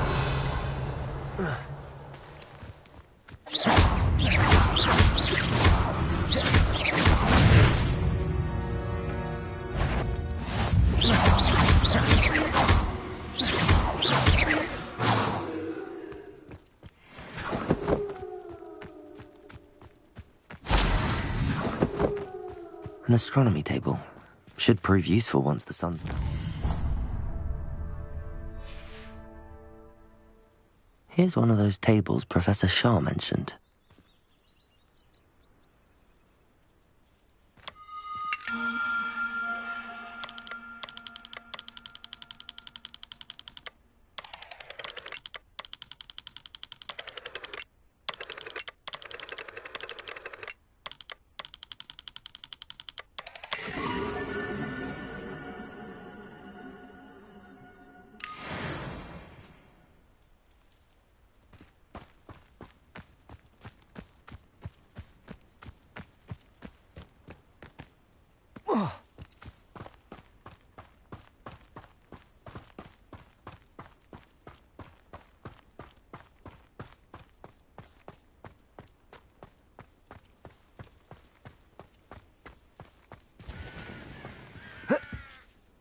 Levioso!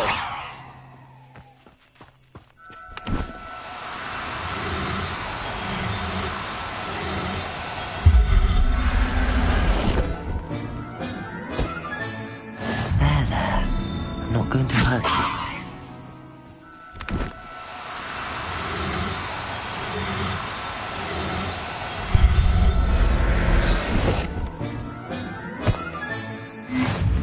Revelio.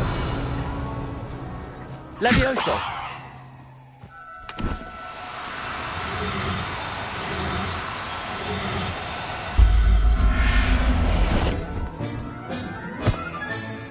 Everything's all right now. Revelio. Levioso.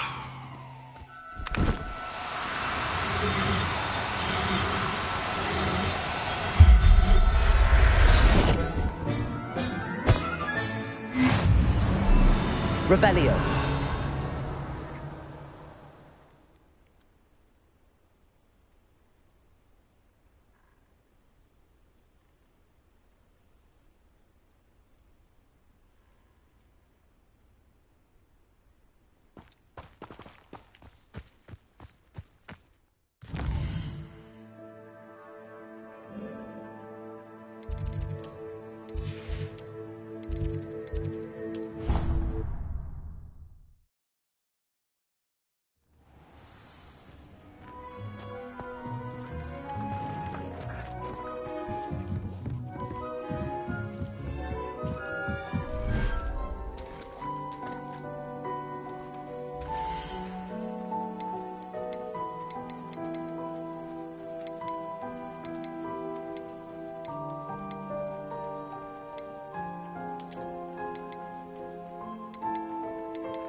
Sometimes it seems all roads lead to Hogsmeade.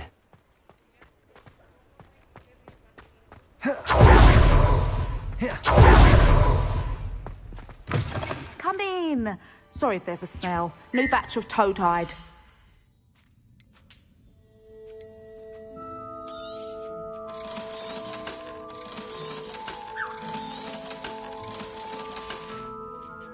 I'll not mind seeing you here again. Consider yourself welcome.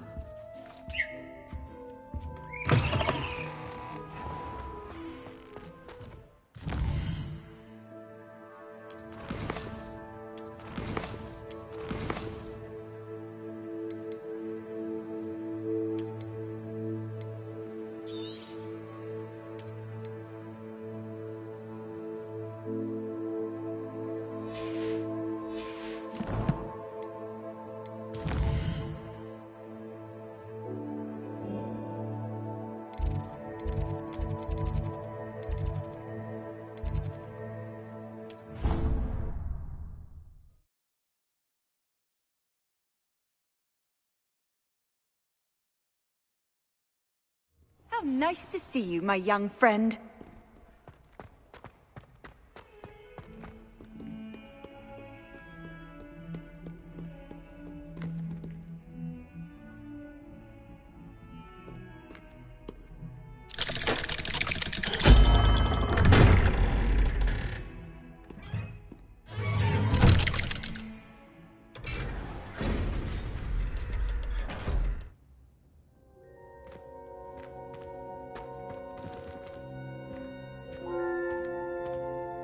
Did you speak with my uncle?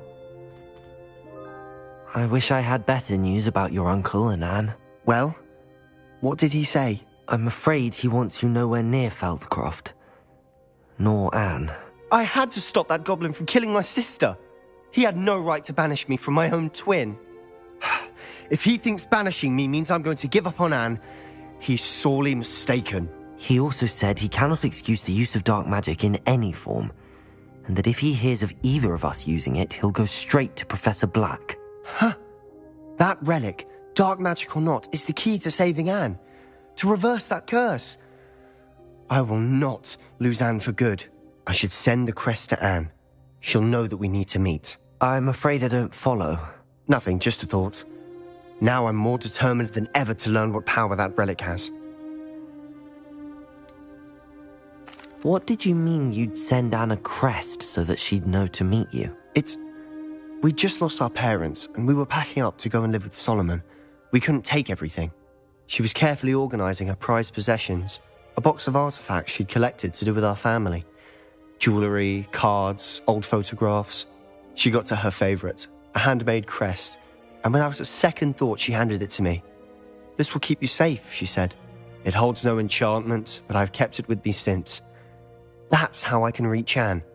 I'll get the crest to her with plans to meet. Be careful, Sebastian. Your uncle could intercept it. We'll be expelled. Even if Ominous is upset with us, he has no love lost for his family. He'd use their connections to the headmaster if we needed his help. I shall wait to hear from you then. Thank you. I very much appreciate you standing by me through all of this. I'll send you an owl when I have news.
Handy resource indeed, your field guide.